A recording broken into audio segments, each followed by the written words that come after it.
Non, si tu avais un dernier mot. Si tu as un dernier mot, si tu as des shout-outs. J'ai un petit mot de la fin.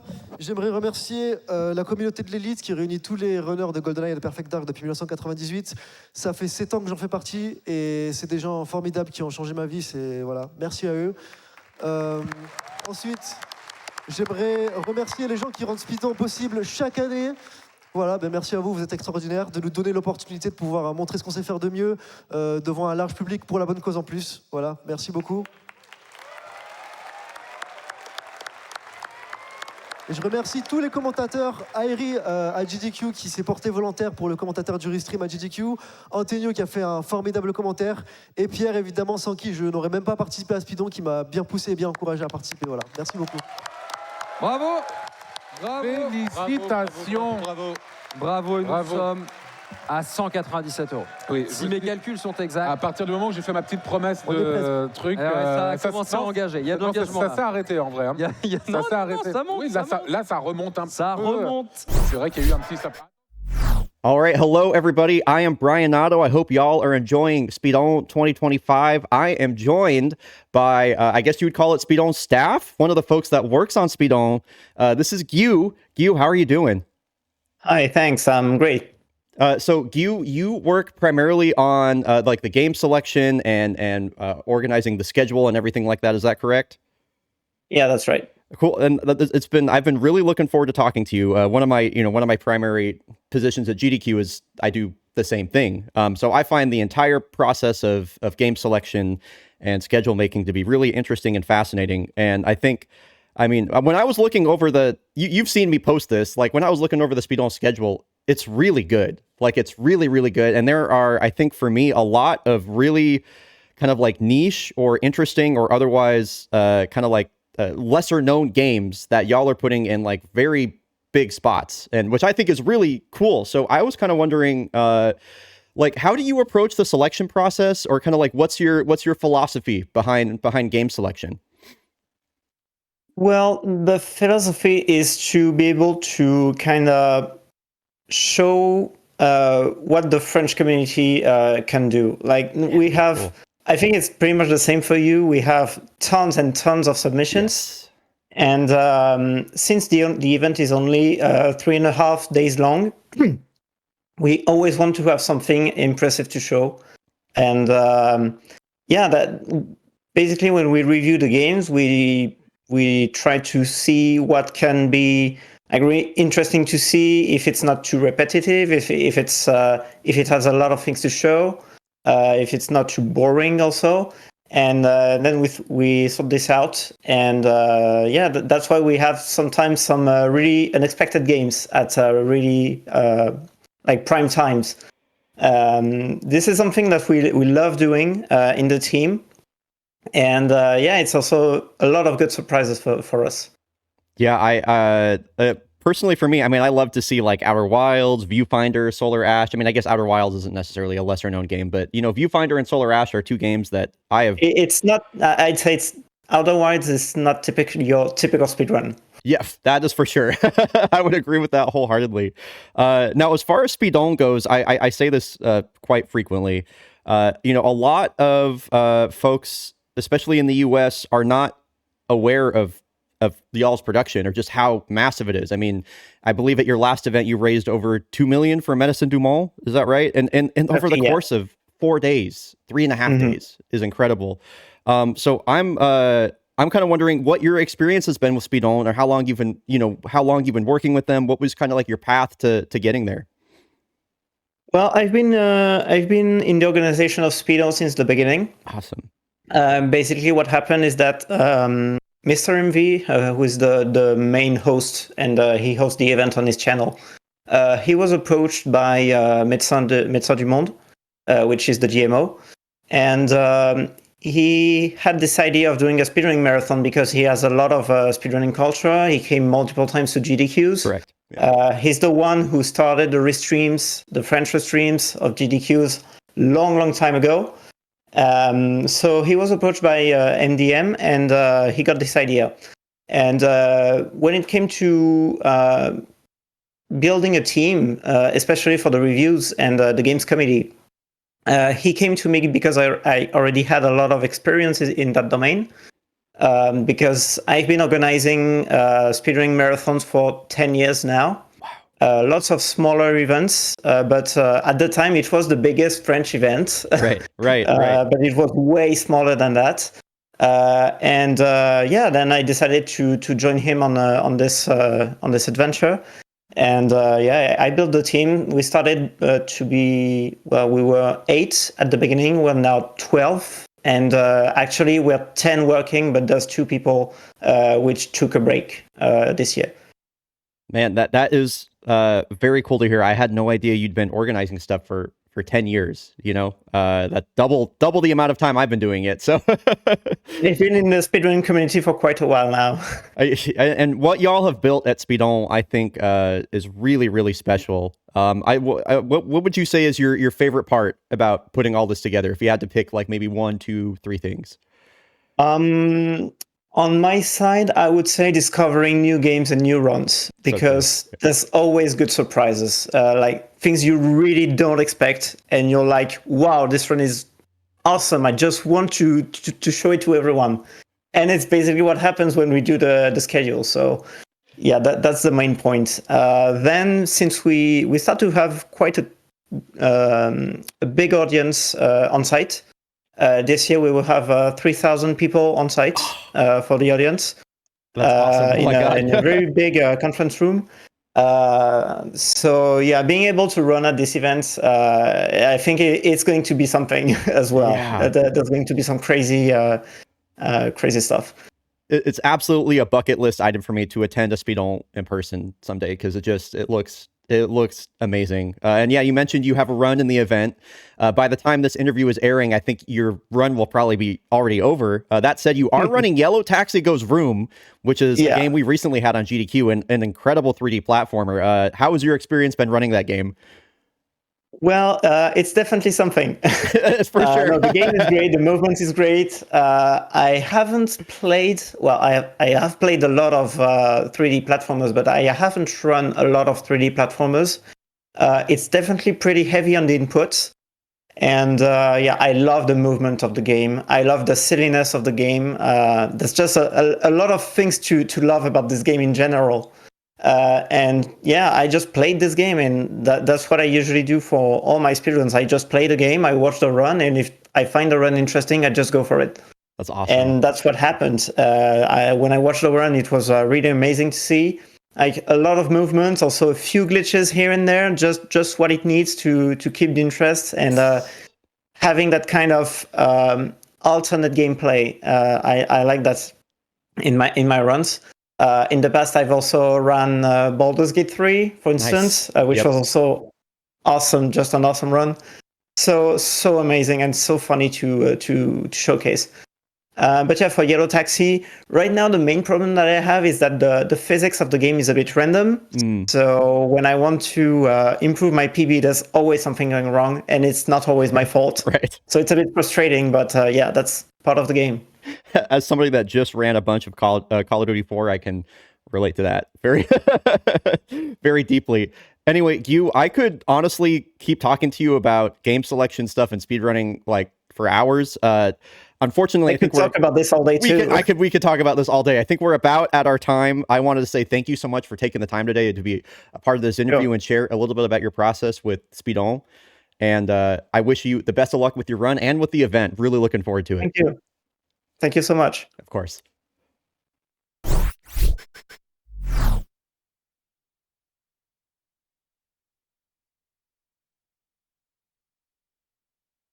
Et vous avez plein de choses à gagner aussi également. Hein. Je vois que là, je peux vous montrer, par exemple, regardez-moi cette... Quel modèle incroyable. Ah, merde. Metal Gear, parce que Metal Gear était il n'y a pas longtemps. Il y a plein de choses à gagner pendant toute la durée de l'événement, comme cette Game Boy Advance SP, offert par Modig Marius, avec le design de Zo du t-shirt. Vous avez aussi...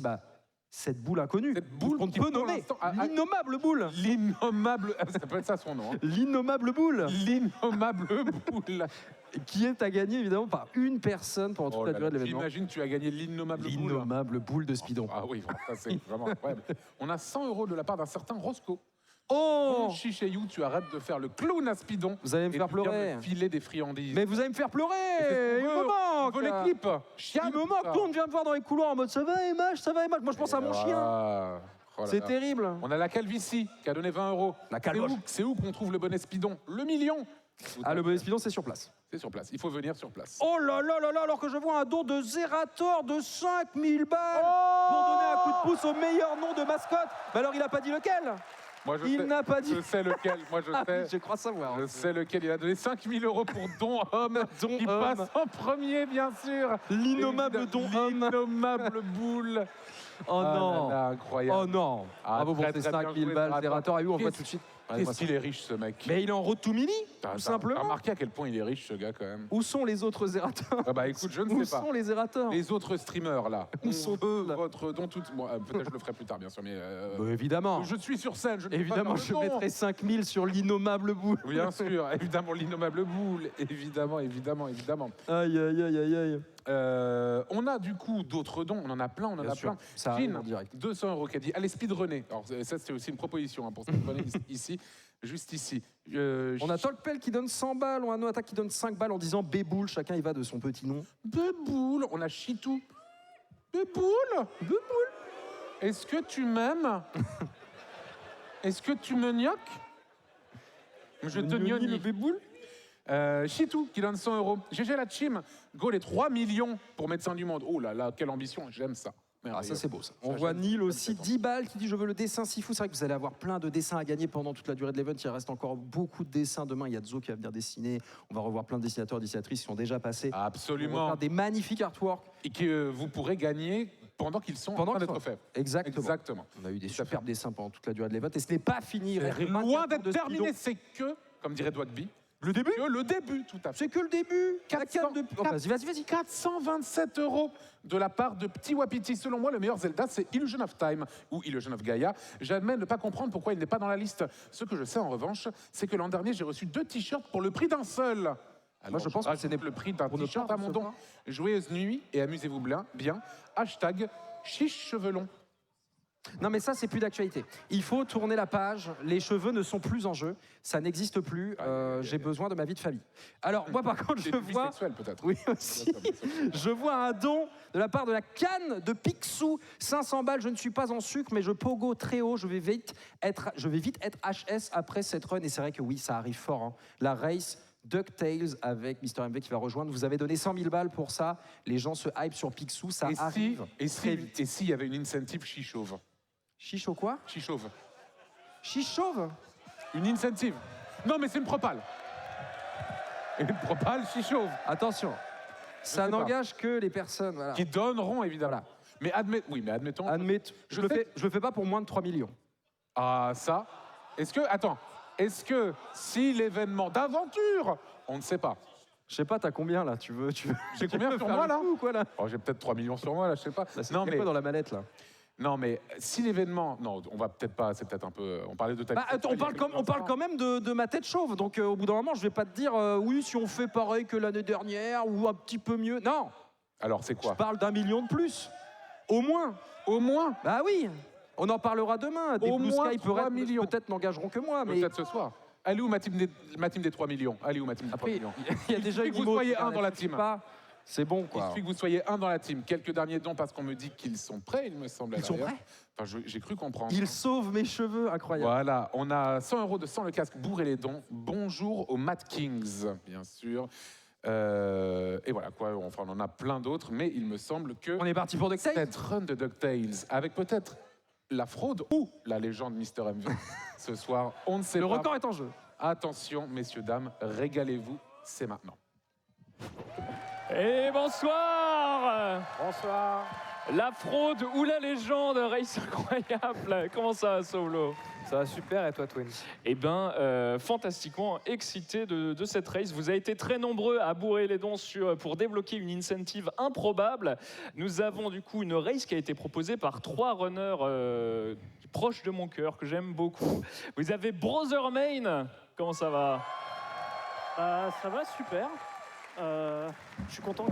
Well, hello everyone, and welcome to DuckTales Remastered. I'm so excited for this race, y'all. My name is Quacksilver, and I am joined by the Xbox One any % world record holder in this game, Dijon Ketchup. Hello, that's me. I'm Dijon Ketchup. This is a great game. And it seems like it's a storied race, to be sure. For those of you perhaps unfamiliar with SpeeDons lore, the lead organizer of this event, Mr. MV, got added into this 4-player race off the back of an incentive. He has held the any % world record in DuckTales for like a decade. So seeing him on the stage, rocking that cane, is going to be a treat. Absolutely. Oh.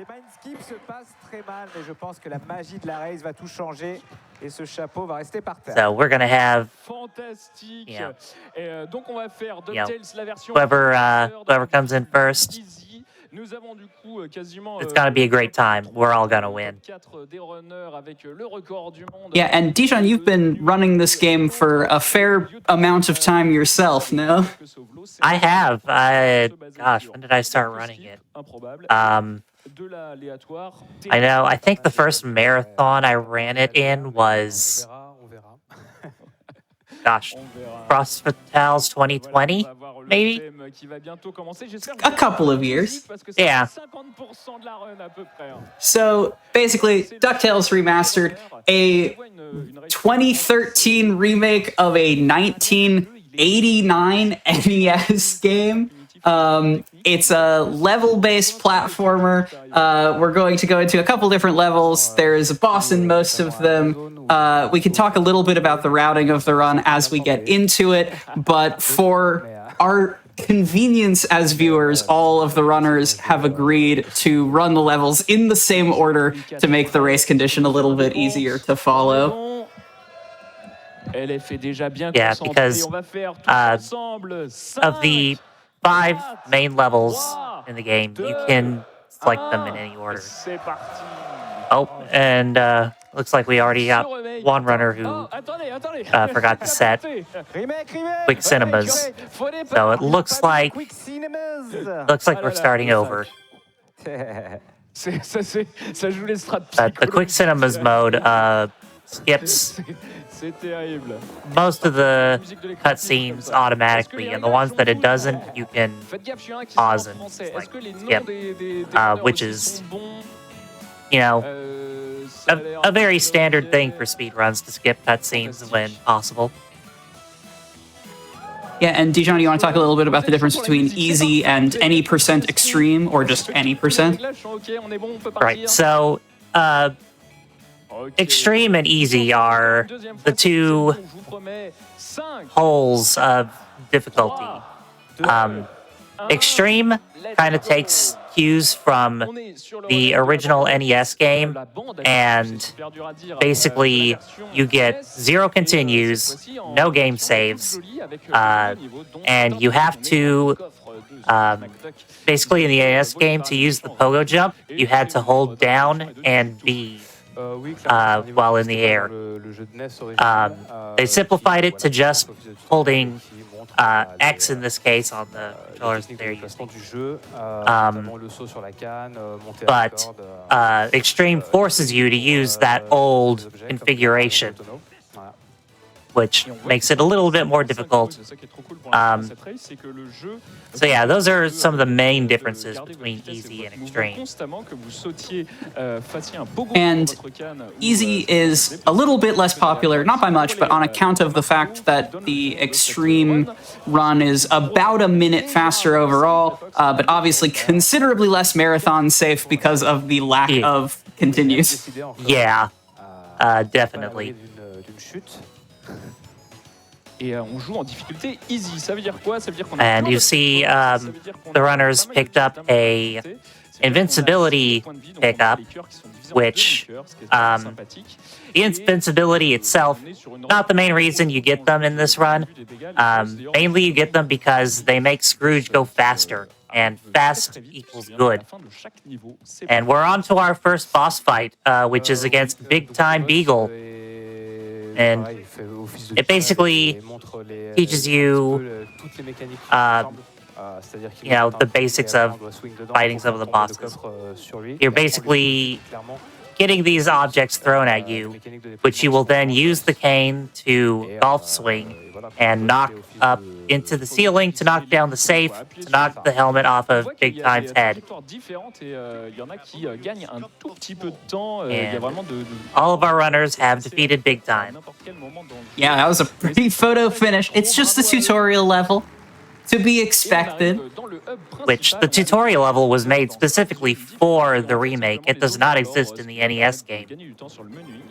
Exist in the NES game. Pour aller chercher de l'argent, l'argent n'est pas est un piège dans ce jeu parce que si notre score finit par And it looks like we're just going top-down order, and starting off with the Amazon. Now, one of the things that they did with DuckTales Remastered is they kind of added a bit more content to make the game a little bit longer. So, what the runners are doing right now is they have to collect all of these medallions that are hidden in these big chests that are scattered across the first half of the level. And you need to do this in order to unlock the second half of the level, basically. And we just saw one of the Death Warp shortcuts. There's not as many in Easy as there would be in Extreme because there are a lot more checkpoints on Easy, which means that some of the ones that would save a lot of time on Extreme don't really do anything for Easy difficulty. Comme quoi, tout se joue à la moindre petite animation et on récupère toutes les pièces. C'est Grey Fox qui prend la tête. Yeah, but so far looking pretty synced on all four runners. That was a basically identical Death Warp timing, only now starting to see the screen split a little bit. Indeed.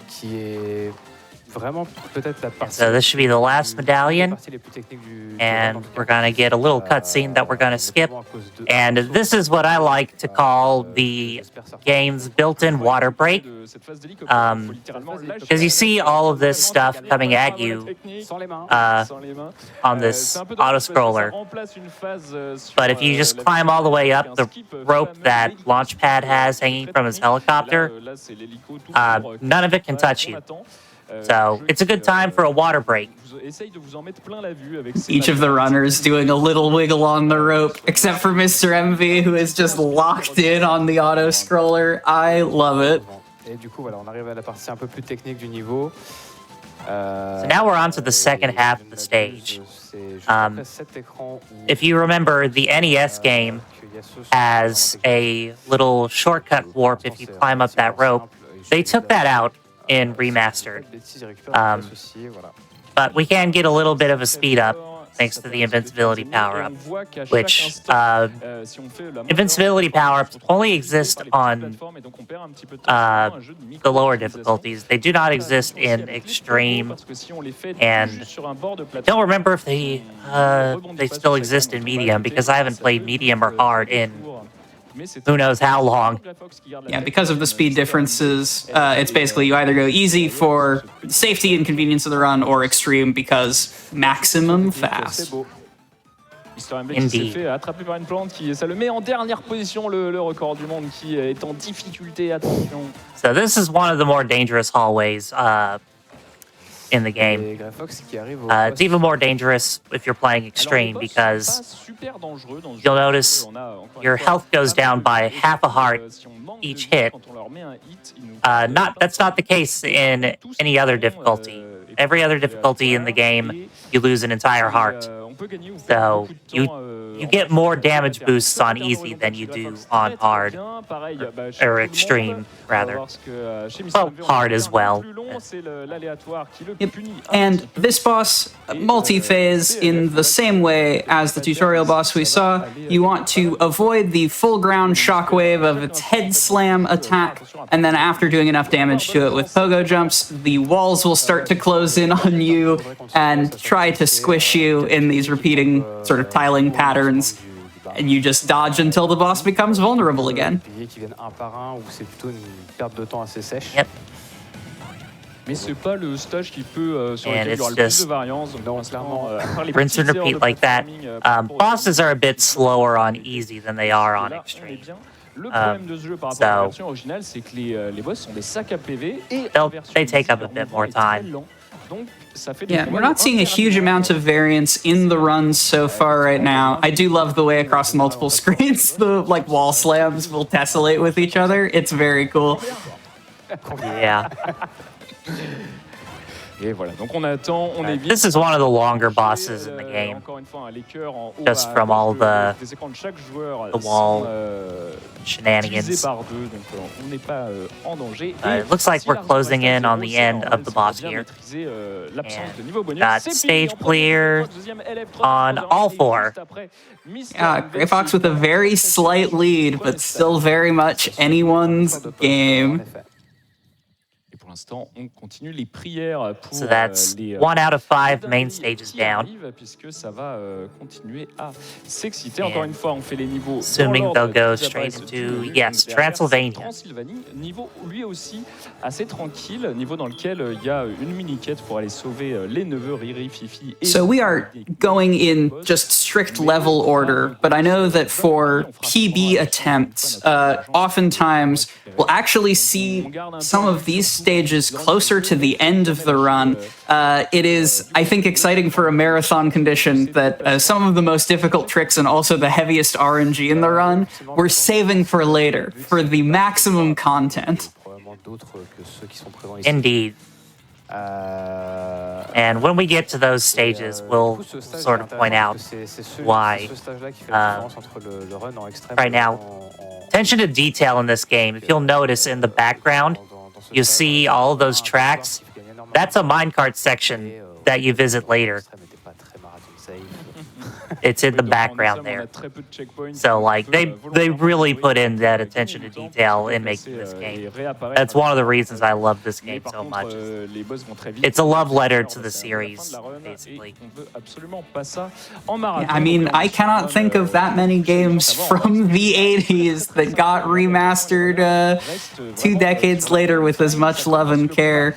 Also, just shout-outs to the soundtrack. Jake Kaufman, who also did Shovel Knight, Shantae, some pretty impressive creds. Glad to have him on DuckTales. It's both the original and remastered have fantastic soundtracks. So, you notice the runners just fought a ghost, and they're fighting another one now. But they're not really ghosts. They're just Beagle Boys wearing a sheet. You have to defeat 3 of them to rescue all 3 of Scrooge's nephews. And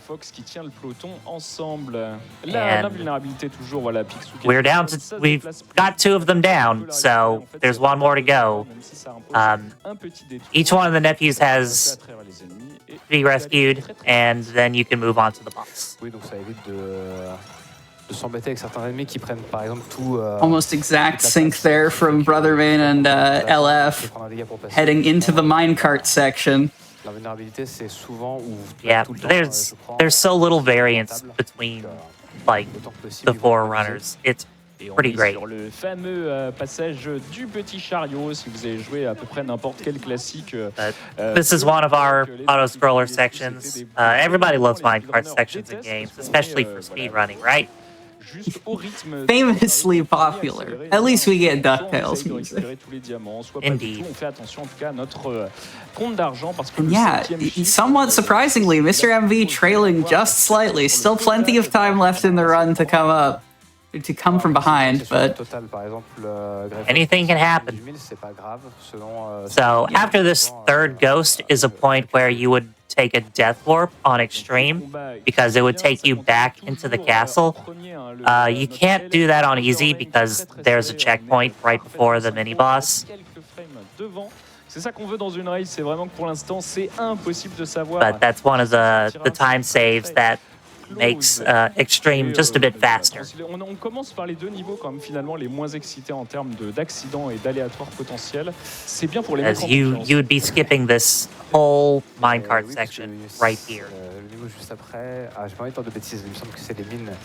Je pense que ça va être plutôt intéressant.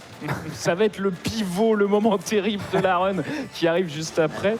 Donc ça, on aurait pu le skipper intégralement, l'éviter en extrême, mais en easy, on profite de la petite balade. La cutscene obligatoire avec le refill complet des points de vie, on peut reprendre tout. as we are Et puis on va se diriger directement vers le boss. back in the main building, we are headed towards our stage boss for Transylvania, Magica Dispel.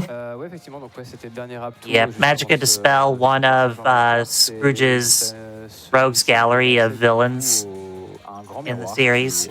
Derrière lequel se cache Mystique, qui est un boss. Also, Magica the boss with one of the longer attack patterns generally. Avance technique là sur les moments de déplacement pur entre le minecart et le miroir ici, il a pris quelques. And with all these ghosts, you can see you can just kind of tank a lot of damage to skip past them pretty quick on easy. Déplacement et du pogo, donc faut parfaitement optimiser si vous voulez gratter. Yeah, so Magica's attack pattern goes these like laser beams, lava beams, I don't know what you call them. And then you have to hit her, and then you have to hit the mirror that she's in, and then she'll turn into a vulture. And you gotta hit the vulture, and you gotta hit her again while dodging her attack, and then repeat. Faut avoir le bon réflexe pour tomber sur le bon miroir, sinon c'est exactement les mêmes patterns. I still think this boss, I haven't timed this, this is just my feels opinion.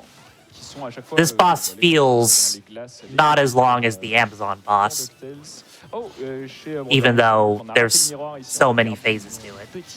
Yeah, this is fair. I find oftentimes that it can feel a lot longer in boss fights when the boss is just like strictly invulnerable, like the wall crushing phase. Whereas at least with this, you're navigating things, you're doing visually damage to Magica throughout the phase, even if it is a little bit longer.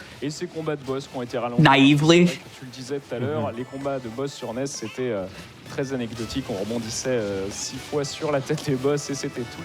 Donc là, il y a plein de patterns, plein de choses amusantes. Voilà, c'est son et lumière. Ah, il faut un peu de spectacle quand on est à Speedone. Ah bah.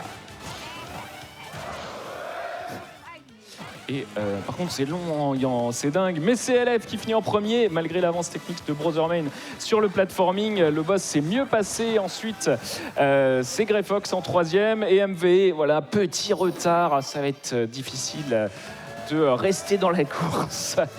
Ah, ça se joue à quelques secondes quand même, donc j'ai envie d'y croire. C'est ça, d'essayer les strats psychologiques au début, ça l'a déstabilisé lui-même. Mais les ennuis commencent. On arrive sur les mines. Les mines, il y a un skip fameux. Le principe, on va vous l'expliquer maintenant. That's still pretty synced heading out of Transylvania. À ce moment-là, on vous l'indiquera, ne regardez pas Picsou. Il faudra regarder le bord gauche de l'écran. Il y aura des blocs, des cailloux qu'on va essayer de faire apparaître et disparaître. Donc il faudra arrêter de regarder Picsou. Pour l'instant, on peut se focus sur le fait d'aller récupérer cette petite clé pour pouvoir progresser. L'invulnérabilité toujours, les déplacements, encore une fois, la pure opti. Donc peut-être que c'est le moment où Brothermain peut briller. Mais pour l'instant, LF garde l'avance. And so, Dijon, do you want to talk about Mind Skip? Le mini skip, c'est tout bientôt. Yes. Tu peux nous raconter ce qui se passe quand on fait pas le skip? So, quand on fait pas le skip, basically, on est censé faire tout un détour the way that objects, certain objects work in this game, et qui détruit les blocs qu'on va faire disparaître justement. They kind of spawn in when you reach a certain point on the screen. Et là, si vous regardez le côté And gauche so, des écrans, en bas à gauche, il y a des cailloux. Et regardez chez there's a couple spots in the run where you can take advantage of this. And if you go back and forth quickly enough between the spawn points, you can despawn those objects. So you can see they're jumping back and forth right about now. They're trying to hit the loading spots for... Oh, and Brother Main's gotten it. Everyone else is working on it. But they're trying to despawn those blocks so that they can get through without having to go through another part of the stage to normally get rid of them. So it saves some time. And once you basically despawn it, you climb back up the chain, as you can see on Great Box and Mr. MV's side. And you go out of bounds in order to skip a pretty good chunk. And usually in a like PB attempt, you would want to do this first or second, because as you can see from you know, a couple of the racers, it can be finicky, and if it takes a lot of time, you just kind of want to reset. Mais je suis très content que ce soit passé si bien parce que le and the trick is aggressively precise, and the problem with it is if you move slightly too far away from the blocks, they all load back in, and you have to start back over with the setup. So everyone making it through in a decent number of attempts as we have our first runners onto the Terrafermians. Yep. So, the king of the Terrafermians is your boss here. He has two different horns that can summon two different obstacles. The first we've seen, the orange one will summon some falling blocks, and then the purple one is going to summon a horde of Terrafermians to roll through, and it's really easy to get hit by them, even Pogo jumping on top of them.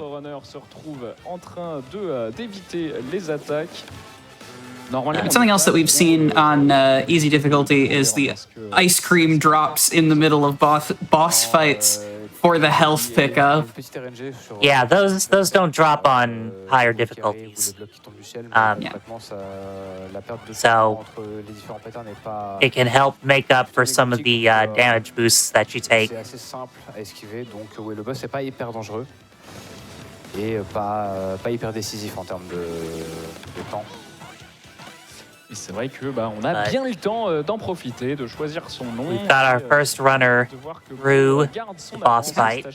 Brother Man staying consistently in the lead here. Pour LF, il lui manque un petit hit. Donc voilà, on est 7 secondes derrière. Seems to be growing slightly, but the major RNG check of the run is still in our future. Yep, it's our next stage actually. Potentiellement un temps infini sur le prochain niveau. This is the Himalayas coming up here, which, my opinion, best music track in the game. Sorry, Moon Enjoyers. Start discourse about it in the French donation comments. Start discourse about it for Médecins du Monde. Himalaya, on veut pas faire de pogo dans la neige parce qu'on s'enfonce et donc on fait attention à notre... But no, this is another collectathon segment. After the plane crash lands, we have to find 3 missing parts here that have been carted off after the crash by some bunnies in order to repair the plane. And then once we take all the parts back, then it is time for the mid-air boss that is the major RNG check of the run. I know, Dijon, you said you typically do Himalayas first in PV attempts, because if the RNG gets away from you, you don't want to have spent all this time only to reset the run to it. Yeah, absolutely. Oui, donc voilà, il y a deux écoles, c'est soit Alright. 6 coups. Sometimes I'll switch it up and do African mines first, just to get that skip out of the way. Because sometimes you get good RNG, and then you just kind of fail to skip. And that's not fun. Yeah. Another short death fuse there. Again, one of the few that works on easy difficulties based on the checkpoint system. And we have freed Bubba Duck, who was introduced in the 3rd season of the show, as everyone would know. As everyone would know, I was alive when DuckTales came out. No one checked me on that. N'hésitez pas à y repenser, faire vos devoirs. Mr. MV, voilà, se suicide volontairement. Grey Fox aussi. Juste Brother Main has collected the last piece of the plane. They're all in the same spots. You know, there's no randomness to it. That's not the RNG part of this level. And you can basically take like a straight loop around kind of the level in collecting them. So it's at least convenient. Exactement, c'est ça. Et du coup, Brotherman, il est quasiment là, juste après cet écran. On arrivera au stage de, enfin, au boss. Yeah, still only a couple seconds difference between the runners, so once we fix up our plane, it's time for the Flintheart Glomgold battle. Basically, Flintheart will shoot bombs or Beagle Boys at us. We want to whack the bombs back. However, Flintheart will never send 2 bombs in a row, so optimally, you just get perfect alternation. Every time an additional Beagle Boy shows up on the screen, like it just did for Brother Main, that's about 4 seconds-ish. A little bit less. Getting awful RNG. Oh no! Ça progresse chez Bro, chez LF. Aucun raptou supplémentaire pour l'instant. Yeah, this one's getting away from. Sometimes you play your heart out and there's nothing you can do. Yeah. La run est bénie pour LF, voilà, qui So you can see why we do this level first usually. Et Brotherman qui se fait punir. As finicky as that African mine skip is, it's still more consistent than this RNG is. Yeah, and that's not even the full stage boss, because now we have a Yeti fight. Yep. A considerably larger Yeti than the NES game. But your training against Big Time Beagle in the Money Bin stage is coming in handy here, because you gotta knock those giant ice blocks down onto the Yeti so you can trap her in the snow and pogo on her.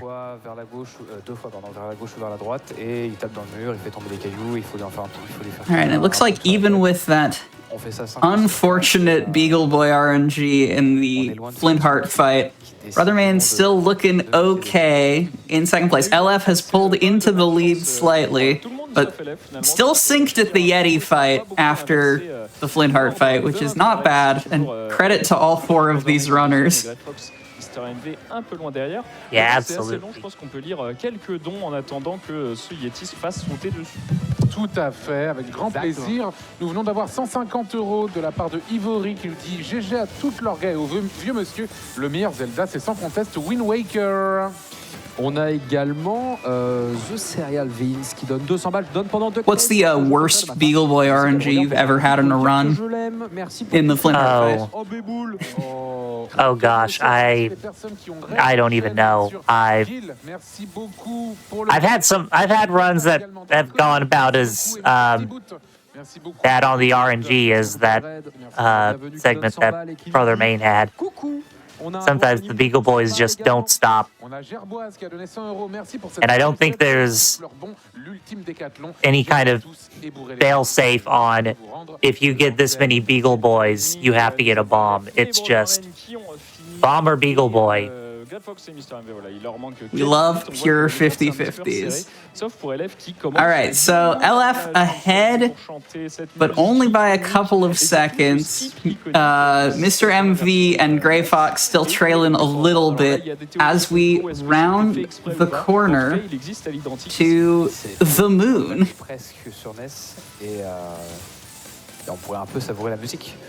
Now, the moon has this big old spaceship that you're supposed to go through and collect all 3 parts of Gizmo Duck's armor in order for Gizmo Duck to blow open this giant block, but it's slow. So we do something similar to the African Mind Skip.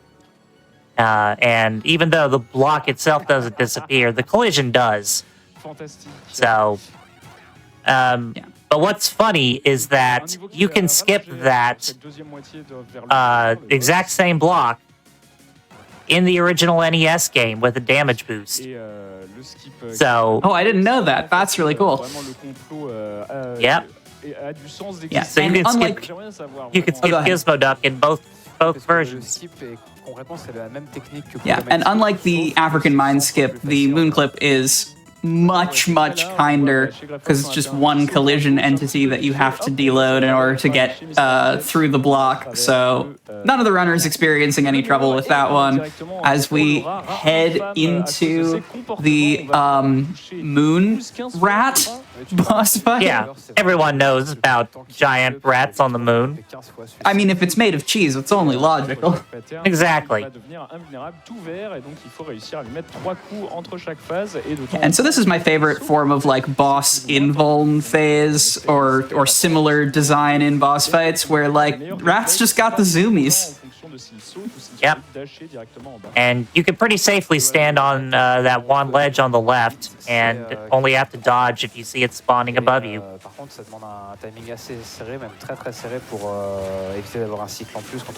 Yeah, 3 hits in each phase. And eventually, the rat will run out of zoomies. De réactions en fonction de ce qu'il fait. Il n'y a pas beaucoup d'indices visuels s'il va sauter. Also, one thing to point out is that we had all of the runners. Well, actually, I'm not gonna jinx them on the last one. Don't comms curse anything yet. I don't know if commentator curse goes international, but let's give them the final level, huh? Yeah.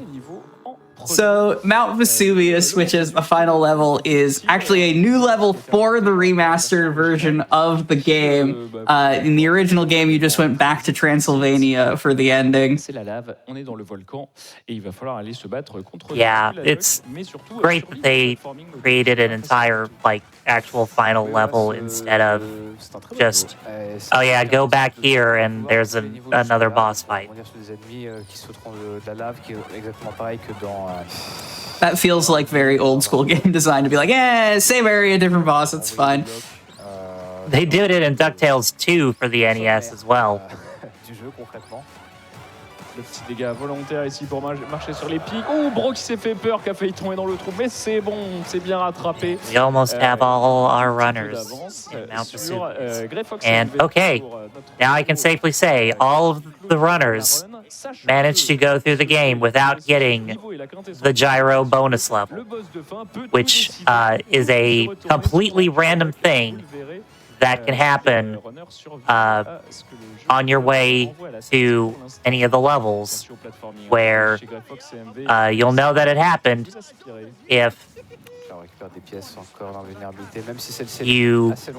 there's basically the cutscene of after you select the level of you flying to the level, If you can't skip cinematic, it's because you got the bonus level, which is not much of a bonus because it just wastes time.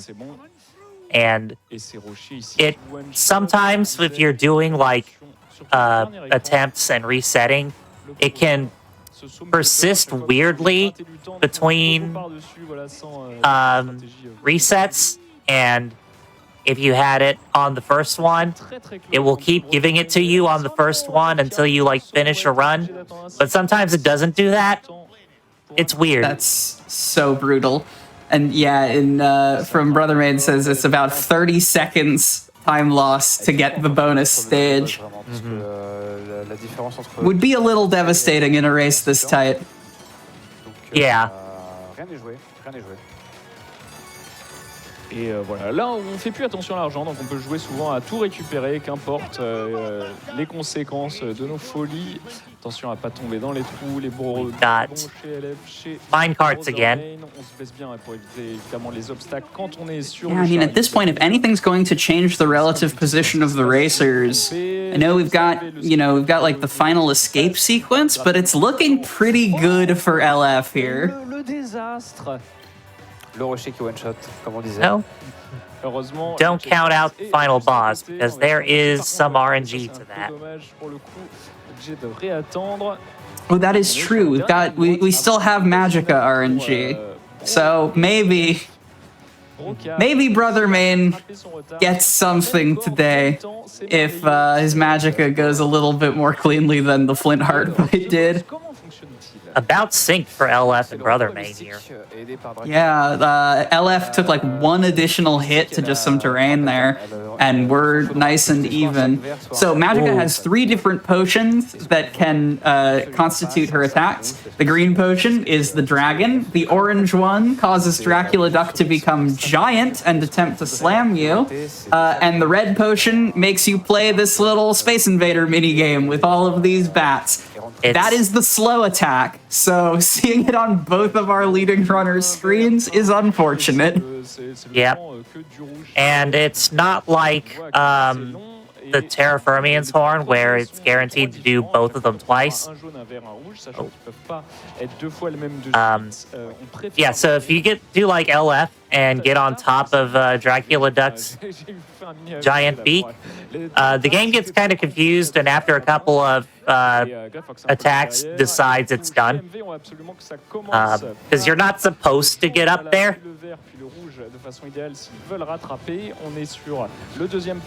But that makes it the fastest, and then the dragon is second fastest, and then of course been over Space Invader bats.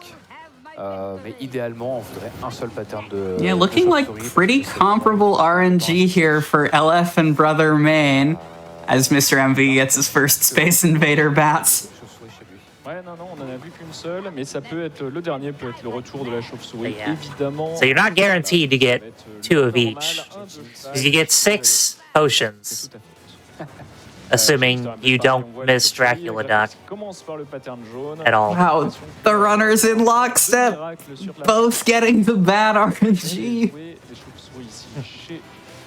Oh, we got bats on 3 screens. Who cursed their games? Magicka did. Exactly. No, just a little bit more time as Speedone has pushed close to raising $1 million US, and then slightly more, already at over 900,000 euro. That's an excellent pace for the fundraising. All that going I will to take Medicine du Monde. Yeah, I will take a few extra Space Invader bats for charity. But it looks like Brother Main recouped the lead. Yep. Did you know that this is a Metroid game? Because now we're escaping. That chain that Brother Main missed is the worst to try to grab a hold of. Like, it is not surprising for someone to miss it. Oh no! How far back? Okay, it looks like just the screen. Yeah, it was just so at the beginning there. Oh, it's literally neck and neck between Brother Main and LF. Taking the shortcut. And the run ends on this last platform, and that's time on Brother Main. Wow. Followed so closely by LF. That was a second. Yeah. That's absurd. The RNG back and forth at the end there. As poor Grey Fox still dealing with that. Oh no. Ils sont tirés la bourre. MV juste derrière. On va voir la petite strat. Non, on fait Yeah, Mr. MV on the final screen here. Il s'est pas mis en danger. Et voilà, la dernière escape. Pareil chez Grey Fox. Finalement, on l'avait dit, c'était vraiment. That's time for Mr. MV. Chez MV. Grey Fox not too far behind. Yeah, on our general time for 4 racers. Yeah, everyone coming in nicely under or at estimate. It looks like this last screen not terribly long, especially with that shortcut up the right side. Les chaînes. Allez. On y est presque, plus que quelques sauts. Et ça va être And time on Grey Fox. Stop the timer, stop the timer. That looked like a 37.00 on the platform.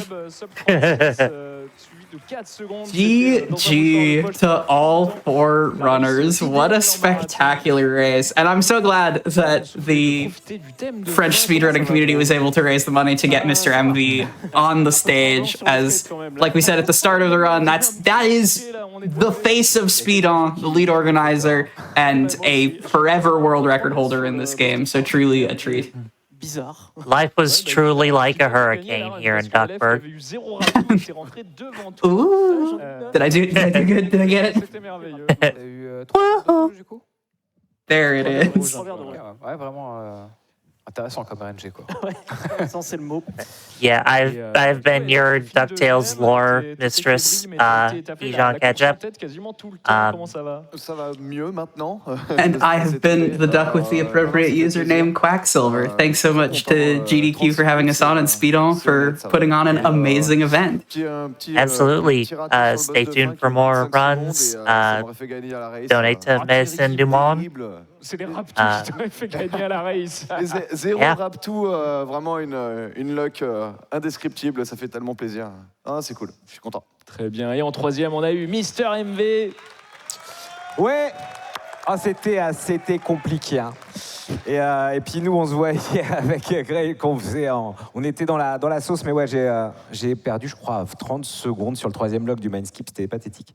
Et puis j'ai eu 7 Raptou, et puis ouais, j'ai fait des grosses erreurs. Un Vesuvius, ok, vers la fin, mais bon, voilà, c'est les mains qui tremblent, mais merci énormément à tous les gens qui ont donné, et merci à mes 3 compères et bien, de m'avoir accepté sur cette race. Voilà, c'était un régal. Et puis vous, d'avoir commenté, c'était un peu un revival d'il y a quasiment 15 ans, donc voilà, c'est super cool, beaucoup de plaisir.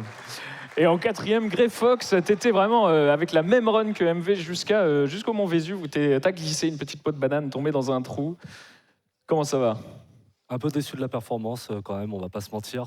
Mais bon, je pense que je vais grinder après et je vais me réconforter en faisant un meilleur temps après. Yes, back to the grind. C'est ça.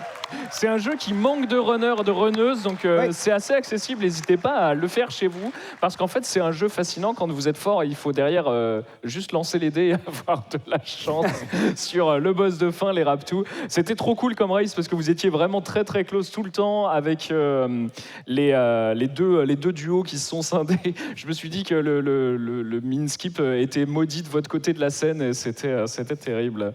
Mais le revival 15 ans, Sovlo, ça fait un moment que tu suis les aventures de MV en speedrun. Ouais, ça me rajeunit pas tout ça, mais bon. Terrible. C'était un plaisir. Oui, trop cool. Ça vous a plu ? Bravo. Eh bien, merci encore pour la race, c'était trop cool. Bravo à vous 4, et puis à vous les studios. Merci à vous. Merci. Bravo. Quel Incroyable. race, quel plaisir, quel commentary. Oh là là, voilà. c'était Enfin, je veux dire, exceptionnel. C'est bien huilé quand même, Speedon. C'est bien fait. Hein. On peut le dire. C'est aïe. C'est du bel ouvrage. C'est du bel ouvrage à 915 000 €. Incroyable, 915 000. On est, allez, On est à 85 000 euros du million d'euros. Est-ce que c'est possible, vous pensez? Est-ce que c'est possible de le faire dans l'heure qui suit? À 85 000 de Moi, faire je un pied de nez pense, bien à toutes sûr. les personnes qui sont parties dormir. Je pense, bien sûr. Oui, voilà. De leur faire comme ça, la tut-tut. Ça leur demain apprendra matin. à aller dormir. Ça leur apprendra, j'ai envie de te dire. On a vu plein de dons de 1 euro et ça fait très plaisir. Il y en a eu des tonnes, plein de dons de 5 euros également, ce qui fait très plaisir. Mais aussi, merci beaucoup. Triple action aussi pour le raid. Merci énormément. On a Riri, 100 balles, j'ai pris dans le coffre donc le Picsou pour donner à Speedon. Et ben il fallait. Un don anonyme de 100 balles également. Merci beaucoup. On a Rizière qui a donné 20 euros. J'en profite entre 2 chasses de Monster Hunter. Rien à dire. Aucun commentaire. Pour bourrer les dons. Continuez tous comme ça. Vous êtes magnifiques. Strictement inférieur au nombre composé du chiffre 3, bien sûr. Évidemment. Inférieur lui-même à 4. Kutsu qui donne 20 balles. Un grand merci à vous toutes et tous qui organisez, animé, speedrunné, bénévolé, hurlé. Ouais, ouais, ouais. Vive Speedon 5 et Speedonné. By the way, le meilleur jeu, c'est The Legend of Zelda, la flûte du temps. C'est vrai que c'est mon préféré. Ok, peut-être. Arthur qui a donné 400 euros. Merci beaucoup, Arthur. Merci bien. Incroyable. Yann M. Un certain Yann M. qui a donné 100 euros. Bizarre. Bravo aux adultes qui jouent aux jeux vidéo et qui donnent pour Médecins du Monde. C'est tellement plus intéressant que mes films ou mes bouquins. Un RP Merci raté Yann M. Un Merci RP beaucoup. vraiment raté. Yann Mais M. finalement mieux. On a Dumelax qui donne 100 balles à l'instant. Le cosplay Rapetou était génial, mais pas autant que la race. Merci et bravo à tous et tous pour cet événement formidable. Et c'est vrai que je tiens, franchement, est-ce qu'on peut applaudir les runners, les runneuses cette année qui offrent des costumes de qualité? Je veux dire, ce On voit des niveau belles choses. maintenant représenté à l'international. Hein, c'est-à-dire qu'on rappelle, il y a des Restream et tout le monde voit ça. Le niveau de la scène francophone. This is the French touch, Eh guys. oui, bah oui. Magnifique. L'art du déguisement. Les avocats de Mister MV Oh, qui ont envoyé 10 euros. Nous sommes prêts à déposer plainte contre lui-même. De tels déguisements ne sont plus tolérables, disent-ils justement pour rester. Ce n'est plus tolérable. Le programme de cette nuit est en route. Ça se lance, ça part. On a du Slime Rancher qui arrive, on a du Octopath Traveler, on va avoir du Hades. Le public est giga chaud pour la run en 50 chaleurs. Je sais qu'il est 2h17 du matin, mais comment ça va ici? Ça a l'air d'aller, j'ai envie de te dire. Ça va plutôt bien. C'est Ça pas va mal. plutôt bien. On est dans les dernières 24 heures de Speedon. Le tout s'accélère bizarrement. oui. Ça va avec le thème de l'événement. Exactement. Voilà. Magnifique. Petit pied donné, bien sûr. Où est le t-shirt? Où est-il? Que doit-on faire? J'ai la réponse à toutes tes questions. Le t-shirt se trouve juste ici entre mes mains. Et ce que nous devons faire avec, nous devons l'acheter, messieurs, dames. Depuis le début de cet événement, ce t-shirt est sur la table. Je ne comprends pas pourquoi il n'a pas encore été acheté. Il a été sous mes fesses à un moment donné. Et alors là... Il a été... Et le prix n'a même pas augmenté. C'est vous dire à quel point c'est une affaire. C'est une affaire la plus totale, incroyable. Achète le t-shirt. On a vu tout à l'heure, il y a eu la première vague de t-shirts qui est à peu près d'environ 250 000 euros. Oui, c'est une Alors belle ajout à la imaginez cagnotte. ce que vous pouvez faire avec ce t-shirt d'une qualité incroyable. Regardez, c'est magnifique. Ne gridez pas. On connaît le non, mais je vais le prendre à la fin, comme ça, on sait jamais, ça rajoute. Que de regrets. Que de regrets. Combien de messages privés reçus? Combien de personnes? Oh, c'est plus. Je tombe début. On vous aurait. On vous avait dit de l'acheter, ce putain de t-shirt. On vous aura prévenu. On vous avait dit, faites-le. Sigur, qui a donné 15 euros. J'étais aux toilettes au moment des 900K. Est-ce qu'on peut passer le million pendant la nuit? Que je puisse crier dans la salle, s'il vous plaît? Tu es là? C'était une petite ou une grosse commission? Oh non. Number one ou tout? Il n'a pas désiré répondre à cette question. Luciole, 300 balles. Rode, tout le million. Ouais, ouais, ouais. Et vive les petits slimes qui arrivent incessamment sous peu, bien sûr. N'oubliez pas les incentives. Quand vous faites votre don, oui, bien vous sûr. pouvez cocher les petites cases, vérifier un peu. Vous avez notamment le grand défi là, qui vient d'être lancé, en plus du meilleur Zelda, c'est comment nommer cette innommable boule. Voici les noms proposés pour l'instant dans leur ordre de votage, on va dire. Oui, voilà. Dont Homme en premier. Homme en avance. Hein. Spiwi en deuxième, suivi de Béboule, Coucouille, Spidoudou, Speedrené, Spignon, Gintama. Julius Césarius Domirius Junior 7, digne destructeur des mondes et de l'espace-temps. Soumis, l'innommable boule, Mandarine Chan, Speedoc, Biboost, Béboule Magique, Bourdon, celui-là, ah oui, Bourdon, oui. L'innommable boule encore, Aboule, Dr Speedoc, bref, il y en a énormément, bien sûr. Il y a beaucoup de propositions maintenant. Beaucoup sont à évidemment des petits montants, mais le top 5, tu l'as bien dit, avec d'avance. Le célèbre Don Conséquente pour Don Homme, bien sûr. Tout à fait. Qui est déjà bien en avance. On a The Taser qui donne 100 balles. Merci à tous pour ce magnifique event.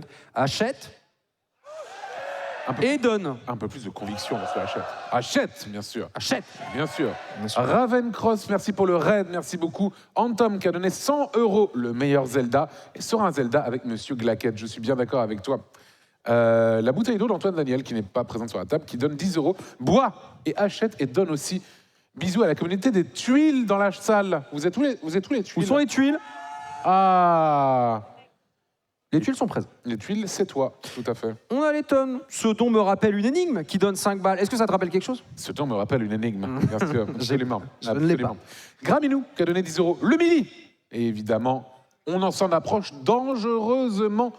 On rappelle qu'il n'y a pas de petit don si vous souhaitez faire un don de 1 €, de 2 € ou de 5 €. Chaque don compte. Et regardez, on était presque à 915 tout à l'heure. Et avec tous ces dons ajoutés, on est déjà à 916 €. Comme quoi, Xavier, un autre, n'oubliez pas, peu importe la somme, chaque don est un grand don, si c'est pour la bonne cause. Et comme quoi, tout le monde est d'accord avec ce que tu viens de dire. Exactement. C'est magnifique. C'est absolument magnifique. On a Graminou qui a donné 10 € pour le Mili, ouais, je viens de le dire, pardon. Hugo Cubi qui a donné 1 €, voilà, pour l'innommable boule Hip Hip Hip. Je ne sais pas trop quoi faire après le Hip Hip Hip. Hip Hip Hip. Ah, c'est une bonne suggestion publique, ça peut aller. Canio qui donne 100 balles, vive Speedon, merci à Mister MV, aussi merci à la pire commu pour les levées de culottes. De quoi? C'est la communauté d'angle droit avec cette célèbre émote. Ah mais oui, mais bien sûr, mais cette emote qui passe sur le grand écran en boucle, l'emote avec... Ah oui, très populaire, très populaire. Crocodile reptilien. La team 1 € qui a donné il y a 30 minutes, qui disait je sais pas combien de viewers maintenant, mais les gens, on est plus de 40 000 viewers. Si tout le monde donne juste 1 €, vous imaginez la somme qu'on peut donner, alors bourrez les dons. Je dirais 40 000 €. Se lever de culotte dans le chat, ah oui, là, assez on extraordinaire. le voit sur l'écran géant. Magnifique, levé de culotte. Ça spam comme jamais. C'est magnifique. Je vais me coucher en sachant que je vais louper le million. Quelle tristesse. Donner. Merci le Jonjon pour ces 30 balles. C'est ça que tu risques de tout louper. On a Okenrax qui a donné 5 €. L'innommable boule doit vaincre. Oui. Vrai que... Attention, il y en a deux. Hein. Il y a déjà eu 2 votes, l'innommable boule. Hein. Ah oui, mettez-vous d'accord. Faites attention quand vous choisissez lequel vous votez. Speedonné, 30 balles. Quelqu'un peut me prêter ses notes des speedruns? Je commence à stresser des contrôles. Là, sinon, achète le t-shirt. Très attention. Max la menace qui a donné 10 €. Bisous à Banal999, présent en ce moment même dans la salle. Où ça? Ah, où es-tu? Ouais. Un peu perdu, peut-être. On l'a entendu, mais je pense en endormissement. Je pense qu'il dormait. Mais j'espère que vous allez faire assez de bruit, le public, pour les runs à venir, pour Slime Rancher, pour Octopath, pour Hades. Vous allez me réveiller toute cette salle. Pas de dormeurs et demi de dormeurs ce soir. C'est la fièvre du samedi soir, messieurs, dames. C'est pas maintenant qu'il faut dormir, hein, vraiment. Tout le monde debout. Je vois un Zerator qui est totalement ambiancé dans le chat, qui attend Hades de pied ferme, je crois. Tout à fait. Petit coup de cœur de sa part. C'est vrai qu'il aime bien. Petit lobbying de Don Homme aussi au passage. Exactement. Le sommeil, voilà, qui donne 5 € en disant je vous laisse, je reviens plus tard. Merci à toi, le sommeil. Et moi, j'avais vu un petit don tout à l'heure, enfin un petit don, un don, mais qui était assez marrant. C'était, je crois qu'un certain Picsou donnait 50 balles. Voilà. Picsou donnait 50 balles en disant coin, coin, coin. Ah oui, rigolo, effectivement, tout à fait. Willem Tark a donné 10 € tous les millions, déjà 91%. Je dirais même 91% et demi, même, je dirais. Alors donne. Donnez. Petit point sur les incentives. Moi, je vous rappelle aussi que vous avez une incentive qui est proche d'être validée pour Donkey Kong Country Tropical Freeze, qui sera plus tard, dans la nuit ou en matinée, il me semble. Jouez le monde 7, tout simplement. Donc, le monde 7, en plus de la run, qui de base est un any % funky mode, funky only, no death abuse, mais qui rajoutera le monde 7, il reste, allez, 14%, donc ça représente 700 €. Si vous êtes fan de Donkey Kong, n'hésitez pas à cocher cette petite case. Hop là, ce sera fait. Et à l'heure actuelle, sur l'incentive du meilleur Zelda, messieurs, dames, c'est dans un mouchoir de poche entre The Wind Waker et Twilight Princess. 18% pour le premier et 17% pour le deuxième seulement. Environ 500 € d'écart, je dis de la merde, 700 € d'écart entre les deux. Ça se joue à rien. Hein. Ça se joue à rien, donc n'hésitez pas. Sur ces dernières 24 heures. Quand vous faites un don, que ce soit de 1 € ou de 10 000 €, on les attend, vous inquiétez, on sait que ça va arriver, les dons de 10 000 €, on a très hâte, on compte sur vous bien sûr. N'hésitez pas à le mettre sur une incentive, que ce soit le nom de cette magnifique boule qui pour l'instant s'appelle Don Homme, ou peut-être votre Zelda préféré, ou autre chose bien sûr. Mais dans tous les cas, n'hésitez pas à mettre une incentive. Voilà. Et on est prêt. Il me semble que l'on a tout dit. Nous sommes prêts pour la run de Slime Rancher. Slime Rancher. À vous aux commentaires. Ça va Bonne aller run. très vite. Incroyable. Merci les gars, merci beaucoup. Oh putain, on est à 2h du mat là. Vous êtes chaud ou pas là ce soir? Ça a l'air. Hein. Merci beaucoup. Alors, la basse-cour de ce matin, j'espère que vous êtes ready parce que ce matin j'ai commenté Little Kitty Big City avec Hurtmoon ici présent. René et Miaou, bah, on va avoir besoin de vous, bougez pas, bougez pas. Il y aura du chat, bougez pas. Le Miaou, n'oubliez pas. On est là pour une run de Slime Rancher, du coup, qui sera runné par notre runner, Jfred. Ça va, Jfred? All right, everyone. We are here for some Slime Rancher action. I'm Matty Yank. I ran this game in SGDQ a couple years ago. I am joined by Jahim. Could you introduce yourself? Le plus rapidement possible. Hello, that's me. Et pour cela, on doit avancer dans l'histoire en lisant des mails que notre amoureuse Casey. I really love the game for mainly its movement mechanics. Tout ça. Va y avoir une lecture de mails And if you're familiar at all with, the run that I did, Jfred is going to do so much better, and we're going to see a number of new tricks, a lot of tech that I was not able to do because he's better at the game than I am. And so be excited for that. Exclamation donate in the chat to find a link to the charity, Doctors of the World. That's what this marathon is helping raise money for. To give you a little quick rundown of Slime Rancher. It's a 2016 indie farming game, which actually has credits. Many of you might not have known that. And it was developed by Monami Park. It's about managing a ranch of little slimes and force-feeding them their favorite foods and collecting their poop to sell for money. All of this on an alien planet. The any% glitchless run is trying to get to the credits as fast as possible. And to do that, we need to read all of the Casey mail. Casey is your lover back on planet Earth and is sending you mail telling you about how much they like you. To unlock the Casey mail, you need to unlock doors, you need to get to the end of the map. We're going to be getting into it here. So this is the intro screen, and we're going to be starting things off fast and furious. This is a short run, so I'm going to talk very quickly. To pre-explain some tricks, we are going to be doing a few things. Slimes are physical objects. They are physics objects. The physics engine does not like when things overlap. So we can do things like stand on slime's heads. We can put slime against wall and have it not go into wall. And we can combine all of these very generic things by doing things like hovering on the top of a slime's head or climbing up the wall using slimes. So we're going to be seeing all of those things in a brief moment. First things first, we need to collect a lot of food because to get the keys to open the doors, we need to feed these Gordos, these very giant slimes. They're going to explode into smaller slimes, drop a key, and sometimes some crates. You can get some random things out of crates that may or may not be helpful. A lot of RNG in this run. But we're going to get into the first few tricks here. So we're hovering on top of slime's heads there as we shoot them out of our vacuum gun and into the first slime hover. So we're going to be pulling the slime up from falling into the ocean, but not too much, otherwise it goes into your inventory. And then we jump off of the slime's head. And if he failed that, then he falls into the ocean and wakes up back in the ranch. The doors take a long time to open, so we're going to skip that, waiting for that animation by climbing up the wall using the slimes there. Again, we kind of shove them into the corner. They stick there and push us up out of the way because we can't occupy the same space. We're into the mossy blanket, where we're going to be collecting a lot of resources to bring back to the ranch. So, a few things. Slimes have favorite food types. They produce double plorts when you feed them their favorite food type.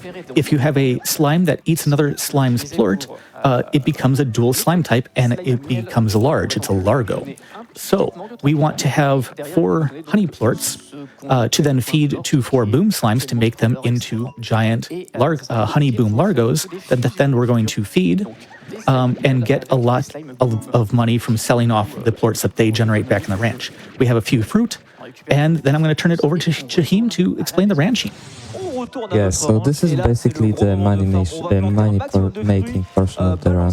Our goal here is to basically make as much money as possible, and we can do that by abusing the game's sleep mechanics.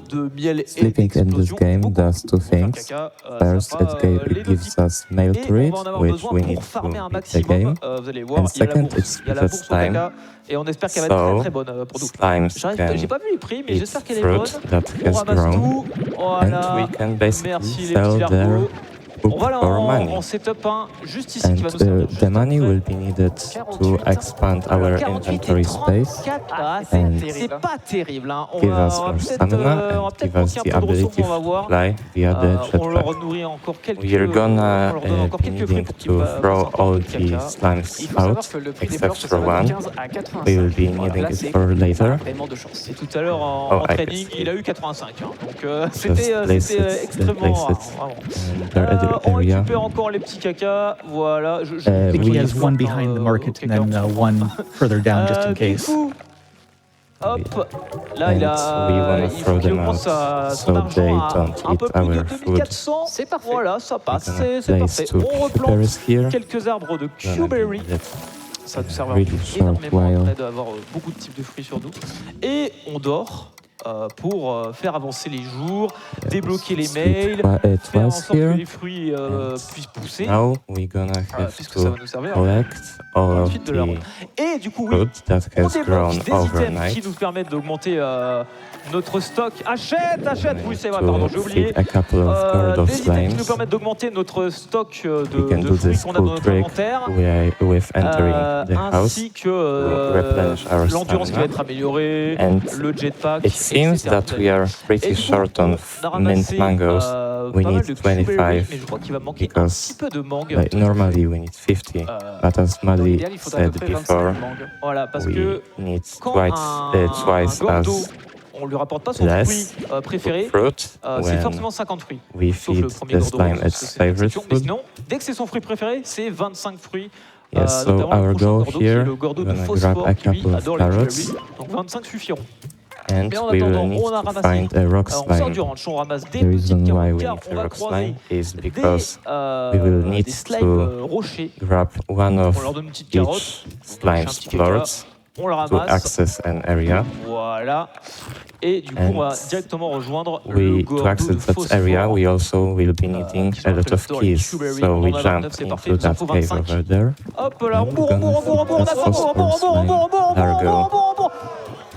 je peux te voir, faut vous m'aider. On bourre, voilà, il va péter, il va nous donner une clé. On nourrit les petits slimes de phosphore pour récupérer les cacas de phosphore. Pour continuer la suite de la run. On fait de suite les slime boosts pour sortir d'ici. Ah, got stuck. One went over his head there and pushed him down as he was trying to climb up the wall. Tranquillement se diriger vers une zone où il y a donc des slimes chats. Unfortunately, we're gonna need to grab one tabby slime here. Et justement, grâce à ce slime here comes the biggest reset point in the run. This trick is like really difficult to do. This is one of the tricks that Paddy couldn't like do himself on the last GDQ run he was in of Slime Rancher. It's like really precise. And if you mess it up, you fall into the void with all of the fungos, all of the plorts you got along the way. Yeah, to emphasize, like, if you fall in, like, you lose all of your resources and go back to the ranch. And so being able to, at a level of execution that you do this in a marathon is really, really, really good. Yeah, exactly. Here we're gonna need to pick up a chicken and a young ball. The chicken will be used to eat the tabby slime, since it's not a tabby plort, it's a tabby slime. And here we can do a really cool trick with the yarn ball. Takes about 2 seconds, but it looks really cool. So that's it. le poulet est sacrifié pour récupérer donc We un just excrément. squeeze through the Et gate. du coup, on arrive dans cette Bro, zone qui est, on va dire, l'entrée des anciennes ruines. Et c'est un peu mystique. Me demandez pas pourquoi il y a des compartiments spécifiques pour tous les cacas. Je ne sais pas comment ça marche le lore ici, c'est bizarre. Mais du coup, on a donné les quelques plorts qu'on a pour le moment. And On a débloqué cette porte. sure thing, I'll take it back over. So we open that door there and then return. So we skip the animation of the door opening. We'll be going back through that door later. We're going to be gathering resources for the last stretch of the run. We need a lot of food. We need, ideally, 106 food to carry out of here. Small attention to detail there, where you can destroy the plant that you're growing in the farm to have it drop all of the food that was on the tree right away. Otherwise, it takes a long time to run around the tree and pull it off individually. So just doing that, and we're doing okay on food. We're going to have to back up a little bit along the way, but into a sequence of boosts here. Now we have the Largo, which does not fit into the vacuum pack, right? We can pick up and carry this bad boy. We're going to do a few things with it. We need to carry it into that slime plaza where we just were. We need to finish with finding 3 other plort types. We also need to carry a lot of food. We only have 4 inventory slots. So how do we do this? Well, we're going to feed this Largo when we're in the plaza, and he's going to drop the 2 types that we need, and we're going to pick 1 more up along the way. Largo boosts are a little finicky. You need a flatter wall instead of a corner. And we also need to be careful to do them efficiently so that the Largo also boosts up and so that we can turn around and grab him because we need to carry him with us. So, Brad Slime here, there's our 6th plort type that we're going to need. This is, even in 1. Perfect. Almost dropped him, and then you'd have to like jump back down and hang your head in shame, but good recovery there. Almost perfect. We're going to walk through that door that we opened up and into the plaza. So we're going to finish putting the plorts in all the statues, right? So that's simple enough. Then there's this giant gate that we're opening. So this is one of the gates that we need to open for the glitchless, right? We need this to trigger all the casey mail. But it takes a really long time. Like there's a whole fanfare. And so we're just going to skip that by going over the wall. It's still opening. It still counts as open, so we're not glitching anything, but we also don't need to sit around and wait for it. Then we're into the quantum zone. There's another Gordo here that we need to grab for a key and for a few plorts. So we're going to make our way onto that, and one last boost with Largo Buddy, and his job is done. Stamina management in this game is really your bread and butter. It is how you get fast. Like all these tricks look really impressive. They are not that much faster. Frankly, a lot of the things that JFred is doing here saves like a second, 2 seconds, 4 seconds, right? I think the biggest skip is somewhere in the neighborhood of 15 seconds compared to just running. So everything else is efficiently knowing how you need to travel, where you need to go, and managing that stamina. After you stop using stamina, go for it. No, go for it. Saving like really adds up. Like you may think 1 second that's like nothing, but if you do that 10 times, it's like 20 seconds. Est-ce qu'il a assez de fruits encore? Exactly, yeah. And like every time you use stamina, there's going to be a few second delay before it starts recharging, and then then you're going to start draining again. And every time you use your jetpack, so if you're in the air and you try and jump a little bit too long, it's going to instantly drain out a portion of your stamina before it starts actually jetpacking. So a common mistake is to like tap the jetpack, and that just drains your stamina very, very quickly. But back onto what JFred is immediately doing, we collected all the quantum plorts from the slimes that burst out of the Gordo. and we opened up this teleporter into the final area of the game, the glass desert. At nighttime, this becomes a little nightmarish. There's a bunch of fire tornadoes and stuff, and we're not going to be here that long. We have one Gordo to see. We're going to boost up there using these slimes that we picked up from the room that we were in. And then it's just a mad dash to the end of the game. And then we get a rest. So we'll have met all the requirements for all the KC mail. And each one only comes in after 24 hours.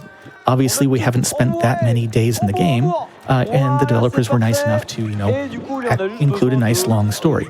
So we're going to have to spend the last bit of the run just resting in bed to pass time as fast as possible.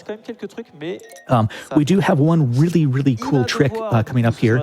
As you may have noticed, the doors open a little slowly, slower than we'd like.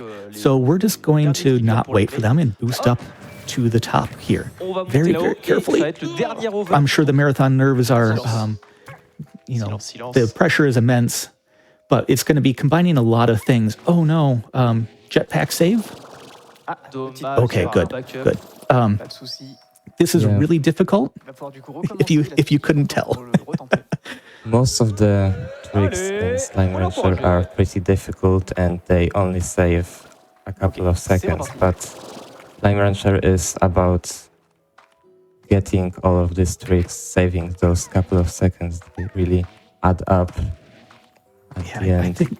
I think if I remember, I think Draft timed it or one of the other runners, and it's something like this entire sequence is something like 2 to 4 seconds. It is not a lot compared to just waiting for the door and running. But managed it the second time, small bobble there, but recovered and was able to show off the second half. And then it's just a sprint down. You may have seen these H's sitting on the ground.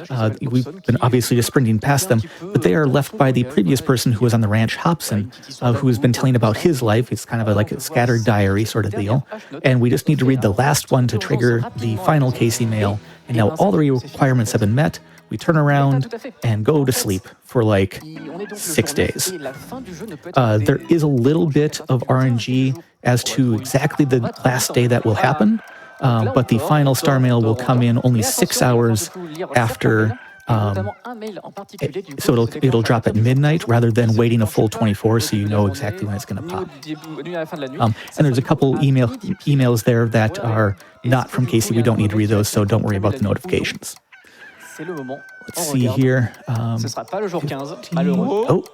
couple extra days here. Each extra day adds about 5 seconds to your run, and there's not much you can do to control that. But that is time, and GG's. Yeah, really beautiful execution from Jayfred. Only messed up that one trick, but like 15 minutes is still a great time to place you in like top 30. Yeah, and that was also battling some rough RNG there. The food was not cooperating and the plort prices were not good, so having to fight between all of that all just hemorrhages time. So to get a decent rundown is pretty simple. I would encourage anyone to pick up this game. There's some excellent beginner resources, and it's very easy to learn the basics. All of the fancy tricks that you're looking at here are not required. You can still do a perfectly competent run without them. And then if you enjoy yourself, if you like it, keep going. Have some fun with it. Come say hi at the Discord. I've been Matty Yank. Thank you all for having us. And Non, non, bravo. Qu'est-ce qu'on voulait dire, Antoine? Qu'est-ce qu'il fallait absolument qu'on dise? Regardez la cagnotte. On est à 920 000 Do you want to shout out anyone real quick? Qu'on a passé les 900 000 Yeah, euros. shout out to the whole Slime Rancher speedrunning Discord, shout out to Giraffe, Caveman, I know you're watching us live right now, Big Boy Supra, I can't name you all, but thank you everyone for watching this, donate to Doctors of the World, and yeah. Thanks for having us. On to the next game. Et là, vraiment, des dons de 1 euro, de 3 euros, de 5 euros. Il y en avait tellement. Et vous voyez, ça sert vraiment. On n'est pas là pour faire de la. 2h44. 2h44 du mat. 1 milliard de dons. Enfin, s'il y en avait 1 milliard, on sera 1 milliard. Bref, mais non, c'est pas ça. Beaucoup de dons de 1 euro, de 2 euros, de 5 euros. Alors évidemment, il y a eu des plus gros dons aussi, mais le vrai carry, ça a été plein de plus petits dons. Et ça n'arrête pas en fait. Et là, ça défile. On a un tracker devant nous et en fait on voit plein de dons qui ont littéralement 0 minute, donc qui viennent de tomber en fait. Et il y en a plein et voilà, c'est des dons. Alors ça va de 5 balles, Monsieur Châtaigne, mais on a aussi Diox qui donne 50 balles, on a DRS qui donne 5, Anonyme qui donne 1, Jacquette qui donne 15. Et en fait ça ne s'arrête pas et alors qu'il est 2h45 du matin. N'arrêtez pas, tout est possible, même à cette heure-ci. Exactement. Et ça c'est incroyable. C'est la force du nombre. C'est vraiment bravo, bravo, bravo, bravo. Il y a Harry qui a donné 8 € en disant « Chichayou, Antoine Daniel, je suis dans la salle. Donnez-moi directement ce PC portable Omen d'une valeur de 3 000 €. Ça sera plus simple comme ça, merci. » Harry? Ah, c'est toi? Bah peut-être. On verra.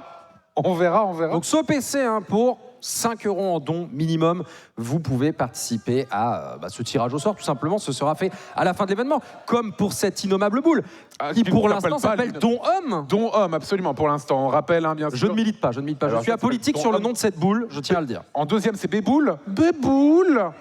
Speewi en troisième. Coucouille en quatrième. Coucouille, c'est la dégringolade. J'ai l'impression quand même pour Coucouille. C'est... la régie d'Ispignon. Ouais, mais Spignon. Non, il n'y a pas de nom officiel, la régie.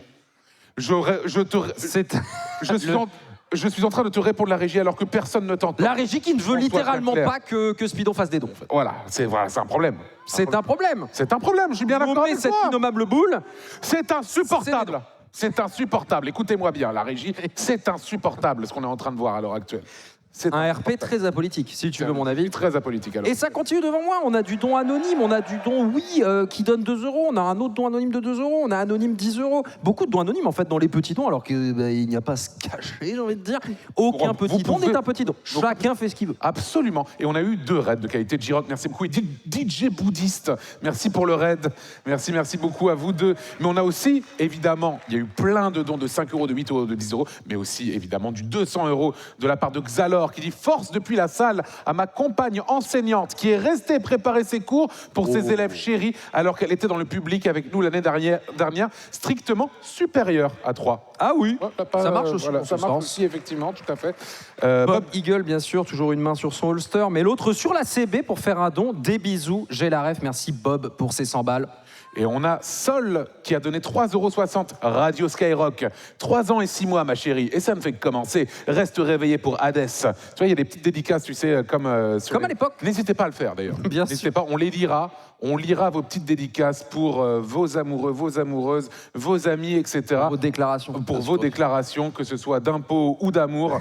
On lira tout. Ça sera incroyable. Donc n'hésitez pas à continuer à faire des dons de 1 à 1 million d'euros, même après. Si vous avez envie, on n'en est pas compte non plus. Mais n'hésitez pas, évidemment, à faire des dons, même si vous estimez qu'ils sont trop petits. Ce n'est pas vrai. Ce n'est pas le cas. On est arrivé à 920 000 à une vitesse incroyable, à une heure intolérable. 1 heure intolérable, 1 heure bientôt, l'heure de Hades. Mais d'abord, on a une run qui est prête, une run fantastique pour les amoureux de JRPG moderne. Oui, magnifique. Octopath Traveler est ready, on vous fait confiance pour continuer à bourrer les dons.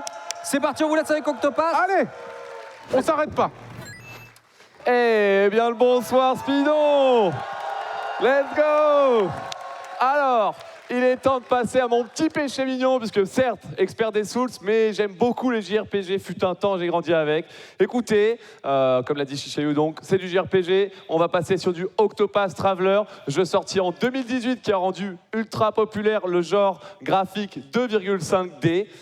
Et pour vous expliquer un peu mieux la run, je vais laisser place au runner du jour, Shiro. Shiro, peux-tu te présenter et nous en dire plus, s'il te plaît? Bonjour. Alors, moi c'est Shiro et aujourd'hui je vais vous montrer la catégorie Single Story de Primrose. Donc c'est plus ou moins un 80%. Donc, hello everybody here at the English Restream of Speedone 2025 at Games Done Quick channel. This is Octopath Traveler, Primrose Single Story NMG. J'espère que c'était clair. My name is Bram Hall V. C'était clair? Impeccable. And you're accompanied by me, Almagus. Hello, hello. Good morning or good evening, depending on where you are. 4, 3, Yeah, so this is a sort of an anthology JRPG released by Square Enix in 2018. La première chose qu'on voit quand There's on commence le jeu, c'est évidemment qu'on peut 8 different characters that you can start with. You can recruit all of them in a single playthrough, of course. This one we're just going to complete Primrose's story as quickly as possible. There's a bunch of broken glitches like duplicating characters and items and double title screen. No major glitches bans all of these. So here we're starting out in Primrose's hometown of Sunshade. We picked up a slightly stronger weapon, which you can do right off the bat, and we're being introduced to path actions. So pretty shortly we're going to have to allure somebody, which means that you can interact with NPCs in unique ways with each character. Alluring means that you can get the character to follow you and you can summon them in battle. And this will be very important pretty much immediately. Indeed, all 8 characters that you can potentially have will have a path action, as you mentioned. Primrose's is a lure, and yeah, any NPC is basically fair game. You can try it on any NPC you want. And they will be able to either get you through a quest or something, are story mandatory, or you can also summon them in battle, and that is what we are basically using them for in a speedrun, because they usually are pretty strong. Yeah, so we're coming up on the mandatory one for the quest right here. This is going to be 100%. The kind of the catch to alluring is that some NPCs are very, very, very strong, but you have a small chance, or you can have a certain chance to either succeed or fail. And if you fail too many times, it'll stop you from doing path actions until you bribe the bartender to let you try it again, or if you reload a save. So we've just handed in the quest NPC, and now we're going to get an optional NPC, which is going to help us tremendously on this first boss coming up. And we are coming up on the first boss very shortly. Yeah, so you may have noticed, even though this is an RPG, we don't have those pesky cutscenes in here because we can skip over all of them, which is very, very handy-dandy for a speedrun. Yeah, so the basic concept of all these are like the 8 characters have pretty short stories. There's not an overarching great JRPG story here that you might expect like out of an RPG release. But they do connect kind of nicely in the very end, but they're all like basically separated. So the basic build-up for the game is they all have their chapter 1s, which they have to do alone, and after their chapter 1s, you can run around the world map and do whatever you want, basically, until you complete their story, wherever that may lead you. So the basic chapter 1 thing is do a little bit of an introduction to what your character can do, then you get your first little dungeon here, where we're currently running away from random encounters when we can. And then you get your first little boss to like introduce you to actually like strategizing in battle, which we'll go into depth for a little bit more in a little bit. Okay, so the kind of one of the main mechanics which you'll see Shiro doing here is breaking. So every enemy has a little number underneath their sprite, which is their shield points. And they have a set of weaknesses, which is 1 of 6 weapon types or 1 of 6 elements. And if you hit them with their weakness, their shield points reduced by 1. And when their shield points hits 0, they'll be broken, they'll take double damage, and they'll have their current turn and their next turn removed. And as we can see, we used a powerful item called a Soul Stone to immediately break the 2 books at the bottom there. And now we're going to summon our NPC pal. We want to see Rafala there, which means flurry. And we've immediately broken the boss. Now we're using kind of the other core mechanic here. If you, there were, in the top right corner, there were some yellow dots, and those are your boost points. You can store up to 5 of them, and you can use up to 3 at once, and those will power up your attack. Nice RNG there on the fight. Very, very good health match fight there. We can kind of circumvent the need to really manage our boost points by having a summon out, especially a powerful one like that flurry girl there.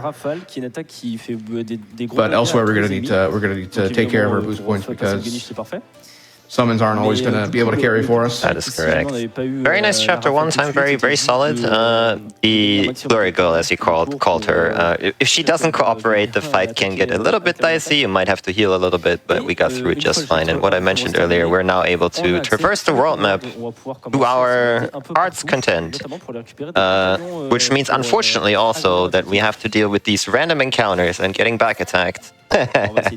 Which is, yeah.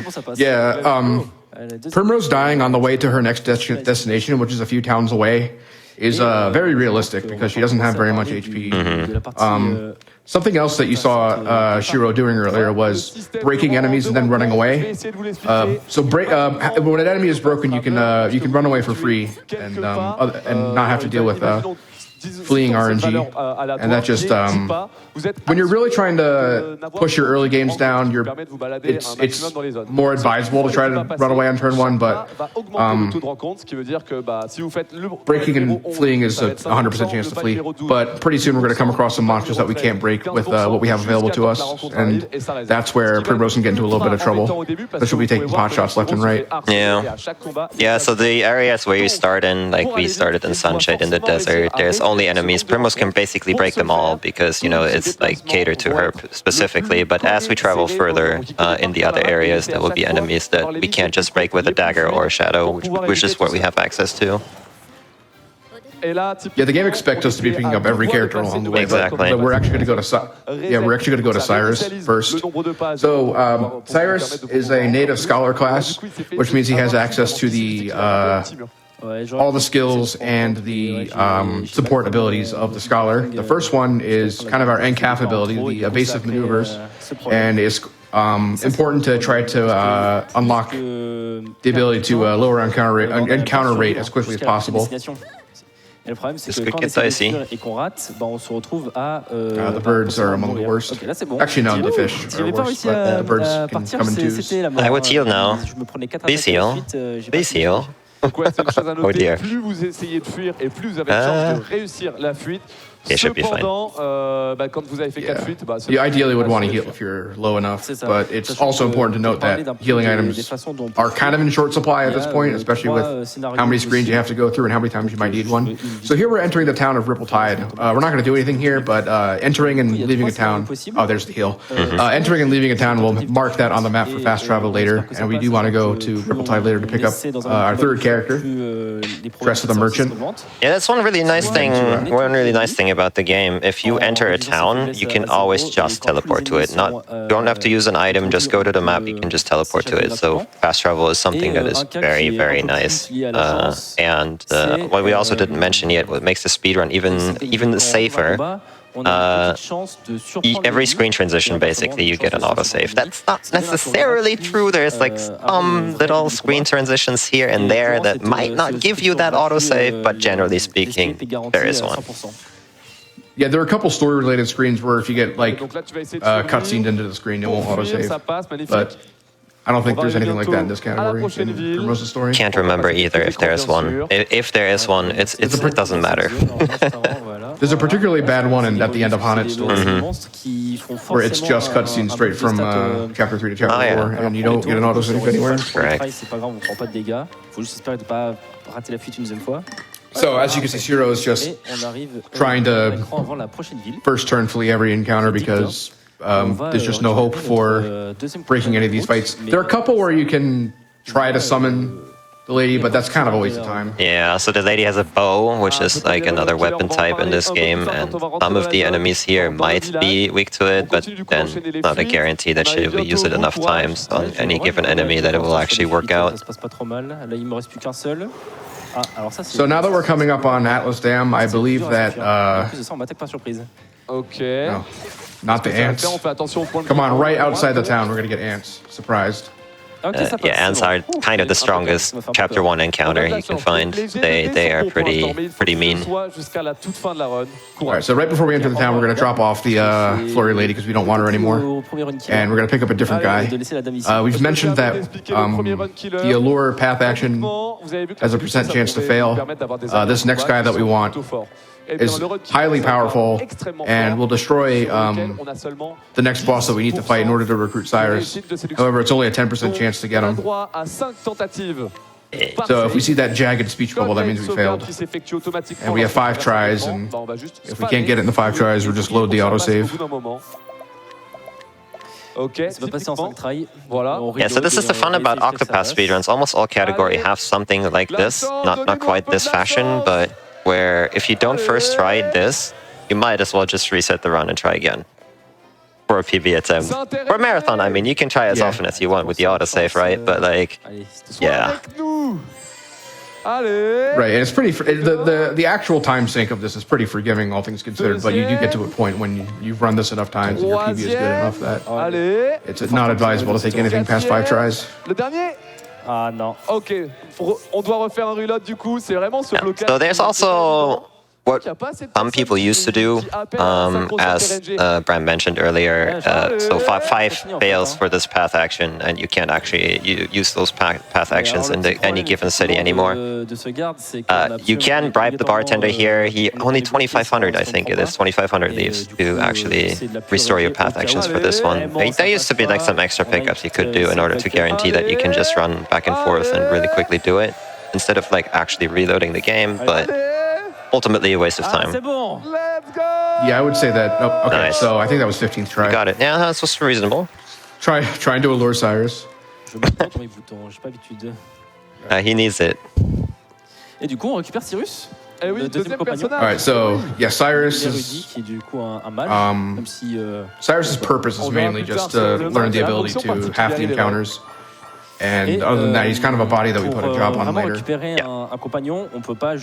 So in this game, whenever you recruit a new person, you do have to do their chapter 1. So we're getting to do Cyrus's chapter 1 now as well.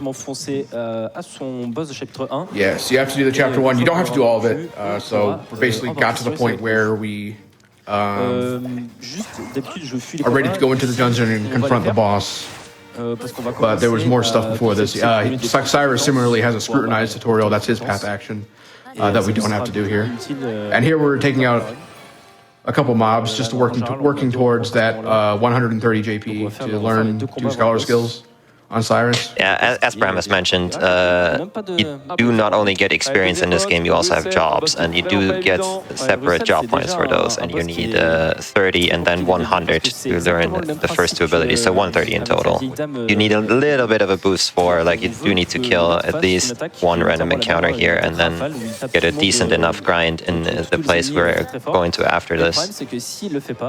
Alright, so this guy has the same ability as the other woman. It's a flurry. And it's also a 1 in, I think it's a 1 in 3 chance for him to use it. The nice thing is that NPCs, summonable NPCs can also take attacks for us. There's the flurry. A little bit stronger than the other girl's flurry.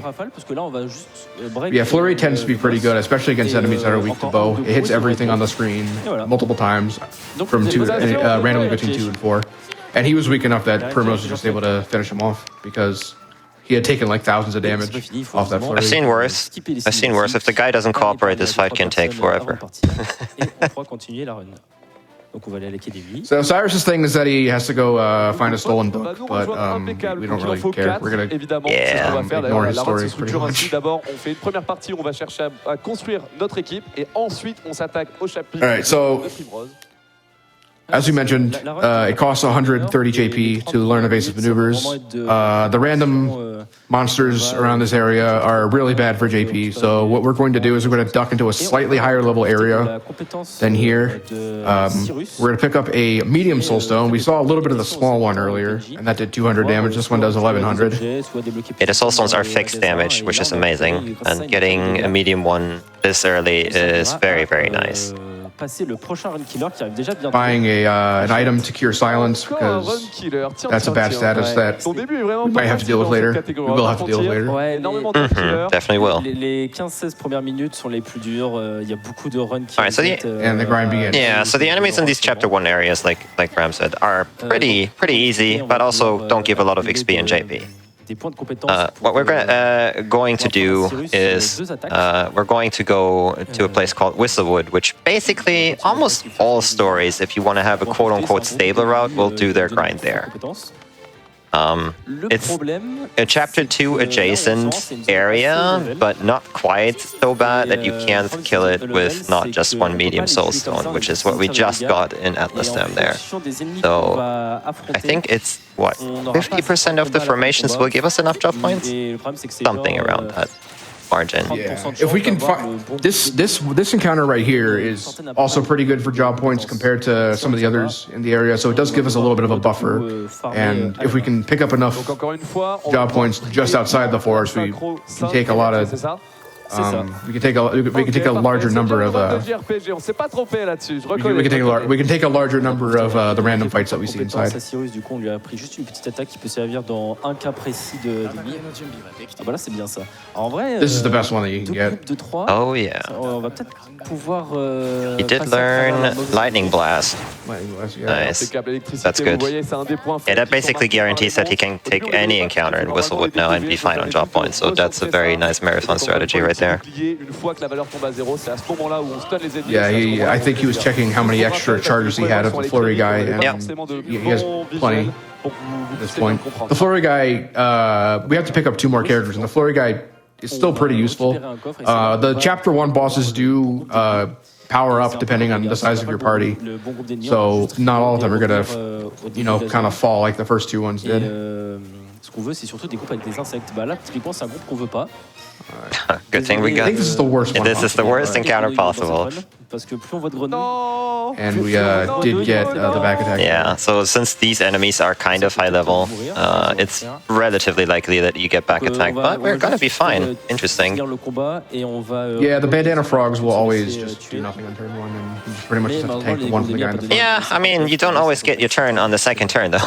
That's what I'm saying. Like, surprising that the game let us do that. So I think he is going to try to get a better one. Oh. I'm not sure why he wasn't good enough then. Wasn't good enough then from AP. No, Cyrus is at 90, so he needed 10 more. C'est vrai que c'est toi l'expert ici, c'est vrai. Il a des arguments, il est bon. Yeah, so I think the thinking here was, well, since I didn't get the 100 JP, I'm gonna have to grind a little bit more, and then I might use up too many summons of my dude. Yeah. So. And that might be why he reloaded. La même chose que tout à l'heure, chef. Je crois que je vais pas avoir Same le encounter again. Malheureusement, je suis en train de voir le timer. So if you don't get back attack, by the way, you're always guaranteed to have one character that goes for you in the first turn, by the way. You don't necessarily know who it is. It's supposed to be the one that has the most speed, of course, but in this game, we don't actually believe in that. Beats that as a lie. You can't tell me otherwise. But this time he only has 95 JP, but he got extra JP for getting the 1-turn kill, which he wasn't able to get. Yeah. He got surprised in the other one. So pretty much any garbage. Like these guys will, I think, get like 7 or something. So you don't even need to summon if you don't want to, but he will. So once you learn these 2 abilities, you start getting passives as well, which Prime already said. Evasive maneuvers is the one for Cyrus, and that will just reduce the encounter rate, which is huge. A huge deal. Yeah, we have to get through some of the later game areas really early, and they would pwn us if we had to get an encounter. We can get through most screens in the game that we have to do with just evasive maneuvers. There's some trickery that we might have to use on a couple of them. Yeah. But here we're gonna go to Primrose's Chapter 2 town. No, Chapter 3. This is our Chapter 3 town. It just happens to be right nearby. And I do believe we have to use Scrutinize to get a couple items. Oh yes, we do. 30%. It's gonna be a 30% and then a 70%. So that's nice. Having to deal with these 2 back to back right after Whistlewood is always fun. Nerve-wracking. No, you meant fun. Yeah. So that is a large soulstone that will deal 2,700 damage to every enemy on the screen. And the fixed damage is subject to other damage multipliers. So if you hit a weakness, you'll do 30% more. If you hit a broken enemy, you'll do double damage. So you can do up to 5,400 damage against something with a large soulstone. This is Transylvania, the merchant. Every category in this game gets her, except for, meme categories like Golden Axe. But yeah, the merchant is pretty invaluable. In fact, this is one of the few categories that doesn't go out of its way to get a second Tressa, so to speak. You can equip sub-jobs based on the different characters. In this one, it's just a little bit of a detour, and just the one merchant is manageable. But most people will get 2 merchants, just so they can kill bosses even faster. Yeah, so the thing behind merchants is, as it implies, they buy things, and what better to buy than soldiers for battle? The problem is that I mean, there's different variations of them. Like, it's a skill from them, hired help it's called, which we're definitely going to learn. The hired help, you can buy some for 100 leaves, which is not that bad, but they're not that strong. There's also some for 30,000 leaves. They are pretty strong. They're pretty good at killing bosses pretty quickly, and that is the main reason why merchants are so broken. You can just pay that money and then basically one-shot most bosses. For the final bosses of the chapters, you might need to use them 2 or 3 times, but overall, small price to pay. Ok, ça passe. Alors, c'est un glitch qui... Yeah, so another item that we picked up back in Noble Court was a sell item that sells for 9,500. It is very expensive to speedrun this game. And Et du coup, ce qui fait que dans la cinématique d'après, on skip une cinématique en fermant une boîte de dialogue. Je sais pas si c'est clair, mais en gros, on skip une cinématique à la vitesse d'une fermeture de boîte de dialogue, ce qui fait gagner 1 seconde et demie, mais c'est 1 seconde et demie qu'on prend tous les jours. Applaudissements, s'il vous plaît, 1 seconde quand même.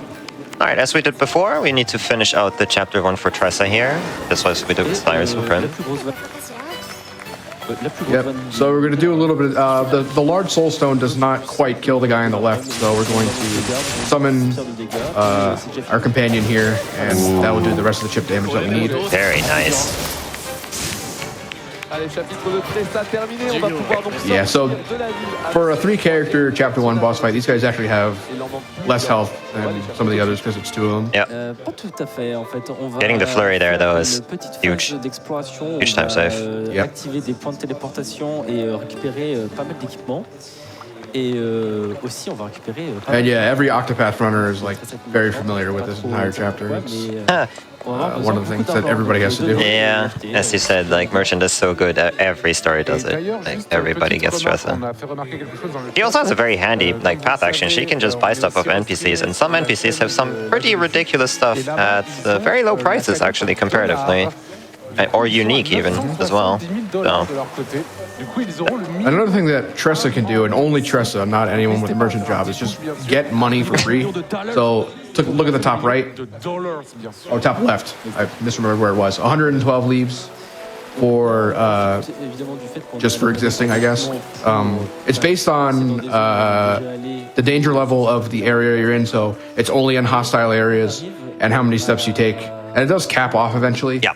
But just that little bit of money that you're constantly getting is very good. Here we're going to go to the Shrine of the Thunderblade. This is where we can pick up a subclass called Warrior. So this circumvents having to pick up the natural Warrior, Ulbrich, if we want to use Warrior abilities, which we do. Yeah, there's for all classes, there's a sub-shrine, so for 8 of them. And based on the category you run, like what your final boss can do or your bosses can do, you want to pick up different ones every now and then. Like Bram already mentioned, like usually you try to pick up the Merchant because it's pretty good, but if you don't need it, you don't have to go out of your way for it. Like, the good thing about Warrior is that it gives access to swords, which is a pretty valuable weakness you can exploit on most bosses here. And there's another medium soul stone, I think, in this chest here. And now we're actually going to go all the way to Primrose's final chapter town, which is in a very, very late game area. It just kind of happens to be on the way, and when, like we said, once we visit a town, you can just come back there via the map. Yeah, it's also the first instance where we're going to be saving and then reloading to reset our threat levels. Because the screen is... Yeah, the screen is just a little bit too long to make the entire way. Yep. Actually, I'm trying to... I don't think this is one that you can just YOLO and skip it. I think it's just it's too long. It's long. Because you do the pickups here, like, so you will definitely notice here, like, on the way, we'll, like, pick up a couple. Most of them are just for money, like, money items. Just to use hired help later on. Yeah. Oh yeah, you can actually still get an encounter from the save point to the town, I think. Yes, you can, definitely. Not that I would ever get one. So there isn't a fixed distance that you travel before you get an encounter, but there's a pretty tight range, and so everybody kind of has it, and everybody who's run this enough kind of has it in their head where they think they might get an encounter. And if you're gonna get one, it'll be like right there on the steps. But Thankfully, he made it just in time. And now he's going to back out and go into an optional dungeon called Shrine of the Runeblade. As we mentioned, speedrunning this game is very, very expensive. So there's a chest with 50,000 gold inside. I do think we have to we have to reset again in order to make it to the Oh yes, we do. I mean, you could. Very good, made it. You could try to just take the fight and try to run away, but that doesn't usually work out very well for you. L'argent est au cœur de la run. As you might imagine, we're very underleveled for this area. This is like a final chapter type of area, as Bram mentioned, and if you get the encounter, not only is it very likely that you get back attacked, you just like straight up like get one shot. Trying to remember if I think the flurry guy might be able to break one of the formations, but oh yeah, the formation you get is technically breakable by the flurry guy because they are all weak to bow. But he has to flurry, 1, and then 2, you have to get the turn with Prim at the start, which is not a guarantee. And you have to not get back attacked. Mm-hmm. And so here we're gonna get one more item with Tressa. This is a piece of gear that gives us 500 extra HP. We're really going to be starved for levels in this speedrun because we're going to try to speedrun it and go as quickly as we can. So having extra health is actually pretty huge for surviving later boss fights. Yeah, this is one of the few categories where it actually matters. Like usually you have another way to circumvent a boss hitting you in some fashion, but here the final boss is actually 2 boss fights, and the first one of that is against 3 things.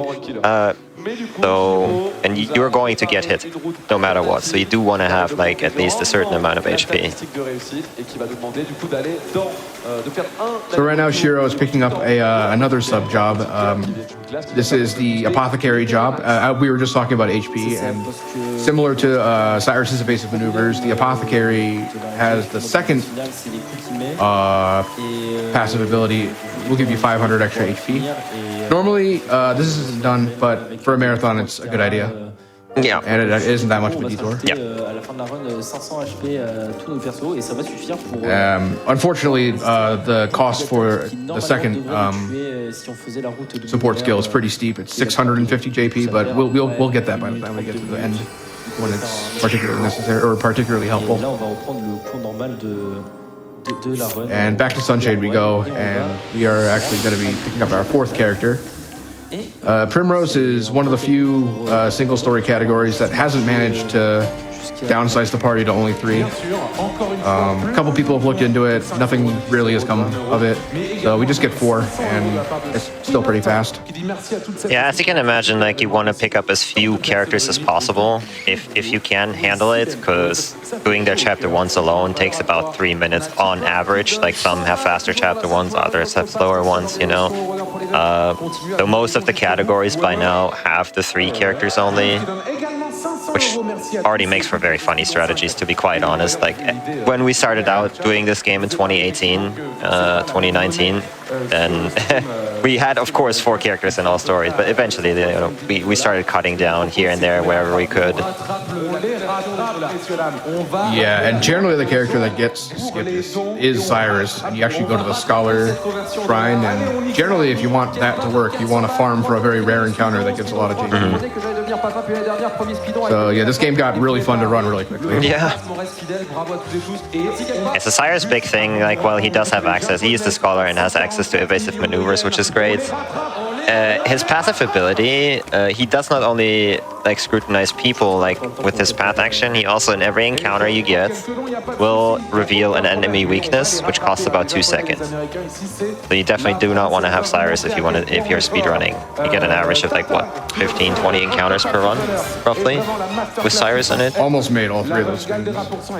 The run from Sunshade to Boulder Falls is pretty infamous for having 3 screens in a row that are like borderline in terms of are you gonna get an encounter here or not. And I think this is the rarest one to skip, so it's not a huge surprise that he got it right at the end. Yeah. A reasonable run though. So here's Therion the Thief. Therion has a couple useful perks for the run. The biggest one is that you can open purple chests. You need to have them in the party if you see a purple chest and you want to see what's inside. He also has the ability to steal the items that for free that Tressa has to buy, although we're so under-leveled that it's anything useful is going to be a very low percent chance, so we generally don't bother. Yeah, so the path actions basically always have a counterpart between each other. So you basically have 4 path actions in total, but like they have counterparts. So as a merchant, you pay money to get your stuff, but Therion can steal it at a certain % chance depending on his level. But they both effectively do the same thing. Cyrus kind of... Yeah, similarly... Yeah, go ahead. Oh, similarly, Primrose, we mentioned, can fail allures. Ophelia can guarantee guide people, which is the same kind of thing, but it's level gated. Exactly. That was a very good escape on that encounter. This place is awful because if you have 4 characters in the party, you generally are going to have a screen full of enemies. So here's Heathcote. This is Therion's Chapter 1 boss. The strategy is to break him and then toss a large soulstone. And then he's going to have a little bit more health left, so I imagine we're going to be relying on the flurry guy to take care of the last little bit. Yeah, ideally he just flurries immediately. Well, once we get rid of the foot soldier there, we will. He'll only have one thing to target.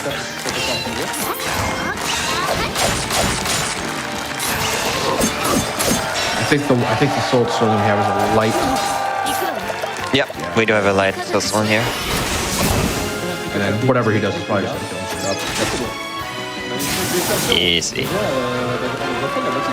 now we're done collecting our characters. Another perk of having Therion in the party, or going to get Therion's town and getting him, is that he's pretty close to Primrose's Chapter 2 town. So we can pretty much start doing story right away. I think on the way out, we're going to steal a couple items. This is like Therion's base, so everything's going to be 100% pretty much. Yeah. So energizing pomegranates are items that will give boost points on command in battle. And that's pretty useful. That is very useful, yeah. We also pick up an item called a Nourishing Nut, which will also give extra HP. Also very, very useful, but it's not as much as the items that we're going to pick up and equip to our characters. I think no, that's if you don't have the basic maneuvers that you can get on the screen. Yeah, you shouldn't if you move correctly, but you can if you have like a little slant in there somewhere. Yeah. Ok, donc pour l'instant tu sens comment ta run? Au niveau de la RNG, il y a eu quelques passages où t'as bloqué, mais this one's also a little sketchy. Ouais, pour l'instant ça va. Yeah, you can definitely get one here. Les bois sifflants étaient un peu méchants avec moi, mais on a réussi à faire avec. Again, early game areas will also kind of bulk up their encounters if you have more characters in the party.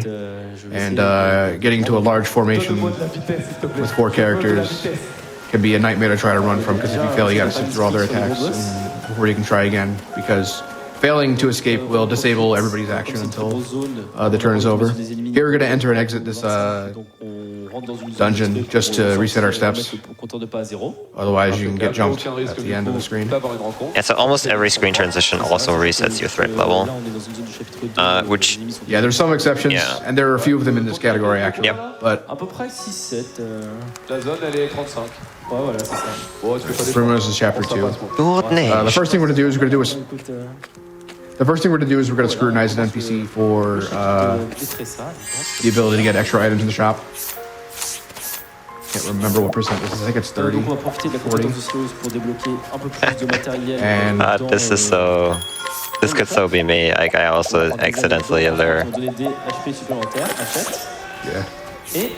I don't think the flurry guy is useful anymore at this point. Oh, but we're going to get rid of him because we have to allure someone else to the story. Yeah. Sadly, if you have a story NPC that you need to allure, then you have to get rid of your current one, which is very unfortunate. All right, so what we did was we bought a bunch of items that give 200 HP. We bought 7 of them. One for every free slot that we have, because we already have one that will give us 500. So now everybody's super bulky compared to what they should be at whatever level we are. There's another scrutinize, I think it's for a soul stone. Or maybe a money item. Money.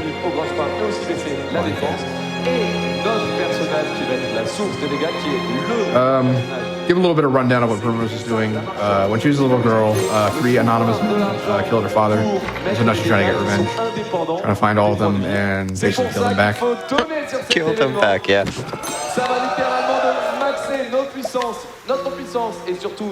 So the first guy lives here.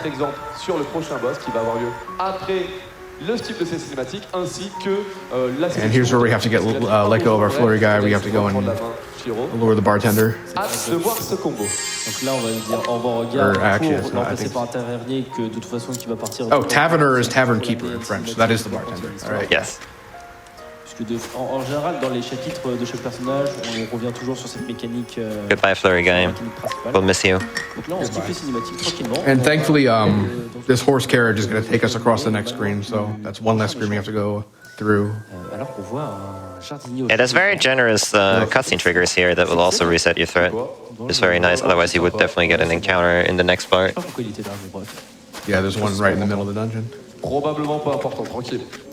There's also press plus to hear travel banter. In this game, that doesn't reset your encounters, but this game is a sequel, and for some reason they retooled it so that it does.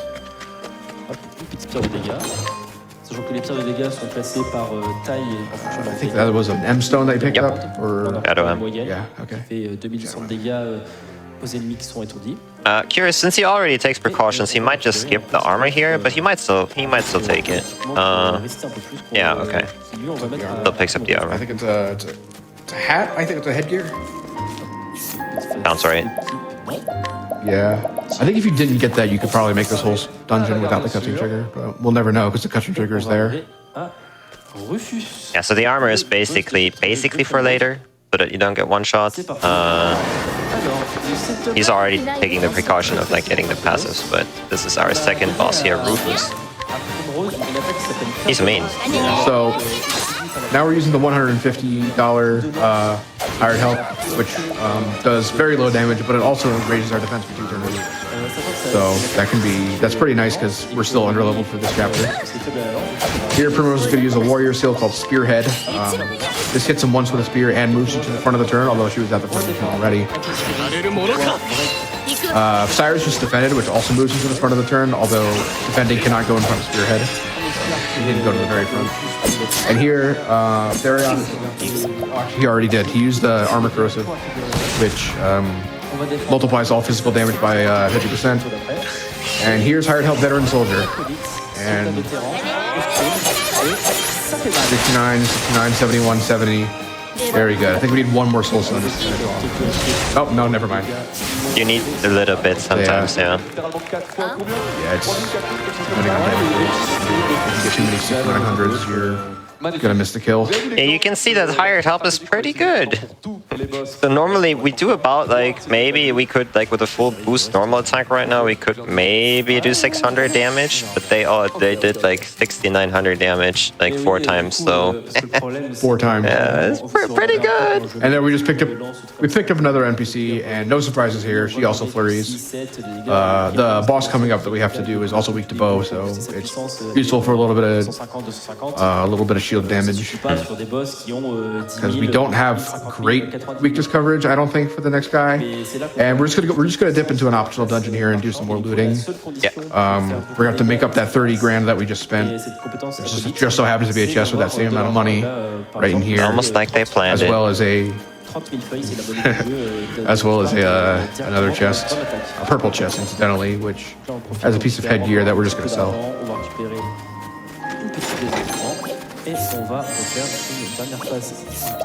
Might be checking the charges there for the summon.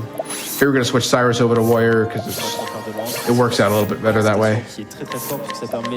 Yeah, most importantly, Cyrus does get a slight HP boost there, which since we do have the 500 HP on Prim, is very valuable for him. Otherwise, he would be by far the least HP character.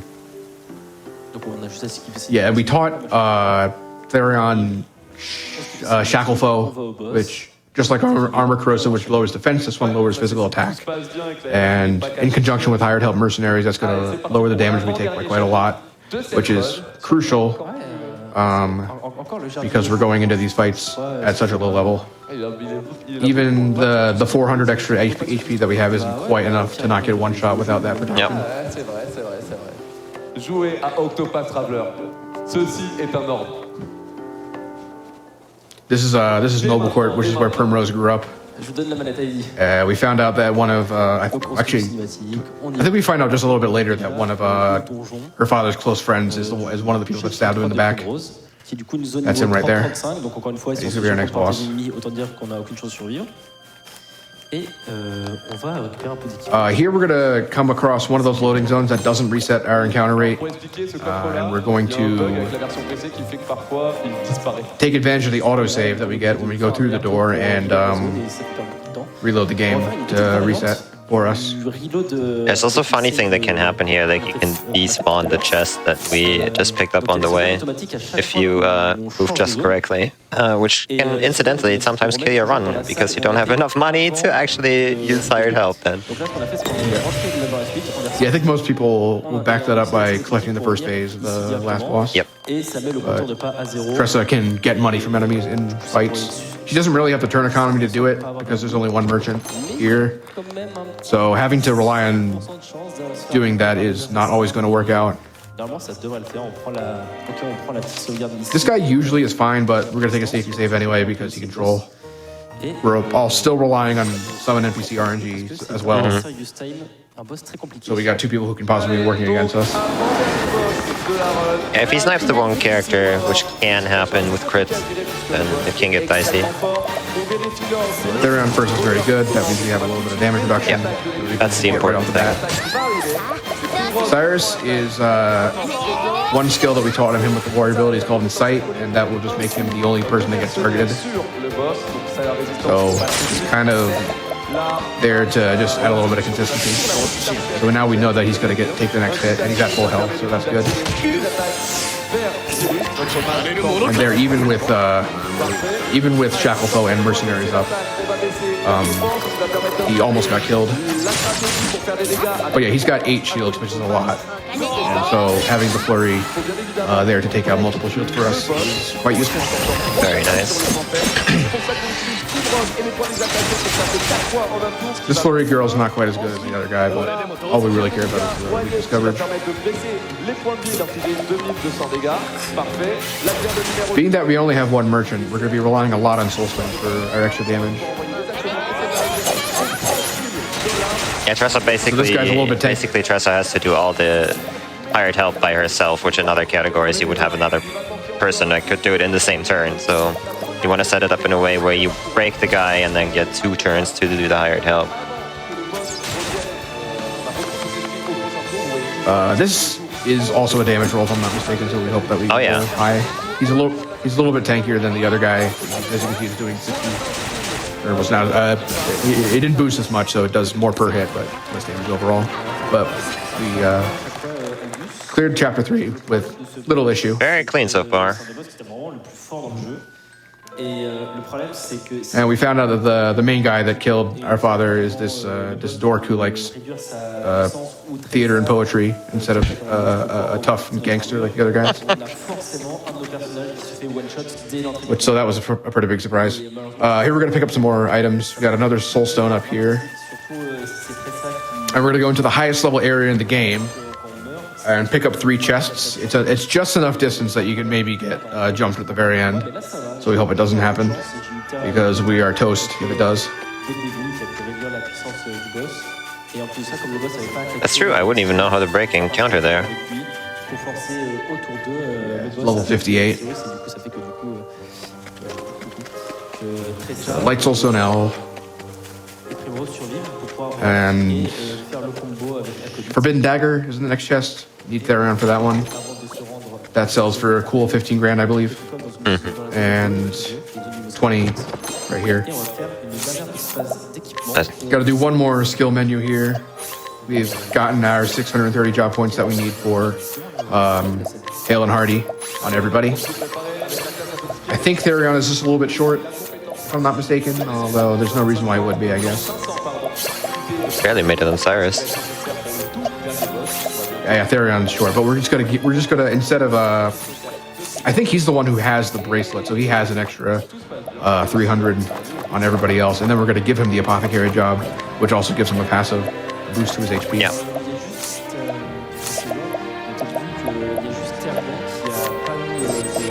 Curious what the numbers add up to. Okay. Okay, alright. Yeah. I've never done a safe run of this category, so seeing that high HP is actually kinda weird to me. Yeah, this strategy's never this apothecary strategy's never even occurred to me, but when I saw it do it in his PB run, I'm like, oh yeah, that does make sense. It definitely makes sense, yeah. We'll probably see why too. Yeah. I think it's not even going to really be enough to protect you from certain situations. That's, yeah. Getting crit is a thing. You do still get one shot. There's one of Simeon's attacks on the second base still one shot to you. So that's him getting another soul stone. Gonna pick up a couple items in here, and then he's gonna warp out of the dungeon because with the amount of extra steps it takes to get these items, there's just no way that you'll make it to the next room safely. So we'll just reset the dungeon, and while we're here, we're gonna, or while we're warping away, we're gonna do our last cell menu. Because the last boss is 2 phases, we have to spend a lot of money. Yeah, more than others would have to for their final bosses. Yeah, I think it's 150. So we're gonna get about 120-ish. I think there's another money chest we can still get. Yep. And then we get some reward money. Exactly, the rest you get through Tressa. We're way good though. Way over. Yeah. Which is kind of nice because you can, if the fight goes awry at some point, you can throw in dancers and they might fix it. They are only 1500. So that's a nice backup. Yeah, there's even another money chest that you got in Boulderfall that I didn't even know existed. So, a little bit extra money. I forget what was in that chest. Oh, armor. And then there's another 20. There. I don't think that armor gets picked up normally. Nope. And that's probably why. So this is a surprise attack. Otherwise, this actually is pretty easy to break. As you can see, everything has 1 shield. We might even make it to the second turn. We have a lot of XP. Nah, never mind. We might even... Yeah, no. This is Octopath, sorry. No, sorry. Why would anything good ever happen? He has to get this encounter, by the way, almost, if he picks up the 2 items in the room, because there is no way if you do the screen transition here, it doesn't actually reset your threat. So this encounter will happen no matter what. But usually, like Bram said, like you can break the encounters here relatively easily. Just need to not get unlucky. So if he makes the door, he can just reset the game and load the autosave. But that sounds slow.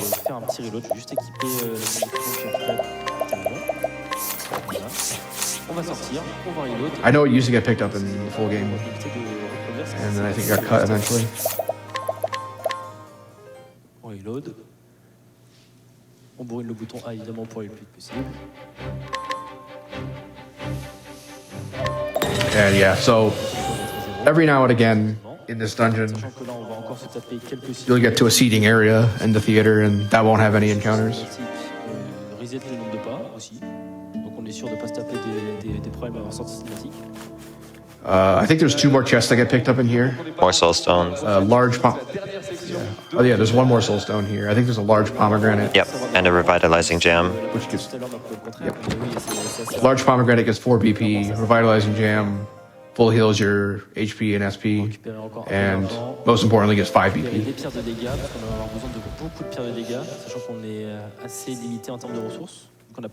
And I think this walk to get all these items is also a little bit tight. Unless you reset the game, which I don't think at this point is worth it. Yeah, you should make it to the safe point, even with picking up everything. Yeah, and we're very much going to want to talk to the save point. Oh yeah.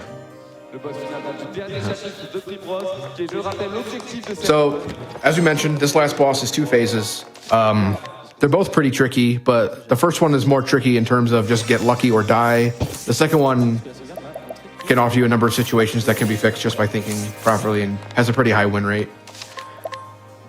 But we've got the boss and we've got 2 ads, and the ads can one of them can just hit everybody at the same time, and then any other attacks you take will probably finish you off. So we'll see what happens here.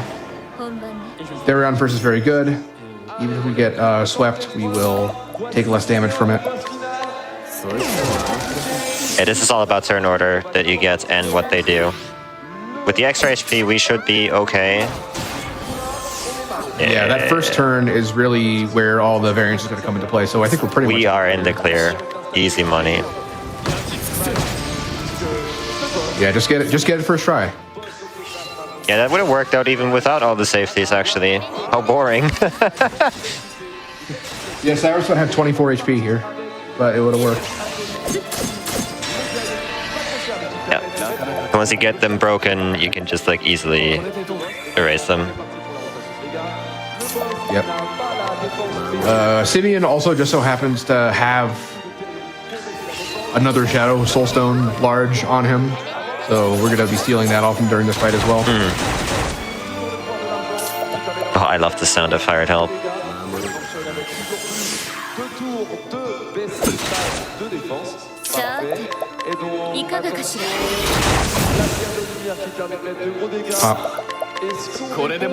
So yeah, 1 Hired Help and 2 Elstones to just get rid of both the puppets.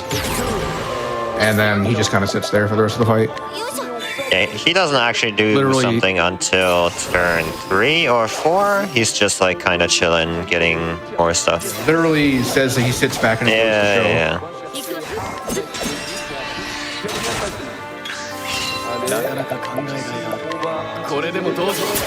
And between all the Soulstones that we threw at him, and another Hired Help will take him out.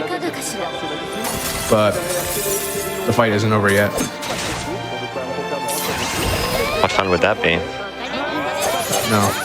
After this, he gets out of his chair and decides to take it seriously.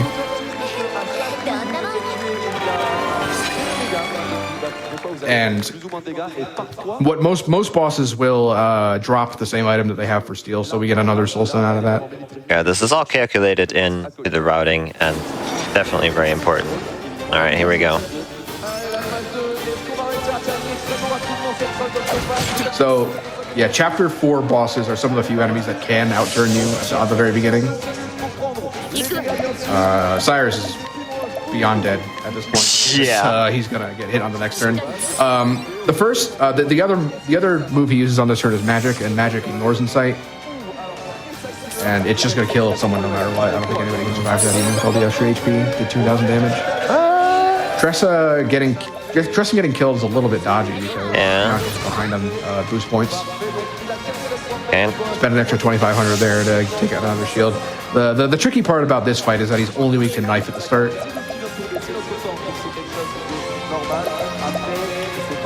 Getting killed is kind of Cyrus's only job in here, so we expect it to happen.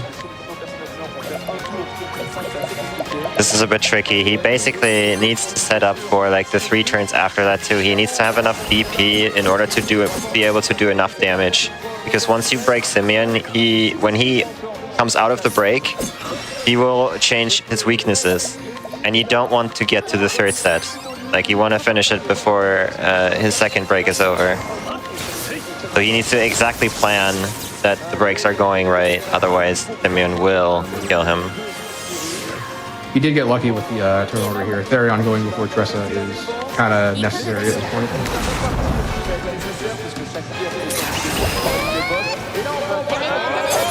And the first thing he's going to do when he comes out of break is cast Silence on everybody. In this game, Silence disables all of your skills, not just your magic. So it's of utmost important that we cure that ASAP. And Tressa especially needs to have that taken off.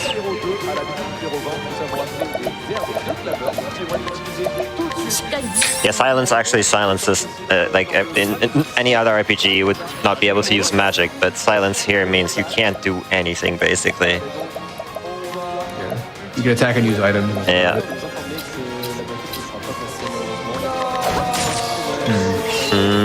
Dodgy. This is fine. I think if he's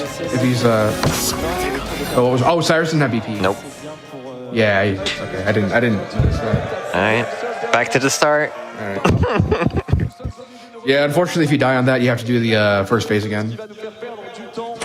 But we'll just get it first try again. Yeah. If you haven't seen a run of this, like it definitely doesn't look like that he needs to like reset there or anything or give up, but as I mentioned, you basically want to have like a 3-turn setup perfectly into the kill, otherwise would die anyway.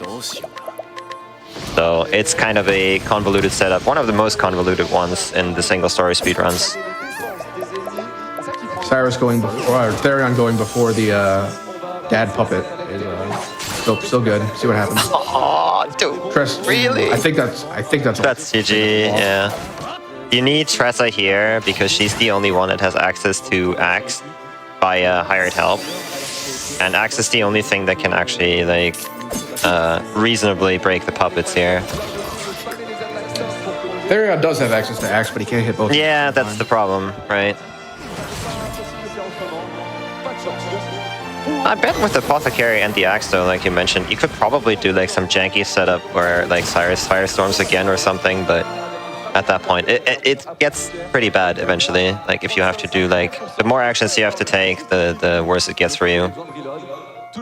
Yeah, like when Simeon starts attacking you, it's bad. But yeah, that first attempt at the second phase was off to an awful start because he killed Tressa straight up right away.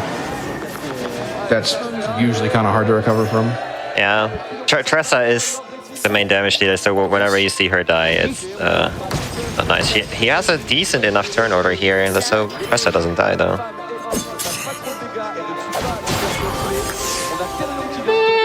Therion, I think that should be fine. If you revise right now. Yeah, he does. Oh yeah, he did get the that turn good really turn order on turn 2. Yeah, this is fine. Never punished. I mean, that's kind of out of his control, so I don't know what you want to punish him for. For being unlucky.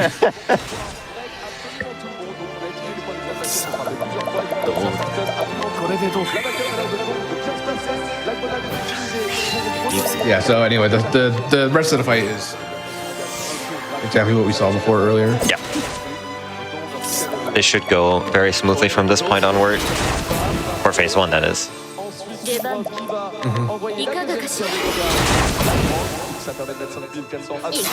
This track is called Determination. It's best track in the game. A lot of people's favorites.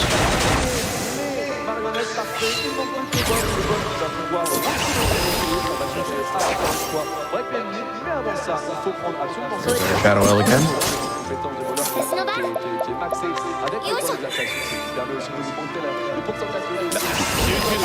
Yeah, even the small pomegranates are useful when you've got one person soloing the entire fight.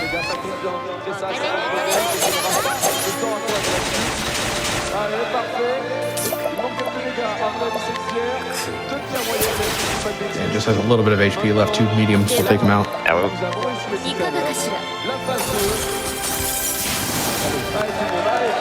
As we mentioned before, since we only have one merchant, a lot more soul stones are picked up. Yep. Than usual. Allez, Simon. Merci.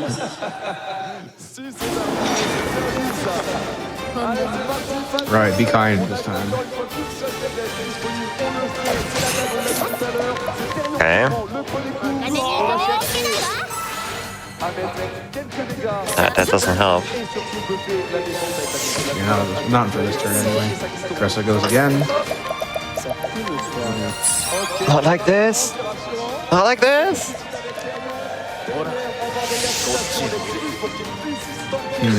This can still go okay because honestly, what killed that last one wasn't Tressa dying so much as it was Cyrus getting killed a second time. Yeah. Oh, he lived? Apothecary to the rescue. Okay. Oh yeah, and that extra palm small that he picked up. Also a big help there. Perfect. All right. All right. So this looks like it's GG. As long as he doesn't make a mistake, knock on wood, this should be fine. Again, the Therion before tries to turn order.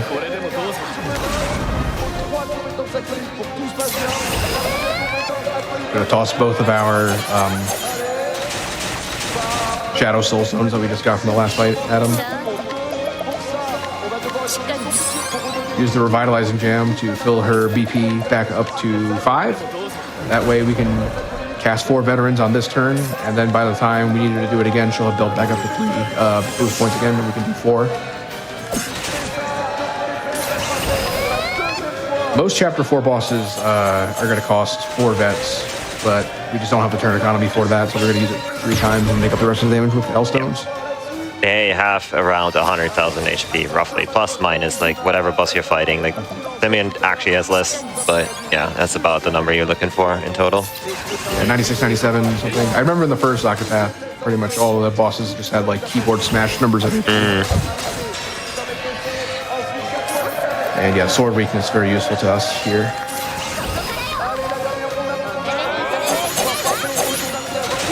And then I think this is either GG or 1 more stone. Or 2 more stones. 2 more stones, yeah. Hey. And there he goes. All right. And then time is when credit starts, or the last cutscene before credits, which is this one. Yep. Didn't quite cut the hour, but hey, very this fight, I've been on this fight many a time, and it has helped me for 30 minutes plus. So this is the victory. No, I was gonna say 10 minutes for me, but I'm trying to think of if I've ever had it go that badly. If you don't have safeties, it can go pretty badly. Yeah, there was a lot of good luck where it was needed, so props to the game for doing that to us. Very clean run overall, definitely, very nicely done. Yep. Donc, et franchement, c'était que du kiff. Merci Kémy d'avoir commenté avec moi. Un plaisir. Merci au public d'être là. Merci à SpeeDons d'avoir fait confiance pour présenter Octopath Traveler aujourd'hui. Et n'oubliez pas de bourrer les dons, d'acheter les t-shirts. Et merci beaucoup. Eh ben écoutez, un dernier mot, merci à SpeeDons encore une fois pour l'organisation, pour le fait de nous donner l'opportunité de renaître, de commenter. On s'est régalé, j'espère que vous avez apprécié du coup ce JRPG. Je pense que c'est le dernier, si je ne dis pas de bêtises, corrigez-moi si c'est le cas.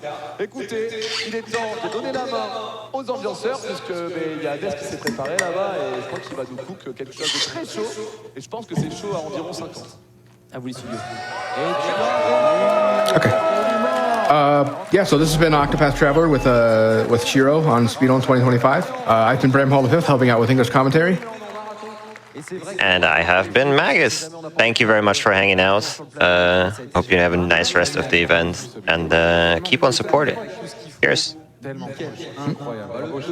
En vrai, c'était à 1h05 l'estimate. Ah oui, tout à fait. C'était 1h05, ça a été tout à fait parfait, nickel. Et là, nous allons passer pour l'excellent et très attendu Hades qui arrive. Est-ce qu'il y a des gens dans la salle qui se sont levés, qui sont venus pour Hades, qui sont restés debout? Au moins un peu plus de 10, je dirais. On est un peu en chaleur 50 dans cette pièce. Oh là là là là là là. Tout du moins en termes d'ambiance, c'est du chaleur 50. Peut-être que demain, enfin ce soir en soirée, ce sera chaleur 50 tout court. On espère. On espère tellement. On espère tellement. Bravo à toutes et tous pour tous les dons que vous faites pendant la run. Il est 4h du matin, bien joué. Vous êtes encore là. On a un don anonyme de 5 € à l'instant. On a Tartarus qui donne 25 balles. Le pull méchère de chez où d'écouter de ne pas être à SpeeDons cette année. C'est vrai que je l'ai pas amené. Mais j'ai vu plein de gens avec. C'est un pull très. Le pull Hades, magnifique, bien représenté dans l'événement. Kawo qui a donné 5 €. Très ça nous a appris que le pouvoir de l'argent pouvait changer le monde et annihiler nos ennemis. Du coup, je donne. Très très bien vu ça. Très très bien vu.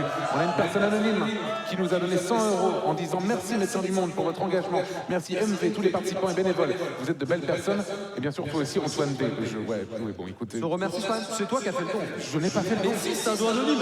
Par hasard, un don anonyme. Merci merci Antoine 2, c'est bon, on l'a vu venir. Inférieur à 3. Pour Béboul, ouais, 100 balles. Et contre cette fraude du Z qui a truqué le vote. Mais non, Zerator a juste injecté 5000 € dans Don Homme. Évidemment. On rappelle effectivement que l'objectif, c'est de rattraper évidemment la cagnotte américaine et japonaise qui est à l'heure actuelle à peu près à 145 millions de yens. Mais on me dit que nous sommes au coude à coude avec les Allemands par contre. Ah oui, on est vraiment à l'euro près. Ils ont quelques secondes de retard. Incroyable. Ils rattrapent la cagnotte à chaque fois. Donc si on veut garder l'avance sur les Allemands, il va falloir donner à fond. On veut garder cette avance. On est vraiment, n'hésitez pas à donner. Pas avoir la dernière place en fait. Évidemment que non. Et on veut battre les Allemands évidemment une fois de plus bien sûr. Le vieux canard qui donne 10 €. Coin. Oui, mais c'est pas mal du tout, j'ai envie de te dire. C'est dynamique. Donne 3 balles, petit don de la salle. Chiro Kémis nous régale sur ce superbe jeu qui est Octopath Traveler. Merci à tous et tous pour ce magnifique speedon. Et tout le million.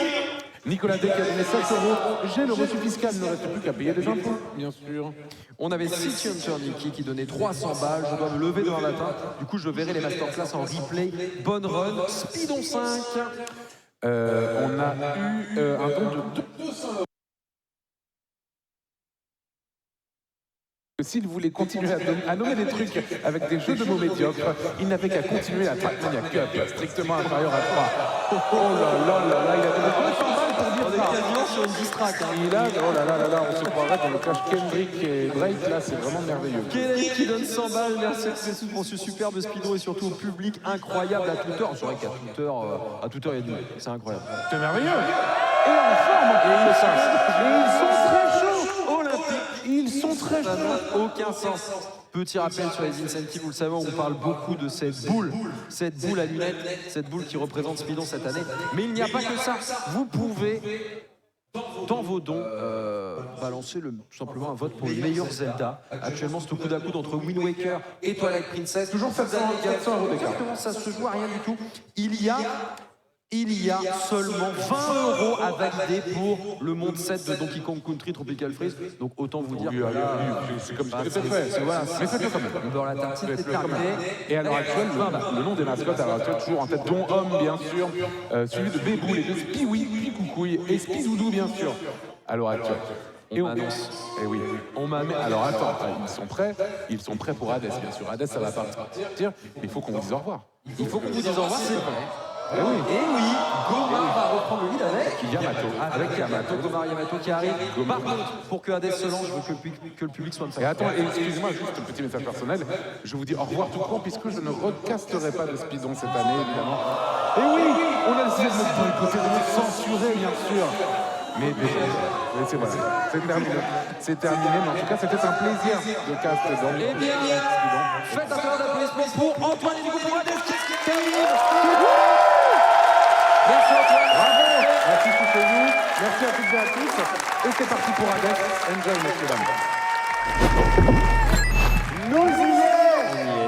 Ah là là. Il était temps. Ah bah oui, il était temps de le revoir, bien sûr, ce mon vieux Zagreus. Je suis avec Nitrostab, donc, eh bien, on est chaud, ça va être extraordinaire. Nous sommes sur un speedrun de Hades, chaleur 50. Autant vous dire que c'est extrêmement difficile. Normalement, voilà, le jeu arrête de vous récompenser et vous dit cesse de faire ça à partir de la chaleur 32. Donc là, on va aller très loin. Je rappelle le principe de chaleur, c'est de tout simplement s'ajouter de plus en plus de malus jusqu'à arriver à cette comment dire, valeur indicative de 50. Donc autant vous dire qu'on s'est blindé de malus. On en a quelques-uns, on va les détailler avant de lancer la run. On va présenter notre runner Nevio. Nevio, applaudissez. Applaudissez, qu'est-ce qui t'a motivé à proposer cela? Hello everyone, we're here streaming GDQ SpeeDons 2025, about to start Hades. My name is Great Comet, and with me I have... Hi, I'm Quacksilver. I am so excited for this run. If you have never seen Hades speedrunning, especially Hades high heat speedrunning, you are absolutely in for a treat. 50 heat unmodded is frankly an absurd category to be showing up at a marathon. While not technically the highest heat available in the game, as you can see on Neffy's screen here, it can go up to 64. This is the highest heat that is a speedrunning category, and the highest heat that is remotely viable to accomplish in one sitting in a marathon setting. Without question. I am noticing that the settings were changed a little bit between when I saw this last. So it looks like we've taken off approval process for tight deadline, which is, I think, a very good idea for speedrun safety. Yeah, so there's a lot of different mechanics on the thing. The big things are every enemy in the game is going to be buffed in some way. There's faster, more of them. Certain enemies get perks. The particularly noteworthy things on this heat screen are tight deadline, which is commonly used in speedruns, but it sort of forces you to complete each biome in Hades in a certain amount of time, or else you start taking 5 damage every second. As well as, for this run, Extreme Measures 4. Comment, you want to talk about Extreme Measures? So Extreme Measures is a to punishment option that makes the bosses harder. The bosses are already hard in Hades. They're hard enough. On Extreme Measures 4, they just get harder. Each level of Extreme Measures adds another biome of difficult bosses. So at first you have Tartarus being harder, then you have Asphodel being harder, than Elysium being harder. Nobody runs Extreme Measures 4, which makes the final boss harder, because it's way harder, and it's definitely not faster. But, you know what? Here we are, and this is literally, I think, just Neffy flexing, and I'm okay with it. I'm really okay with it. No, Neffy You're gonna see one of the most insane boss fights you've ever seen. Neffy has a top 2 speedrun time for high heat speedruns, an absolutely commanding Hades runner in so many respects, and to even put this on at a marathon at all is nothing short of incredible. That said, there are going to be some differences, obviously, for the marathon safety of this run, not the least of which is we're using the shield. The shield is a safety strat almost in and of itself in high heat, notably because of your ability to just block incoming attacks by charging the attack. It makes for a lot of get out of jail free situations. Free is a strength. Notably, the shield and this specific version of the shield is the only, and we're going, is the only version weapon option that is capable of beating max heat on Hades, which is a whole nother story. You're noticing we're starting with a Zeus boon.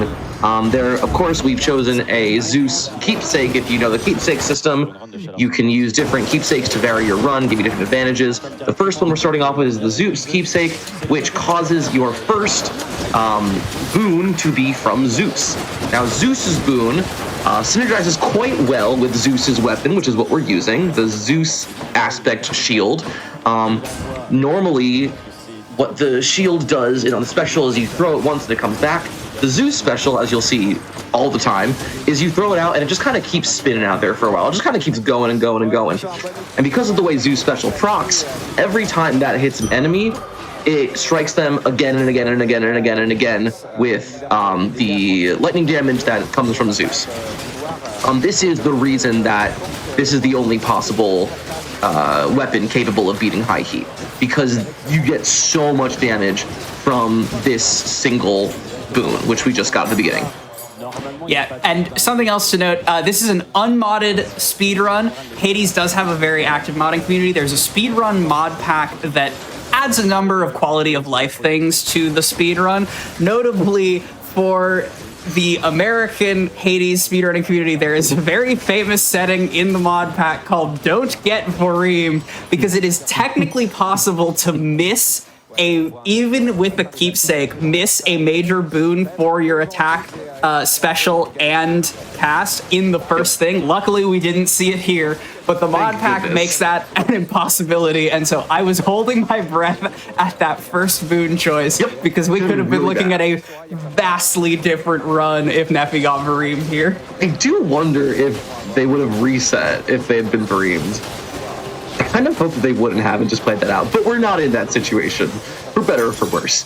You'll notice that as we're going through Hades, if you haven't seen this insanity of the game before, you are playing as Zagreus, trying to escape from the underworld. Oh, that's a bad hit. Oh no, that's right, we have Stubborn Defiance. Never mind, everything's fine. Zagreus, of course, Zagreus in this game is the son of Hades, and spoilers, I'm not going to say. And he's trying to get out. He wants to get out. And in order to get out, he's got to beat up a bunch of people and escape from 4 different biomes. Along the way, you got a bunch of gods who are helping you out. Oh, Athena call. We're gaming. We're so gaming. Yeah, this is some pretty good marathon luck. No, yeah, we're getting great marathon luck. No one say anything. No one jinx it. We're still in Tartarus. So this is not part of the core build necessarily. Athena 8 is not actually a very strong speedrun build, but is safe. It's very safe. Basically, it's your ultimate ability, essentially. Each god has a different one. Athena, who is themed around shielding and reflecting and deflecting, just makes you invincible for a little bit, which is really nice because of the packed condition lasting consequences, which means healing doesn't work. So you notice that during that elite fight a few rooms ago, Neffy got hit once. That 20 health that Neffy lost is never coming back. The only way to increase your health is to gain max health. Asterisk, because we're using Stubborn Defiance, which is another marathon safety strat. Stubborn Defiance, as opposed to the normal Death Defiance that most people know, it's an alternative option for your Death Defiance, which causes you to be able to die once every room. It revives you with 30% health, so if for any reason Neffy goes below 30% health, they're gonna take a death at each room intentionally to heal themselves back up. We got Boldy. Well, we got a Boldy. Let's give a big shout out to Boldy, giving us special damage bonus. And it's a special damage bonus. We're so back. We're so good. Actually, this is a stacked start to the run. Run. For those of you not in the complete depths of Hades, may not even understand what Boldy is doing right now, you can eventually, after you give Sisyphus enough nectar, you can start giving his rock some nectar. Boldy, of course, is the best character in Hades, without any question. In fact, and Boldy gives you a bunch of random different effects. Some are different. They're very minor usually. But we got a plus 5% special damage bonus, which is a lot bigger than you're probably expecting. On a boss, that plus 5% adds up really fast. Dio boon is interesting. Strong Drink is a great boon to see here. Normally what Strong Drink does is it makes you full heal on fountains. Because of lasting consequences, that's still 0%. We're at our first boss. I'm gonna take a break from this because it's about to get crazy in here.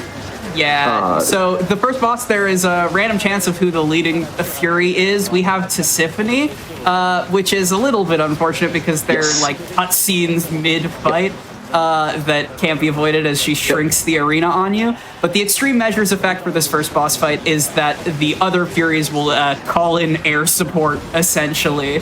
So you can see as Neffy is basically kiting Tis around, there are other additional hazardous zones, making quick work of the boss. This is insane. God, these fights aren't easy on zero heat, and it's so nice to just see Neffy demolishing this. And there we go, we're done. With 2.5 minutes to spare is really good. So a thing about tight deadline, the pack punishment that makes you have a certain amount of time to clear each biome is that time gets saved up essentially. So every big moment you save on a previous biome makes the next biome that much easier. And eventually what we're doing with this is we're saving it up basically to kill Hades.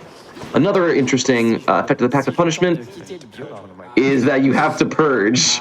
I love that Neffy's showing it off. Yeah. Surely it's sure-footing here.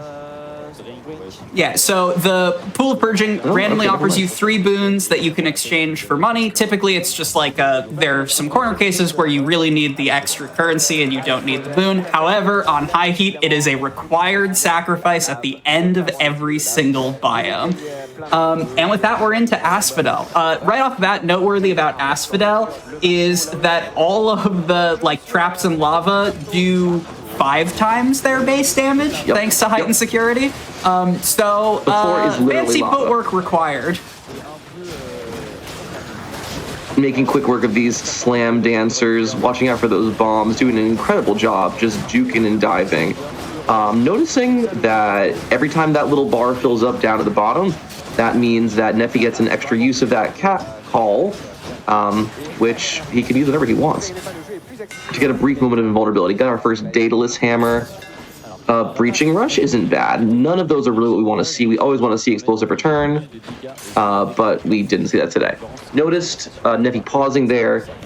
Hades is timed both in in-game time and in real-time attack. The most important reason that we're pausing here is because if you pause, the tight deadline timer doesn't count down. So if Neffy needs to make a decision, he can do that by pausing.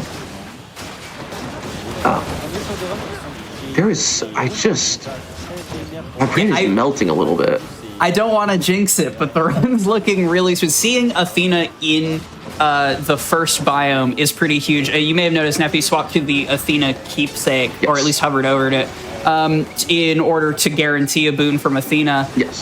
Seeing it, having the build like that, even the safety build, come together in Tartarus is huge because oftentimes in high heat runs, runners will take a pact offering called approval process that basically just cuts down the number of options you're actually offered for marathon safety, I presume, and also in order to show off Extreme Measures 4, which is going to be a treat.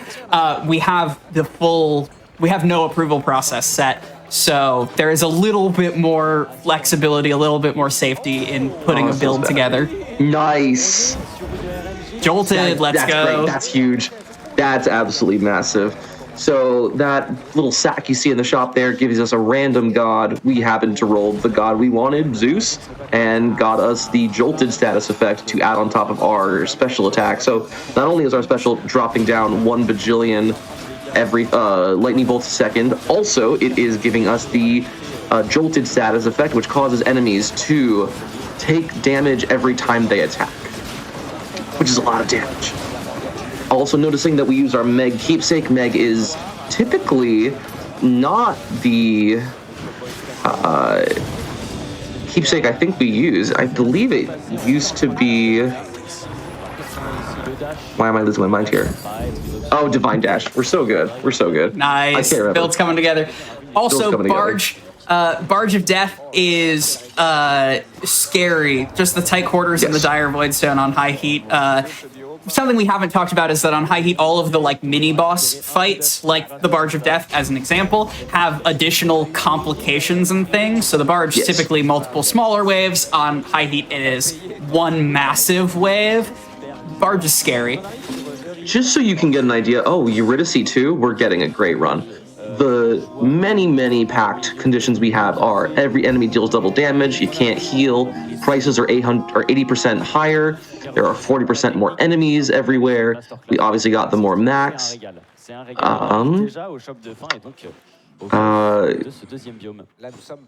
Those have higher life totals, obviously Extreme Measures, which we'll talk about a little bit more, but also armored enemies. We've seen some of the perks come up before, but armored enemies that typically have armor also get a smorgasbord of different perks, like a field that pulls you in, or summoning little 1 health clones of themselves. There's a whole variety. We are into Lerny, the Bone Hydra right now, boss number 2. Only difference between Lerny 1 and Lerny 2 is the addition of a more difficult arena to fight in.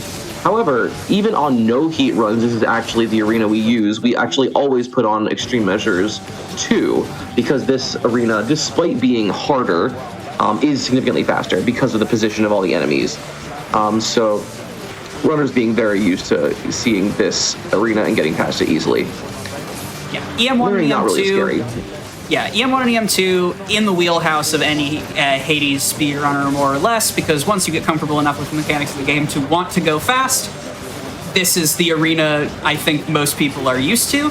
It's when we get to EM3 and especially EM4 that things get way scarier. I also do want to note one thing that some people might be confused about is that normally Zagreus does have invincibility frames. Zagreus does not have invincibility frames on any 50 heat run because we're putting our save file in hell mode to enable the personal liability pact, which causes Zagreus to no longer have invincibility frames. No taking death there to proc that stubborn defiance, healing us a little bit up to 41%. So that personal liability adding just a little bit of heat to our pact of punishment, so we don't have to take worse pacts. I believe we're switching over to Lucky Tooth here. Yeah. For our third keepsake. Already at level 3 Thunder Flourish. Also got the palm hit on that. Extremely good build. Yeah, it's looking clean. This guarantees the 5 sack. I'm sure. Yes, it does guarantee the 5 sack.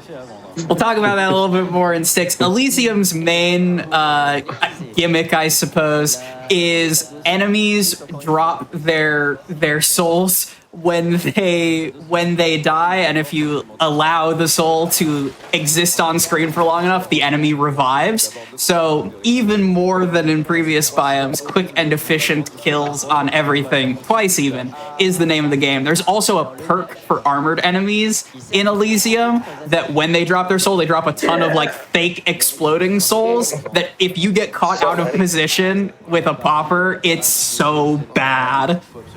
So many. Oh. But we are on to everyone's favorite biome, Elysium. Yeah, and casually, this bio is difficult. Speedruns is even worse.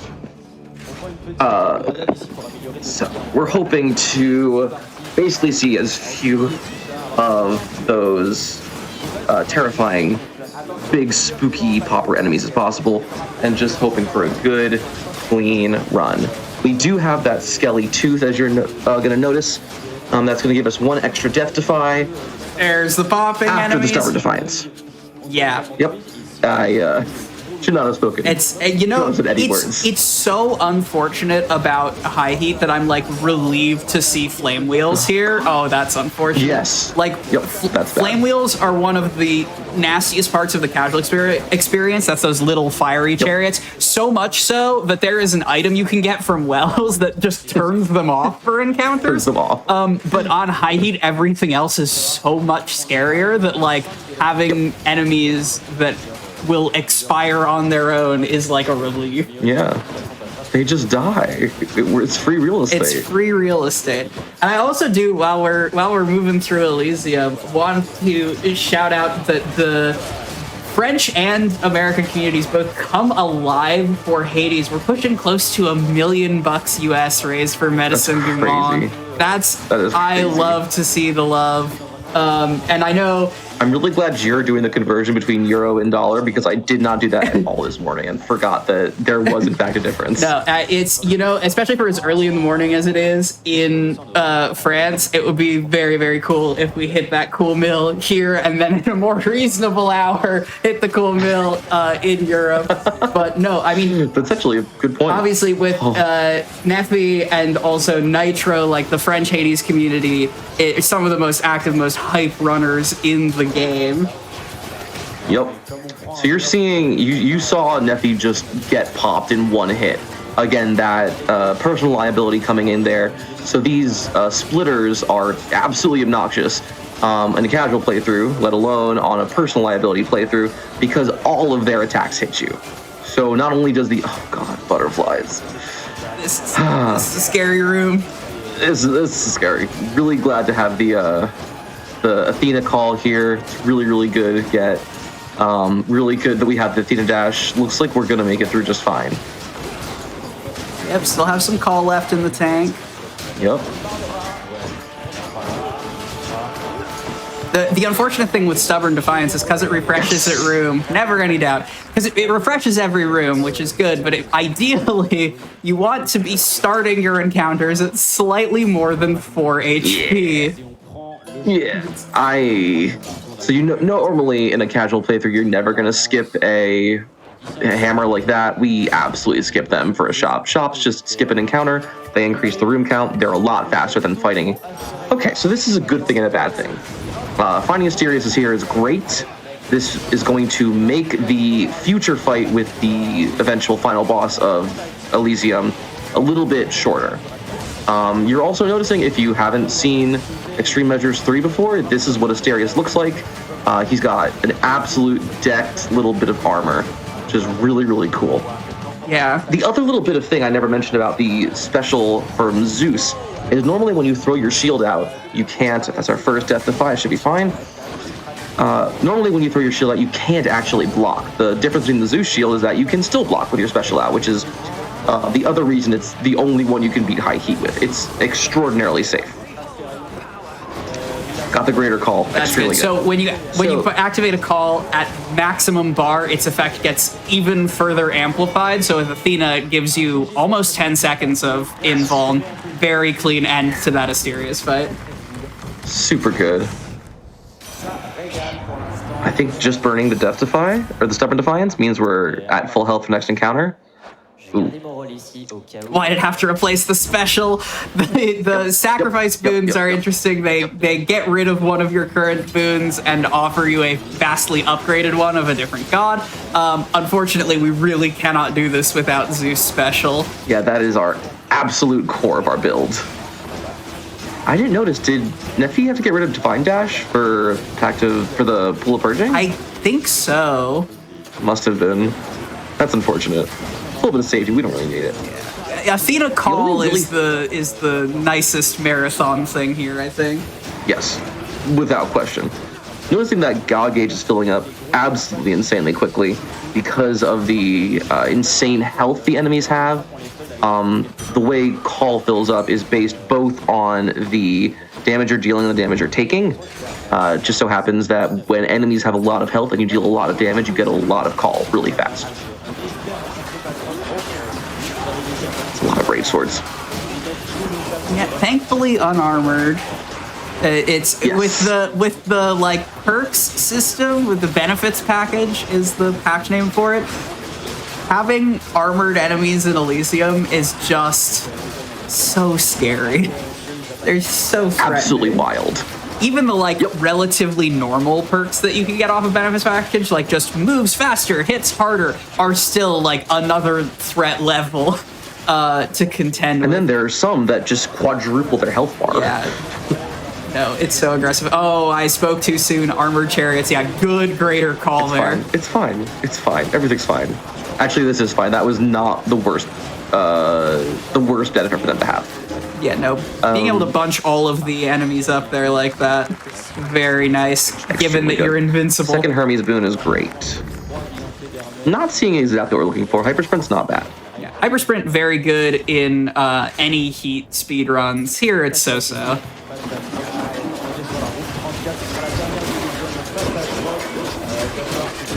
One of the other Pact of Punishment things, you may notice that normally when you're playing Hades and you see a normal speedrun, you're seeing them be able to re-roll rooms or re-roll boons. Oh, there we go with the poppers. Just the whole screen is full. Just full. Just absolutely insane. I actually do an archipelago randomizer of this, and that was the first time I saw this popper. Because I never play with benefits package on my casual playthroughs. So I saw them and I was like, this is illegal. This is absolutely illegal. Yeah, but so that Mirror of Night is what gives us that rerolls, and the routine inspection pact punishment causes the bottom 9 talents, in this case, of the mirror to be disabled. So the only talents we actually have are the backstab, which is obviously good, the chthonic healing, which is useless, and stubborn defiance, which is extremely good that we have that. Normally when you're playing on, not normally, when you're playing on Maxi, you have none of those. But Yeah, this is a really, really clean Elysium, honestly. There are certain things, like, even as ridiculous as the difference between 50 heat and any heat, let's not even go there. Every successive heat gradation from any heat to, there's also a speedrun category in Hades for 32 heat, one at 40 heat, and one at 50 heat. Each of those is exponentially more difficult than the last, and maximum heat at 64 is just absurd. It was thought to be impossible for a long time. It was just recently, I mean, in speedrun terms. Oh, we got explosive return. Nice. The build is here. alive. We're in it. Yeah, Neffy popping off for that. Yeah. Explosive return is, without question, the best boon you can get on the aspect of Zeus shield. What it does is every time you catch your shield, which is a lot, you just release a big ol' explosion that deals 100 base damage, which is a huge amount of damage. It's basically doubling your DPS. And you're seeing that Neffy is just melting this boss fight. Yeah, so if you've never seen Extreme Measures 3, which I would not blame you, it gives Theseus a sick ride and a bunch of missiles. This fight, it turns an already, like, scrappy fight into just the complete visual nonsense sometimes, because Asterius has this ridiculous, like, hero spin type move. Theseus is shooting you down from full screen in the first phase of the fight.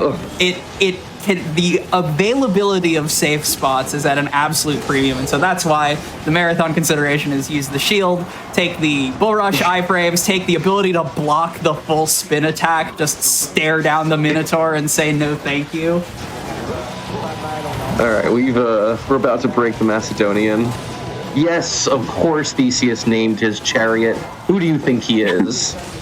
The characterization of this game, you know, there's so much to talk about in the speedrun, but in case you're somehow tuning into this and have not played Hades, play Hades. It's such a good video game. There's a second one that's being worked on that's an even better video game somehow. Yeah.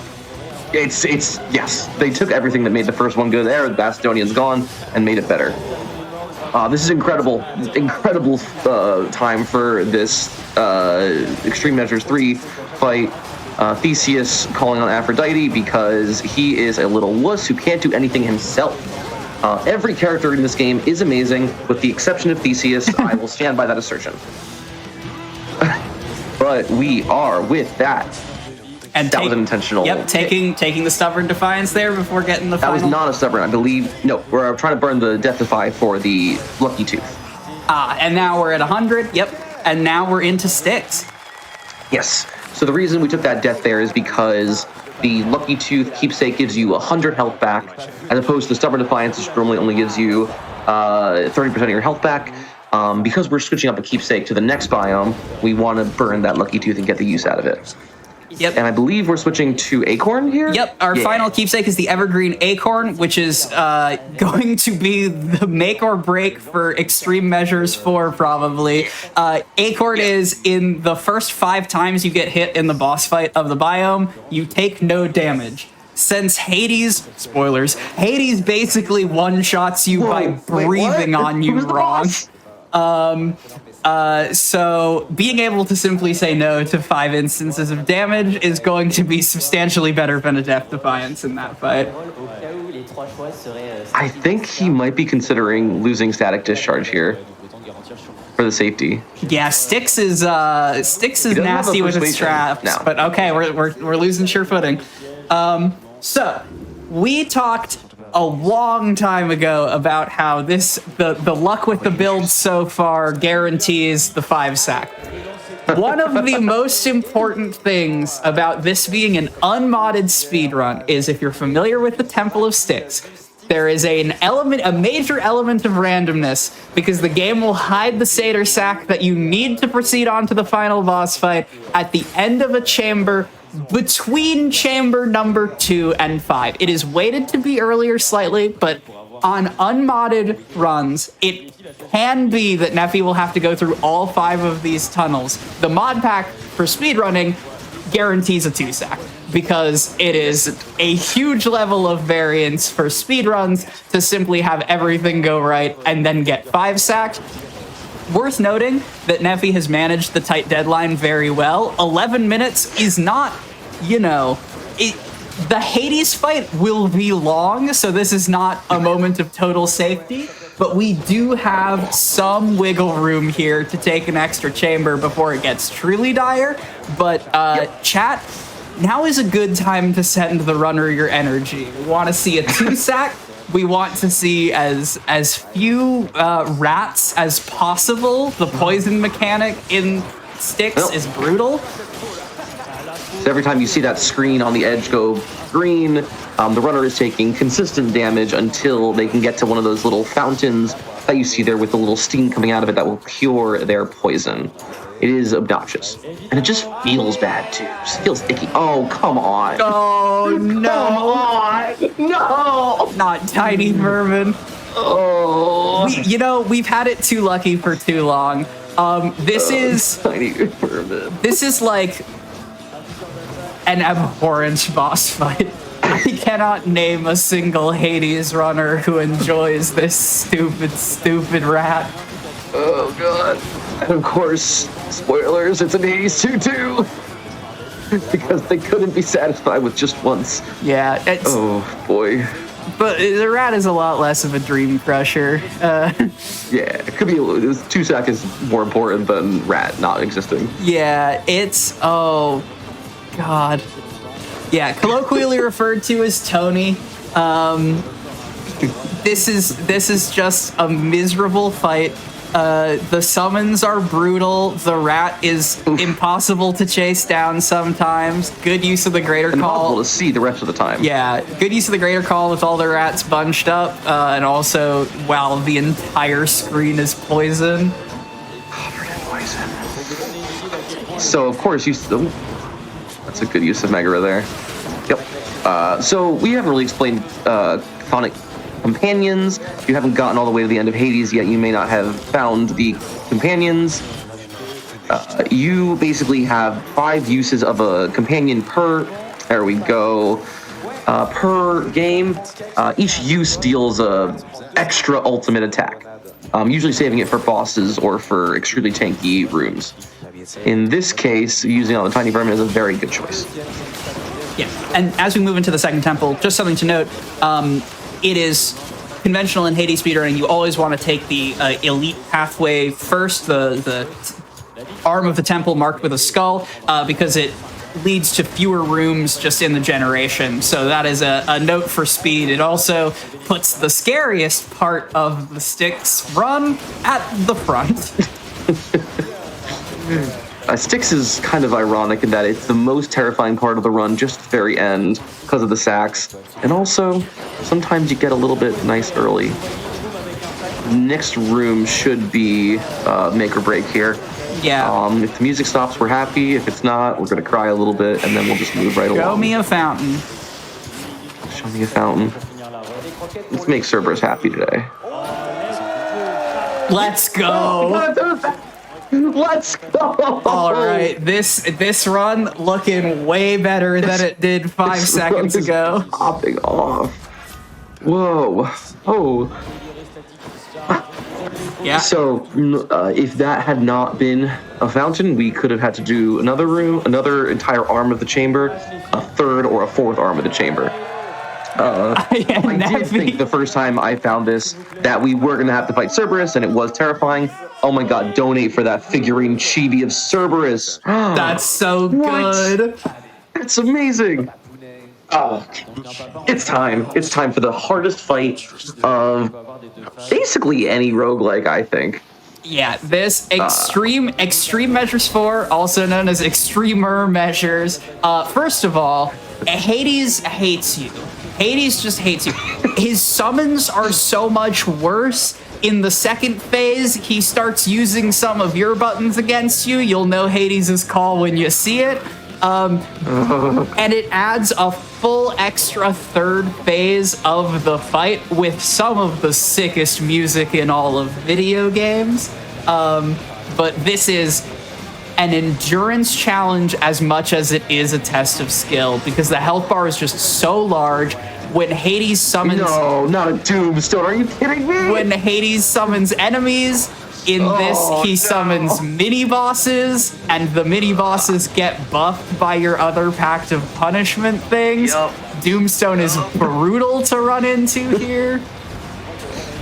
I suspect what Neffy's gonna do here is just ignore the Doomstone, just try to burn down Hades, which I think is exactly the right choice. If you notice underneath that acorn, there is a little number that's going to show how many uses we have left of that. I'm not going to comment on the number right there because it's going to probably jinx everything. Yeah, there we go. There it is. I should have said anything. That is why the Doomstone is the worst. Because the Doomstone, because we don't have any invulnerability frames, burns through all 5 hits in a single hit. Which is bad. But... honestly, it's, you know, success is never guaranteed in Hades. We're handling it okay, though. Good choice there to use the Meg boon. The Meg keepsake. You either want to use your Meg in stage 1 or stage 3. In this case, it was a really good idea. We're up to stage 2 now. Yeah, so Hades abandons his attempts to scarily summon things. Now he's just going to summon a bunch of pots. The pots do 2 things. The first thing is they are a horrifying trap that is going to deal a bunch of your damage because of your heightened security. But also in his second phase, he heals a bunch from them. So it's important that you be ready for those. But it looks like we're playing really safe here, which I think is exactly the right choice.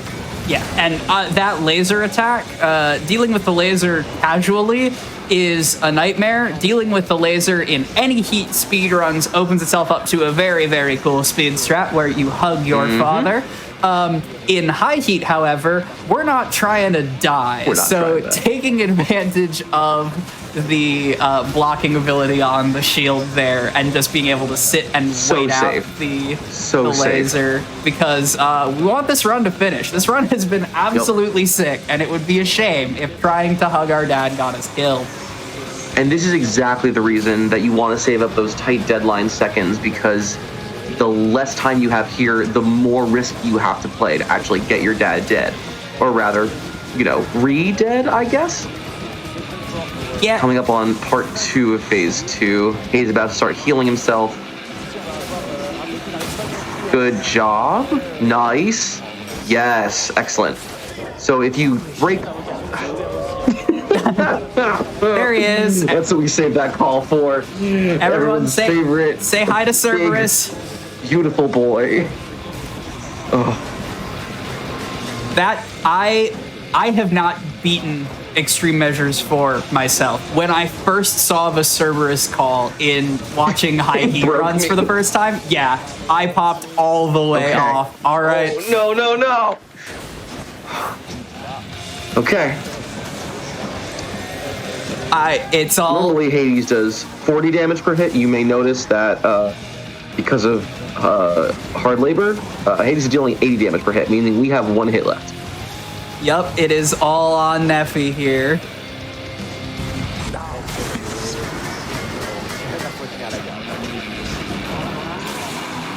Seeing the extreme benefits of that shield. Just being able to neutralize a bunch of these really difficult phases. Looking like we're gonna... I shouldn't say anything. Oh.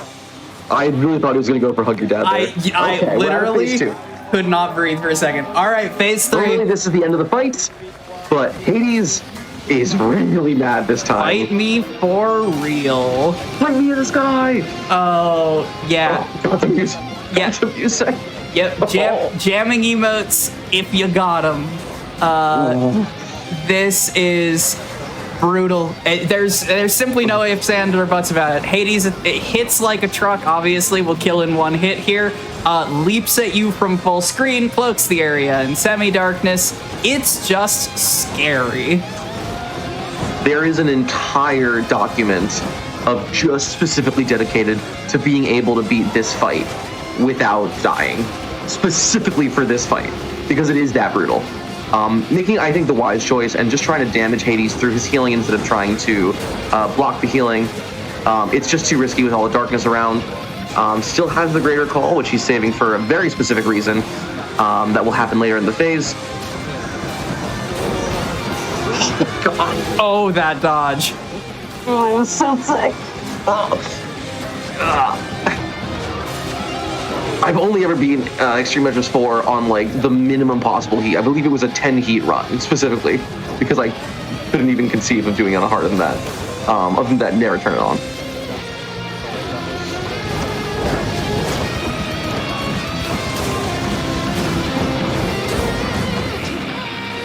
God, I don't even want to say anything. I don't want to say anything either. I literally can feel my heart about to burst out of my chest. Yeah, I'm so stressed and I am not playing this. I will never play this. This is just commanding from Neffy. Yep. You're also noticing one little quick thing. Oh, that was so sick. Oh my God. It was extremely sick. He absolutely predicted that he was going to hit there. Neffy saw it coming. That was like a split-second decision. Popped the Greater Call. Absolutely the right choice. Extremely impressive on-the-spot decision-making. Extremely good. You'll also notice one little extra bit of thing about the shield that makes everything so much easier. Normally those skulls, when you dodge them, just drop on the ground. Because of the shield blocking, it does not drop on the ground, which is a huge boon.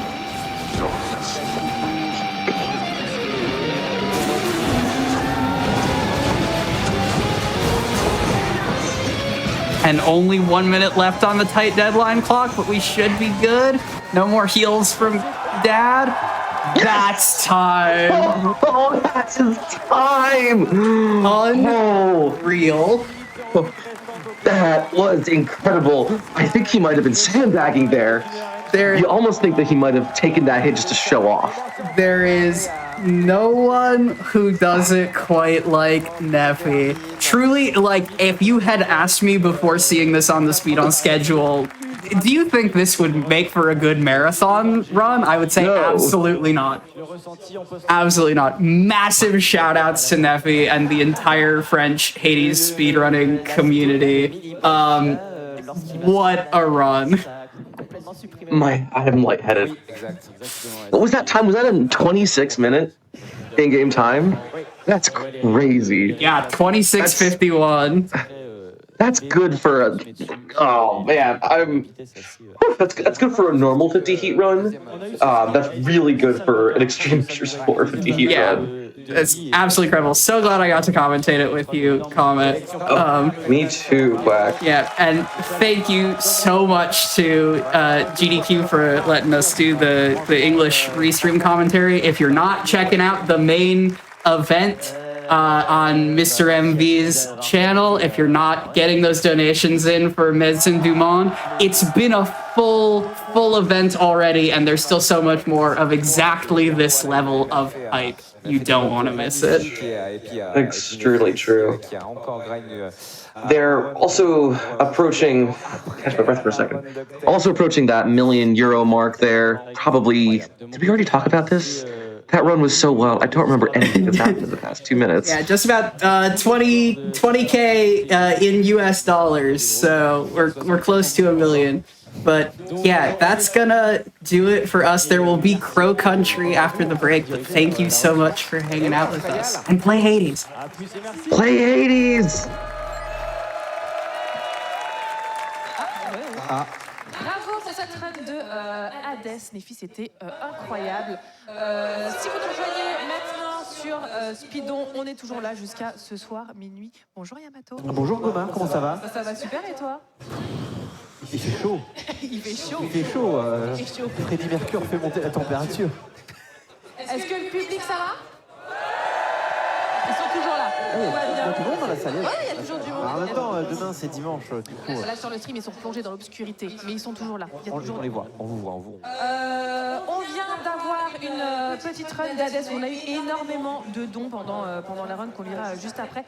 Tout de suite après, il va y avoir une run de Crow Country. Crow Country, le pays des corneilles. Non, des corbeaux, des corbeaux. C'est Raven, les corneilles. Le pays des corbeaux. Je ne sais pas. J'ai fait qu'une LEA, je ne parle pas anglais malheureusement. J'ai énormément séché pendant cette licence de LEA. Confession nocturne. Est-ce qu'on se lit quelques dons? Parce qu'il y en a vraiment beaucoup. Alors on ne pourra pas tous les lire. Mais alors il y en avait vraiment beaucoup pendant la run d'Hades pour encourager le runner. Il y a eu, et ça arrive encore. Lunacy qui nous donne 10 € et qui nous dit il fait chaud dans la salle. Ouais. Zagreus qui donne 10 €. Merci Nefi pour cette run. Mokev qui donne 38 € et 39 centimes. C'est parti. Ah non, c'est là. GG très propre comme run. Emma qui donne 20 €. Incroyable run sur Hades. Merci encore pour cet event. Et on a 5 balles de la part de Armafeo qui dit Hades chaleur 50, à peine aussi chaud que les runners, casters et le public. Et moi j'ajouterais les bénévoles. Ouais. On a aussi 4 € de l'Akésis, restez éveillé pour Hades, mais il fait un peu chaud, non? Ouais, j'avoue, il fait un peu chaud. En même temps, si j'enlève mon écharpe. Il y a beaucoup de gens qui sont restés éveillés pour Hades. Il y a même des gens qui ont mis leur réveil. Des gens qui ont mis leur réveil exprès pour voir la run d'Hades. 50 balles d'anonyme pour 50 hits aussi. Moi qui galère avec 2 hits, je suis bouche bée. Ferme la bouche, tu vas avaler des mouches.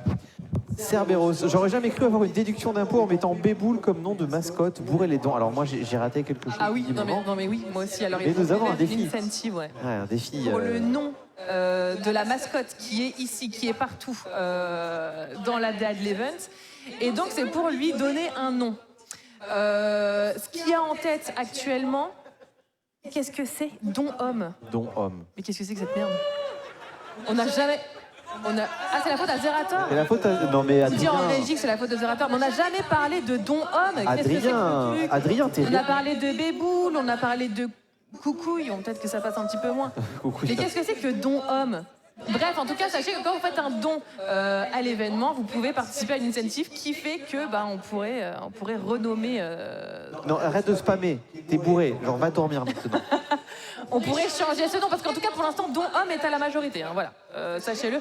On a aussi d'autres incentives. Alors que Béboule. Je crois même qu'il y a une incentive qui arrive pour Crow Country, si je ne dis pas de bêtises. Pas du tout, absolument pas. Non. Ah non, c'est pour Kurirun qui arrive bien après. Donc vous avez toujours la possibilité de mettre bien sûr vos dons dans des incentives, ça vous le propose directement quand vous faites un don. On a encore plein de dons qui venaient de la run de Hades, Thanatos qui donne 1 €, vas-y Zagreus bourre et défonce le vilain patron. Le vilain patron a été bourré et totalement défoncé. Aïe, aïe. Il en sait quelque chose, Thanatos, de bourré avec Zagreus, mais... Oups, pardon. Pas de spoil, désolé. Excusez-moi. On a Tataf qui a donné 100 €. Let's go pour le Gotti Hades. C'est fou déjà que j'y arrivais pas en chaleur 3. Bref, on n'oublie pas de donner pour l'incentive. Chichauve. Ah oui, alors effectivement, on a vraiment raté beaucoup de trucs. On a raté beaucoup de choses. Donc, donne, achète, don homme. Non, arrêtez. Arrêtez avec don homme par pitié. Tonk qui donne 50 €. Je bourre les dons à 4 heures, comme demandé. Oui, alors... Merci Tonk. Il est possible que j'ai recruté des gens pour faire des dons pendant la nuit. J'ai été voir des gens, je leur ai dit faites des dons pendant la nuit parce que alors on est quand même à 933 000 €. On est à si peu. On est à si peu du million. Franchement, on y est, on va le faire. On est dans leur creuse, mais alors c'est vrai qu'on est cette année restreamé en Amérique. Hello everybody. On est restreamé en Allemagne. Allô, Guten Tag. Ich bin Margot. Et on est restreamé au Japon. Où il est le matin, du coup on va dire Ohayo gozaimasu. Voilà, exactement. Enfin, le matin, à 9h. Ah non, on n'est plus trop le matin. Mes capacités linguistiques s'arrêtent ici. C'est konnichiwa alors, ouais. Mais en tout cas, voilà, nous vivons une heure creuse, mais alors peut-être qu'on peut grappiller par-ci par-là. En tout cas, voilà, c'est la nuit, mais on est toujours là. Est-ce que le public, vous êtes toujours là? Ils sont toujours là. On a 200 balles de Chonchaume qui dit tout mais pas don homme, pitié, cette personne est lucide. Oui, voilà. Merci. Merci pour l'effort, merci pour les travaux. On a eu 500 € de Dora. On profite du meilleur jeu du monde pour faire ce don annuel. Merci aux runnereuses, commentateurs, commentatrices, ambianceurs, ambiantrices, ambiance, ouais, bon, c'est vraiment la nuit. Hein. Ouais, bénévoles et toutes les personnes qui rendent ce magnifique événement possible. Tandis qu'on nous dit dans l'intercom voilà, que la run suivante est prête. Et nous avons Pikukito qui est prête aussi pour le dessin. Pikukito, oui, qui va nous faire un dessin pendant Crow Country et pendant Limbo aussi, je crois. Exactement. Bonjour. Et bonjour Speedon. Bon matin. Ouais, bon matin. Matin, nuit, ça dépend comment on se place, mais finalement c'est qu'une question de perspective. Donc, qu'est-ce qu'on a de prévu au programme aujourd'hui sur Crow Country? Eh bien, on va faire Mara. Ça va être très très court. Et puis, on va espérer que ça se passe bien. On va tout donner. On va tout donner. Eh bien, bon courage en tout cas pour ce speedrun, effectivement, puisque nous sommes sur un estimé de 25 ou 26 minutes pour la run. Donc voilà, il va falloir y arriver. Et on peut passer au jeu. Bon, on y va. Allons-y, c'est parti. Et bonsoir à tous, bonsoir Speedon, bonsoir à la salle, à ceux qui sont restés les survivants. Bravo à vous. Moi c'est Ostra, je suis accompagné de Nephisto au cast. On va vous présenter du coup la run de Crow Country. Bonsoir tout le monde, bonsoir Speedon. Donc comme a dit mon collègue Ostra ici présent, on va présenter Crow Country et ce sera notre très cher ami Drake, le lion blanc, qui va nous faire cette run. Salut tout le monde, salut Speedon, j'espère que ça va. Oh, bah moi c'est Drake le lion blanc. Pour ceux qui Hello, everybody. Welcome back to the Speedone Marathon and the English Restream. My name is RJ Smangit, and I'm here with Big Scared. Would you like to introduce yourself? Hello, hello. Thank you, RJ. I'm so stoked to be here with you and everyone here at GDQ watching some Crow Country. Yeah, it's going to be a good run. This game is making the rounds of the speedrun marathon world. It's been a whole bunch of things so far. And what's interesting, it's all been kind of different demonstrations of the run, and we'll see that today with Drake. As he is getting, or as they are getting ready.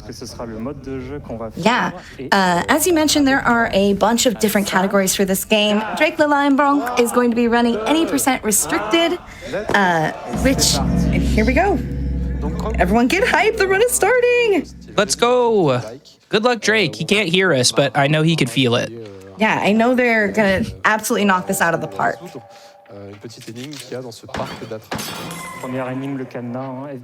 So for those of you who don't know, Crow Country is a recent survival horror game. It's an indie game, very small team of devs. Came out last year, and it has absolutely taken off. RJ ran it recently. I also ran this game. We all run different categories, though, and that's what makes this really exciting. Yeah, and just right off the bat, you'll get the normal speed run tropes for survival horror games. Run to point A, get an item to use at point B, and so on and so forth. We won't be killing basically anything until the very end of the run, just dodging, the normal stuff. So what we'll see Drake doing for most of the part is just solving puzzles with answers to the puzzles that we already know. There's no random puzzle or anything. That right there was a little bit of interesting tech. Just as the game is loading between screens, Mara can actually load or aim her gun but not move anything else. So you can actually load or be aiming the gun, load it, or shoot before she could even move and kind of take advantage of that dead time. And we're just gonna skip this boss encounter entirely by shooting the puzzle, baiting the enemy out, and moving on out of here. So we're gonna progress quickly, very, very efficiently through this segment. Yeah, it's like the first bit of this run, everything kind of happens very quickly. We already solved 2 puzzles. We already have 2 things of gasoline, which we'll need. 1 very shortly, but 2 for later. I think Drake also gets a safety gasoline, but we could talk about that when the time comes. But here we go. We're already solving a 3rd puzzle. Fortunately, you don't have to shoot this one. We're 2 for 2 on puzzles that you need to solve with a keypad or that you could just shoot. There are ways to solve those puzzles without shooting them. So like there's a gravestone puzzle in the room we were just in, and then the tree that was shot in the ferry part of this. You can do this puzzle with like a valve to release it normally, or drain the water or whatever and whatnot. And the fun thing about this game is it is so speed runnable because the devs built it with that in mind. And so there are multiple avenues to solve most of the dilemmas in this game. And there's an optimal route that we are adhering to for the run purpose. We're already on our next puzzle. We have a survival horror cliche of the hand crank and clocks. We're gonna grab my favorite item in the game, the egg. Egg. Don't read what it says egg. Yeah, no. If you're going to read things, chat, please read the donation goal. We are just shy of $20,000 US towards that $1 million mark for Medicine du Monde. If you can contribute towards that, I would love to see that happen. That tall guy is being quite rude. It's like hitting Drake a couple of times, but it just does that. Even though you know it's tall and probably has a pretty good reach, it's deceptively long. Yeah, and considering how rude that enemy is, they sure have an ironic name. That is the Smiler. Can we get some Smilers in chat, please? We go solving the swan puzzle. We need the chain around its neck, but apparently was also holding the head in place. Listen. Grabbing an antidote for safety there as well. I like to joke that the goose is loose, but we have freed the swan from its confines and we are on our way. I like the goose is loose. I'm stealing that.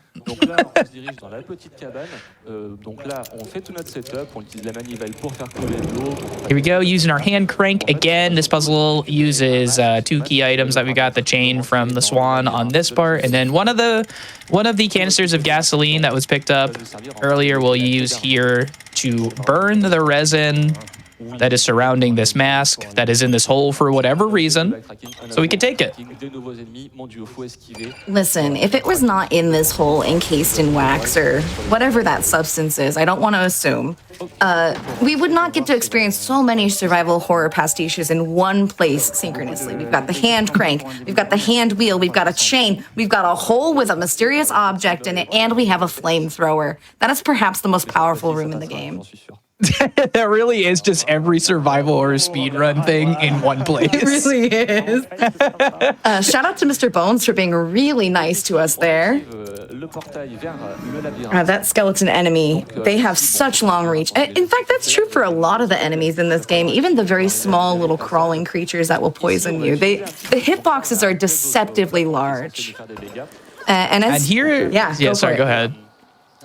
So one thing Drake wanted us to mention, in the category that they are running, technically you aren't allowed to use the glitch that he's doing, but he wanted to show, or they wanted to show it off. What happens is while the chandelier's falling, you open up the menu real quick. You won't actually take damage from the chandelier falling on you.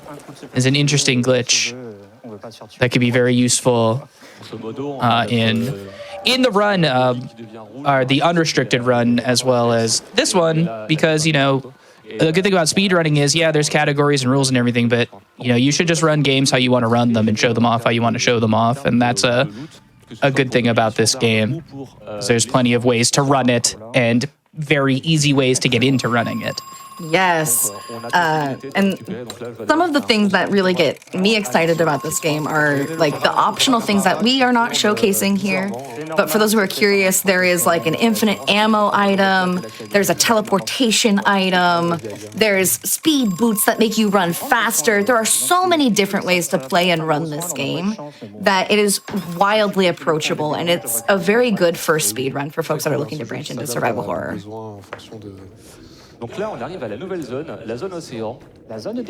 So something that's interesting, at least, and I didn't actually really know this until I was about to do this run for AGDQ. If you do not have a way of curing poison, you cannot be poisoned by any of the enemies that'll poison you or the crow poison sprays. You can still get poisoned by the floor traps that are poison, but none of the other things. So that's actually kind of interesting. So I don't know. I didn't know that, so I'm not sure, like, I'm sure a lot of people do know it, and I'm just, you know, derpy about it, but it is pretty interesting. So, like, having those things actually would make it more difficult Or it would make you more susceptible to actually getting the poison than if you had no way of curing it. Yeah, that's a fun little developer Easter egg in there. A similar thing happens with ammunition. There's a point later on in the run where there's a puzzle that we would have to solve with bullets, but if you don't have bullets in your gun, it doesn't make you solve the puzzle. Yeah, there's tons of little instances like that they have in there just so you don't get trapped or something. You could keep playing the game. Now, we mentioned there's not a lot of RNG. This is the place where all of the RNG is. Welcome to the arcade. Do you want to talk about this a little bit more, RJ? Yeah, so we're gonna see if they make the shot. This shot is not mandatory. No, keep going. We need this. We need this, chat. We need this. Send Drake your energy. Yeah, send them your energy. Yes! Yes! So something that's fun about that basketball hoop is that Super Dunk logo that's on the side there. That is a direct reference to the Super Dunk logo on the basketball hoop that's in the Golden Saucer of FF7. I know a lot of comparisons of this game's art style is basically Resident Evil in FF7 graphics. And here they are trying to answer, have the crowd answer the quiz part. They need to answer one of these questions. And since I don't read French, I honestly didn't even know what question that was. That was the question about the tallest structure in the world, which the correct answer was the Eiffel Tower. Shout out to France and Speedone. That's actually really cool because it is, in English, it's a different, I guess it's a different set of buildings and a different answer because it's not even the same like input for it. No. That's fun. So yeah, there's not a lot of RNG in this place or in this game. Most of it, and if not all of it, is in this place. But all of the puzzles had more RNG earlier on when the game was released. The developers, Adam and Tom, they're brothers. They made it so that the puzzles aren't as bad as possible. There can only be 2 bad things before the thing you want to see in the arcade game. So they made it a little nicer for us. Yeah, the shooting gallery in particular is one that has historically been just the run killer. As we see here, Drake is going to get the speed shoes, which at first thought maybe you're thinking this might be a little far out of the way. It's a very short run. They're not worth it. Do not follow that instinct, chat. The speed shoes are always worth it. D'ailleurs, elles font un petit hybride de sneakers sur du parquet, c'est génial. Because now we're it's funny. Yeah, and so the game itself, like for the leaderboards, we have a load remover run, so it is very IGT friendly to go get the shoes. You make up the time very quickly. I actually, in my mind, I'm not sure if it's like RTA positive or not, like if it would save time real time, but they're definitely so fun that you don't want to just, I would get them regardless. I will lose time for the shoes. Yeah, because running fast is just fun. I can confirm as someone who runs this on console, it is faster in RTA to get the shoes. Okay, good. Yeah, see, that's good. I actually I haven't done anything RTA with this game probably ever. So I'm glad we have Big here to diversify the knowledge. Yeah. Never mind the ominous looking box here. We're going to ignore that for the entire run. Chat, if you want to know what's in there, I recommend you play this game. True. Or you can run it on Murder of Crows. It's true. Here's an NPC. He's one of my favorites because he's got the piano puzzle, another survival horror pastiche, and one of the best lines in the game casually is something you say to him in response, where he's like, Tolman, I solved your silly puzzle. Ha. And then you just like run away. Yeah, that's it. But solving that puzzle gives you access to the underground area here. First time we're coming down here. This place is a mess. Yeah. Very narrow hallways and a bunch of enemies in the way. But the speed shoes make it a little nicer. Mm-hmm. Another boss we don't have to fight if we know the key password to get out. Super convenient. And you'll notice they shot the box before going in there just to make the escape to this minecart a little nicer outside. Or outside of the boss fight there. Yeah, if you don't destroy the box, that particular enemy will body block you, and they are aggressive. And at this point in the game, it's really risky to take those additional hits, mostly because the other stuff in this subterranean area is also incredibly aggressive. Yeah, you'll notice they did the menu glitch to avoid the damage on the chandelier again. It's fun to see that. I've never personally done it. I know it exists, but just me being a little rule follower, I've never actually tried it.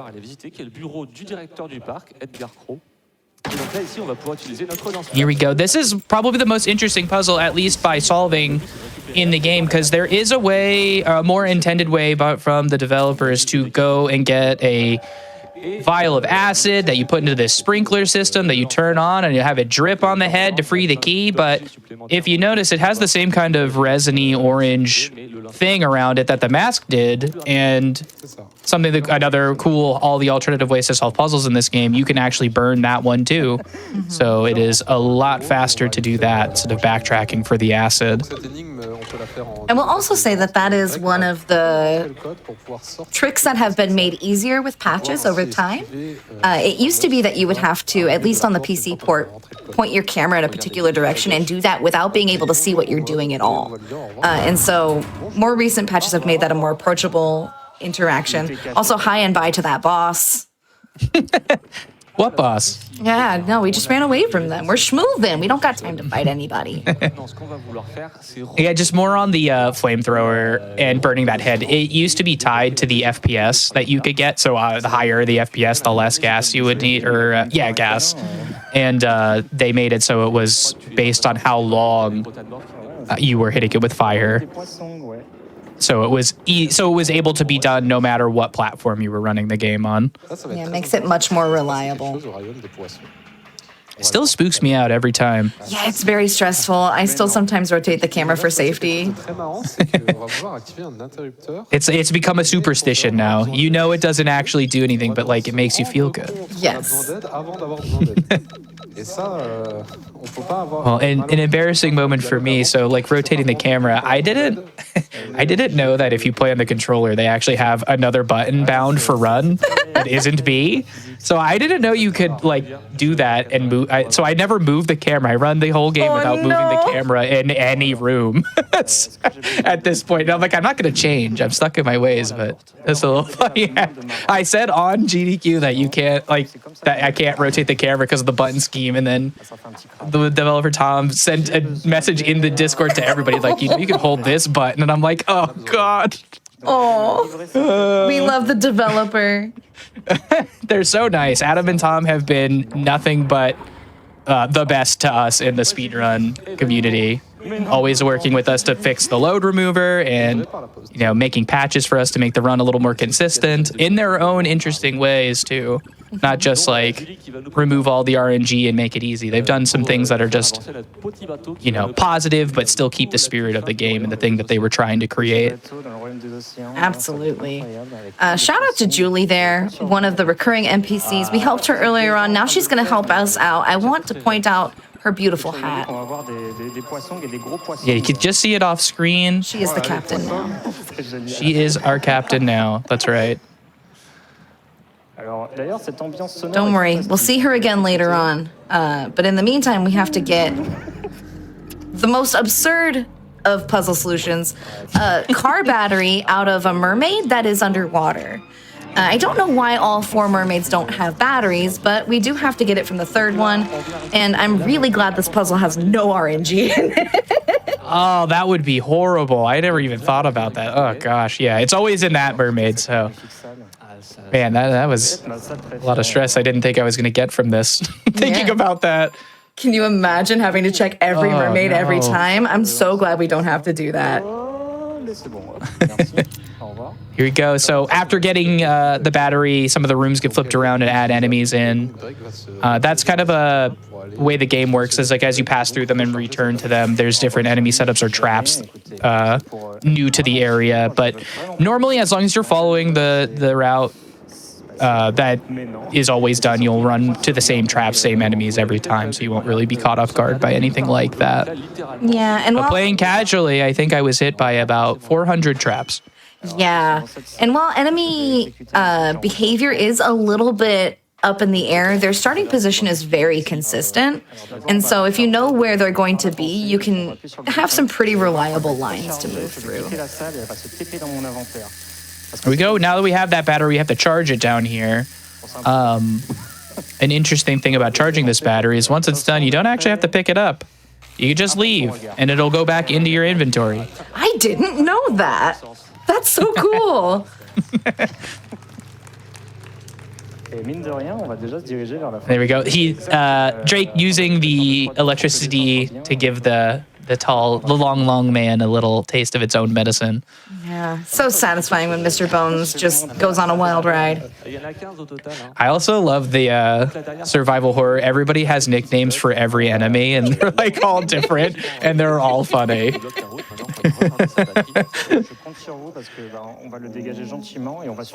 you go. And this round is cruising by. We are like essentially heading to the end game. Yeah, we are rapidly. Everybody wave bye to the crow. Oh, there he goes, walking out of our lives. We're rapidly approaching this final boss. And this room that we're going down into now is not so bad on survival horror. It's still annoying. There's a lot of enemies in here, as you're about to see. You have to push these 2 buttons, but as long as you like kind of keep your cool, like Drake's doing, and move a little quickly, you can get through relatively unscathed. If you do this room on Murder of Crows, that gate takes 3 times as long to open, and the enemies move faster. All right. So I mentioned the puzzle earlier with bullets. That's it. Once you use all your bullets, it solves itself, and then you can go through. That's actually a really funny way to show it off, too, to just shoot one of them and kind of make it look like it solves the puzzle by just shooting one of them. But yeah, that's not. It's more what Big said, that you have to have an empty clip of ammo so you don't get soft locked or have to run back through the whole area again. Here's Julie again, popping out of a vent this time. You know, there's venting too. She's so sus. Mogus.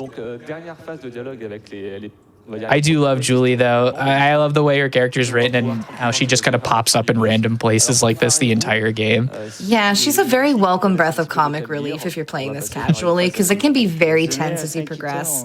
One note is this little reflection pool will heal you. It will also remove your poison status before you can descend down this very thrilling ladder. Ooh, they're gonna do the whole thing. Wow. And I also kind of love this too because are they debating us? Chat, I think you're gonna have to say the magic words.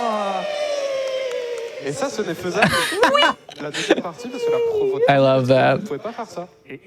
So if you're playing this game for the very first time, you actually won't be able to slide down the ladder like that. But Adam and Tom, being the gracious developers that they are, have made it so that on subsequent playthroughs after beating the game, you can just slide down the ladder. Because I think it takes about 50 seconds to crawl down it normally.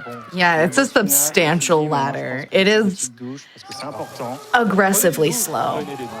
I also want to point out here that Drake is taking a shower. This is not required for the run. It is just a little thing that you can do. You might notice that our main character's hair is different. If you want to know why, you should go play the game. Yes. We're not going to say too much about that. Luckily, this final boss here is a bit of a yapper, and if you're a speed reader, he will tell you exactly what we are not telling you. It's true. He is a yapper. The ultimate bachelor, sitting in his underwear, drinking wine, and listening to his records.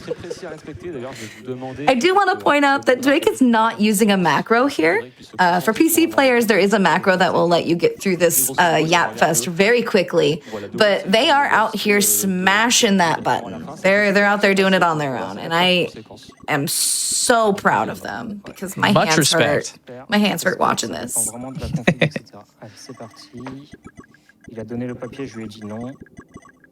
So yeah, here's the exposition of basically like everything that's going on here. And here comes the final boss. There's a very specific setup that we're aiming for. Do you want to talk about that a little bit? Yeah, sure. So we're waiting for these tubes to go away, and basically, like right when all of the ripples in the water go away, a second after-ish, the boss will start coming up. These grenades might have been a tad early, but it's not going to be too bad. You want to start throwing them right as Pro is coming up, and hopefully hit him with all 4 grenades and kind of end the fight right away. But if you're a little early or a little late, Crow will start to get iframes or not actually be in the frame. But just like that, most of the grenades still hit and the fight's over. And so will be the run in about 5 seconds. Yeah, once we take our little potion here at the end, that will be time. So get ready, chat. Time. Let's go. GG's. Just a tiny little fun fact about the vial there. You could actually click B instead, say no. And on that scene, Mara will just shake her head no instead of taking a sip of it. Here you go, classic survival horror results screen. 4 heals, 2 secrets. No saves or deaths. Hey! Let's go! Great run. Very smooth, very comfy, cozy. Great run. PS1 rétro, il est incroyable ce jeu. Jouez-y. Là, vous avez vu le speedrun, vous avez quasiment rien vu du jeu. C'est vraiment un jeu à faire, à découvrir, et ça se fait en moins de 6 heures, honnêtement. Now. Bah voilà. Écoutez, bah merci monsieur de m'avoir... Okay, so with this run being over, that'll do it for me and Big. I'll sign off first here. My name is RJ Smanget. It's been a blast to commentate, do the restream in English for the Speedone. The marathon's been great, and I'm happy to be a part of it. Yeah, and I've been Big Scared. Thank you so much for having me. This has been a blast. It's been great working with you, RJ. Thank you so much to GDQ for having us both. If you enjoyed this run, go follow Drake Lyon Blanc. They are a talented speedrunner and deserve your follow. Franchement, rejoignez-nous, c'est super. Et puis bah voilà quoi, à vous les studios. Bravo Drake. À nous les studs. Bravo Drake. Il y avait beaucoup de cris de corbeau dans. Hello everyone, my name is Clinkit and you are watching the English restream of Speedone 2025 on Games Done Quick, benefiting doctors of the world. Today I'm excited to welcome Blupa, a familiar face at both Speedone and right here at Games Done Quick. This year, she's taken on a brand new role behind the scenes as part of the Speedone Games Committee, helping put together the amazing lineup that we've been enjoying so much during this event. Blupa's involvement in the speedrunning world doesn't just stop there. She's also the co-founder of Fast and Fabulous, a collective that uplifts women and non-binary folks in the French-speaking speedrunning community. Blupa, welcome. I'm so thrilled to be chatting with you here today. Thank you so much for joining us. Bonjour. Well, you know the whole introduction that got me kind of emotional. I'm like, oh, wow.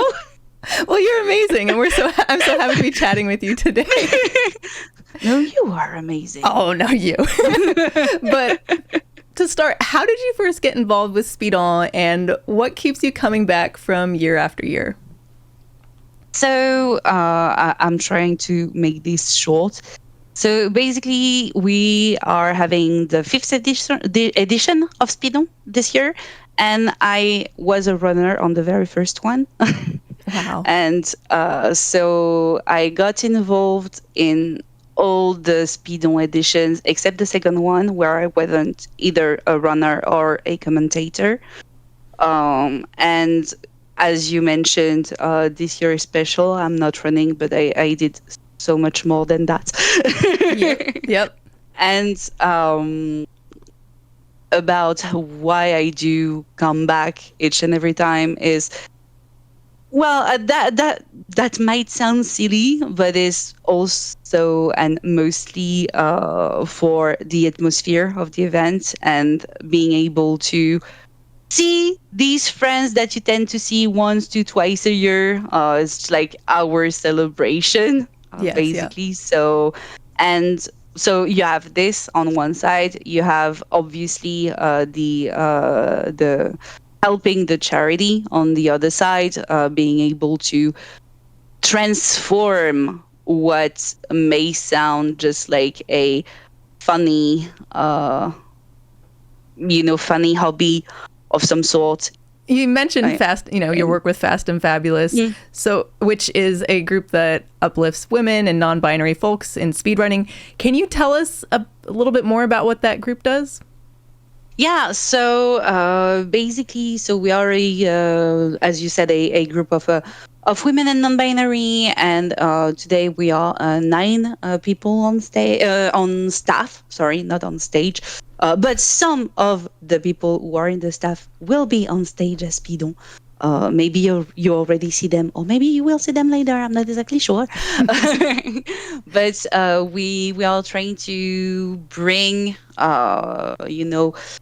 a safe environment through a invitation-only Discord server for women and non-binaries, either speedrunners or speedrun enthusiasts, so they can discuss together without the how do we say that, the fright of being judged. Yeah, the fear. Okay. Yeah, The fear of being. Thank you. Exactly, having this safe space first, and we're also organizing events. Mostly, we have 1 marathon per year for only women and non-binaries. So they also have this visibility being provided to them, and basically the idea behind all this is that either being Speedone or some other events, because there's way more events than just Speedone in France. But in the past, we used to see always the same persons being on stage who were not men. And really the idea was, okay, we are more than just 3. And why do we always only see the same 3 person? And maybe it's a matter of people not feeling legitimate enough, or people feeling like they might be judged if they run on stage, or, the whole package of I'm a person who is not a cis white man struggling with feeling valid in what I do. And we are more than that. So the idea is really to tell these people, if you don't feel comfortable enough, please feel free to join us. Feel free to safely submit to one of our events and just run and have fun and realize that, yeah, you are legitimate and everything is okay. And okay, you did the hardest. You submitted to your first event. So now you can definitely just go and submit to all the other ones and take over the world, or at least the speedrun events. And you mentioned that you've seen an increase from your work with in submissions. Yeah, definitely. Like in submissions and also in diversity in the events. Like to give a few unlucky numbers. The first edition of Speedone, we had 2 women. The second edition, we had just 1 and 1 non-binary person running.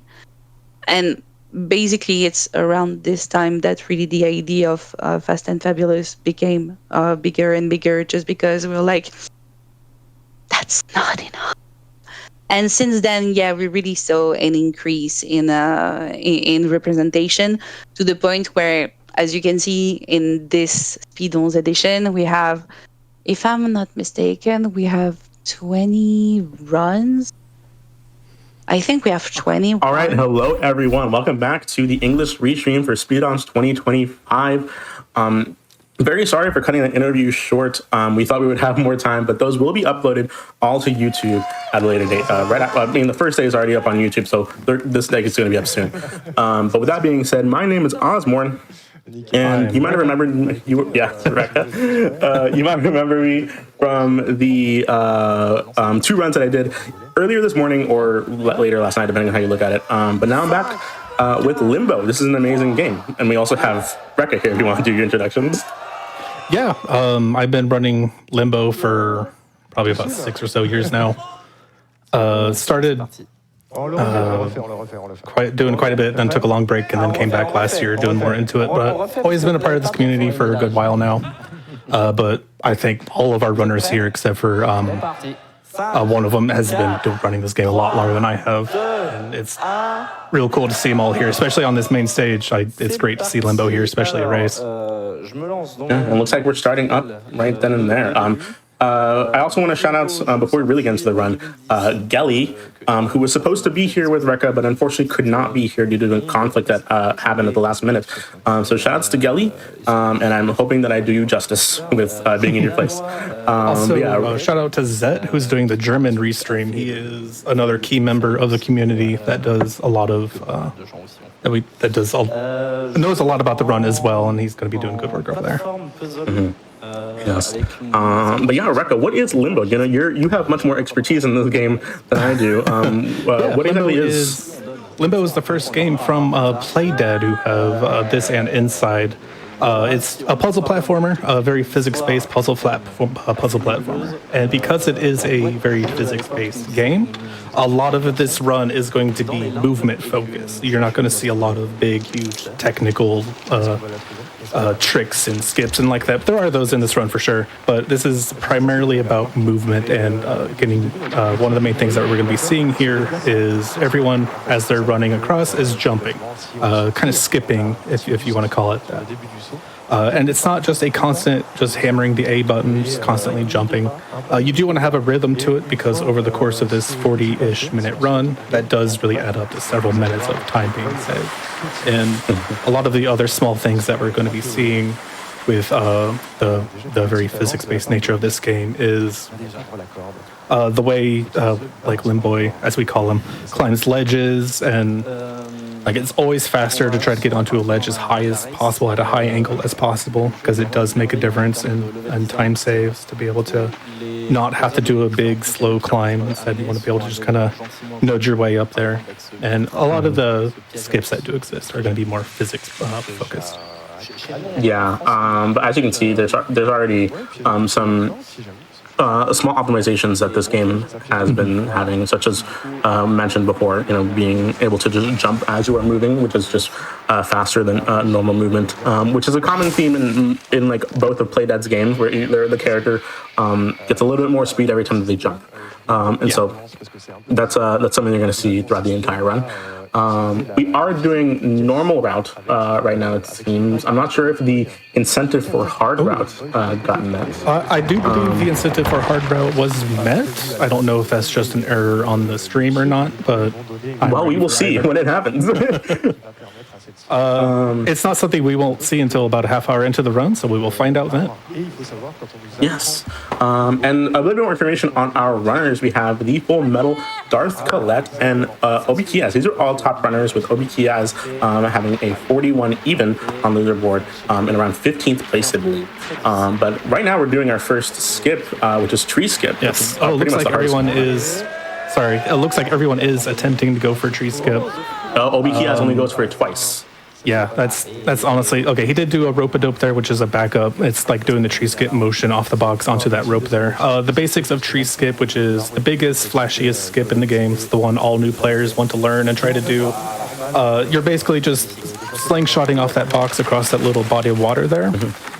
Whenever you watch like a high-level run, it looks super easy. That's why everyone wants to do it. But every new runner that joins the community that asks about it, the first thing we tell them is don't, because it is a huge time save, about 40 seconds of a time save, and that's very daunting. Like you want that time save, especially at this early stage of the run. The problem is it is very physics based because you're kind of playing with the physics of that box there, trying to rock it back and forth and do a quick jump off of it in order to slingshot across. But even the top runners, it is never guaranteed. I mean, you can see for the fact that they all tried it twice and then decided, no, I'm not doing this anymore. Yeah, absolutely. Like it's eventually gets to a point that it's not worth it. It is cool to see them at least try it. It would have been awesome to see them get across it, but at the same time, it would have given everyone else a huge disadvantage. We are seeing all of them kind of syncing up here a little bit though at the spider. Yeah. If you have arachnophobia, I'm so sorry. But it's not a game for you. Yes, and I also hate to say that this is not the first time, or this is not the last time we're going to be seeing this spider. In this first section, we kind of like cut off some of its limbs by reactivating the bear trap 3 times. But then, unfortunately, the spider still lives. Progressively, the spider, we will weaken it and eventually kill it throughout the run. But now is not that time. We're going to be seeing it again very soon. Spider dominates the first about third or quarter of the run. We'll see him a whole bunch until we get to a very specific point where we will not be seeing him again. As we are getting over here, we're going to get caught up in a cobweb, and looks like Obi is getting there first. There's a small thing that you're trying to do here. Once you get caught up in that web there, you're going to be wanting to, you'll see him do a bit of a back and forth motion with that web there. There is a sort of specific motion that you're trying to do, trying to get to falling far right as possible once you get off of the top there. But you're also trying to line yourself up because further down the line, down this hill, there is a gap that you, if you are not in the correct position, you'll just jump straight into. So they're kind of having to work for both at the same time there. Also, it looks like our runners are getting locked in. Like, Obi took off his jacket, and then Colette adjusted the microphone. Adjusted the microphone. Colette adopting a very technical strategy of rubbing the stick back and forth just with her whole hand there. That's one way to do it for sure. Yeah. And one thing that I also want to say is that it looks like our runners, some of them are running on keyboard and others running on controller. Rekka, is there any real difference between keyboard and controller in this game, or is it purely up to personal preference? There are very specific differences. Ultimately, it is a personal preference, but like I run on with a gamepad. Like the top runners are kind of alternate between. You'll see some of them with keyboard, some of them with gamepad. The only real difference is certain things like tree skip, like a few other more movement focused things, because keyboard is straight digital input, and whereas with the joystick you're going to be able to have more analog, very precise movements, which can help in certain ways. And I believe tree skip is something that's technically easier on with a joystick, just because you can roll the stick in a certain way. But ultimately, it's not. It's up to personal preference. And welcome back to Spider. Thankfully, we're no longer up in the cobwebs here. But that is just one example of the many different like handicaps that the game will not handicaps, disadvantages that the game will give you throughout the run, in order to like switch up your movements and add to the puzzle solving elements of just the environment, but also messing with the way that the player moves. Okay, we just saw Obi Kias there land the falling bear skip there. Remember, about to watch the other two approach that area as well. This is a pretty risky skip to do. Let's see. Colette gets it as well. That bear trap, it's a very tight timing there. Oh no! Oh, he jumped off. That's unfortunate. Fortunately, that's not too bad. Oh no, actually that will be kind of bad. That's a bit of a swing there. That's one way to fail that. It's he probably, I don't know if it was just misinput there, but a couple of ways that you can kind of fail that skip there is either the bear trap gets you, or you just don't make it to the ledge, which is both are kind of disheartening to happen. That's unfortunate, but there's still a lot left in this run, a lot of room to make up time. For sure. And we also have the fake spider here. This game has like lore. It doesn't really explain the lore too much to you. It's more show and tell. We also have like these villagers that we're gonna go and kind of battle in a sense. But, we're now meeting up with the villagers here, who knows what they're up to, but they are probably the ones leaving behind all the bear traps, as we'll see more of those later for sure. And these tires, they like bear traps and tires. Oh, Full Metal gets knocked over by the fake leg there. He was trying to really cut the time there. Unfortunate. He has to wait for it to open up again. Fortunately, not seeing anyone get knocked over by tire skip, which is what we saw the Colette and Obi Kias do there. And Full Metal is approaching as well. Hopefully he has better luck with this. See if he can do it. Very nice. Good. Nice. Okay. That very easily you can lose the muscle memory there. Just get knocked over by that tire. Yeah, for sure. I think I saw Colette try to grab that bear trap. It's kind of interesting. Obi is kind of running away with the competition right now, but that could change in an instant with how long this run is. And absolutely. But it does seem like Colette and Full Metal are very neck and neck. For the most part, very close to each other. Yeah, I would say the early part of this run, there is going to be a lot more kind of jumping back and forth between who's in the lead, who's losing time, who's gaining time. But it's once we reach the latter half of this run, once we start hitting the more like factory areas or any time past, if we're doing the dark route or not, but any time past that area there's one big area that I will be explaining later that has a whole lot of room to save and lose time. And it's going to be really interesting to watch them navigate it. Gotta go over here and knock this boulder into the spider. And if you think that killed the spider, I regret to inform you that unfortunately it just will make the spider a little weirder for the rest of the run. As long as we're going to see it, we're not going to see it for the whole run. We're almost done with them. We're almost done. Not that it's going to be any prettier. This part's about to get kind of gruesome. Yes. During this little bit of downtime, I do want to remind everyone that we are raising money for Doctors of the World. And we are almost towards $1 million US, almost towards 1 million euros. And so make sure you get those donations in because we would love to see that happen as soon as possible, tonight even, if that's possible. Great to see. Yeah, it seems like a great organization. Absolutely. And here is the real death of the spider, I should say. Yes, we are finally completely and utterly killing the spider. I don't think you come back from having all of your limbs ripped off and being shoved into a pit of spikes. This is true. Although I do find it weird. I do find it always weird when it comes to spiders in video games, how they can live even on one limb, and then the moment that the second that the limb like gets removed, they just die, implying that all of their brain power is in their legs. I mean, if you removed all my limbs, I don't think I'd have much brain power left either. No, that's true. That's true. That's fair, yeah. We're in the crow box area here. There's a number of different ways you can kind of play with this box. It's a few different ways you can get it down that hill a lot faster, including just riding it straight down, which is a little harder to do. But optimally, in a normal kind of approach to it, you want to get that box just kind of automatically sliding down the hill. Let's go for a ride. Nice. That's one way to do it for sure. That is a little bit faster if you can, because you can kind of get your momentum to help it shove down there a little bit.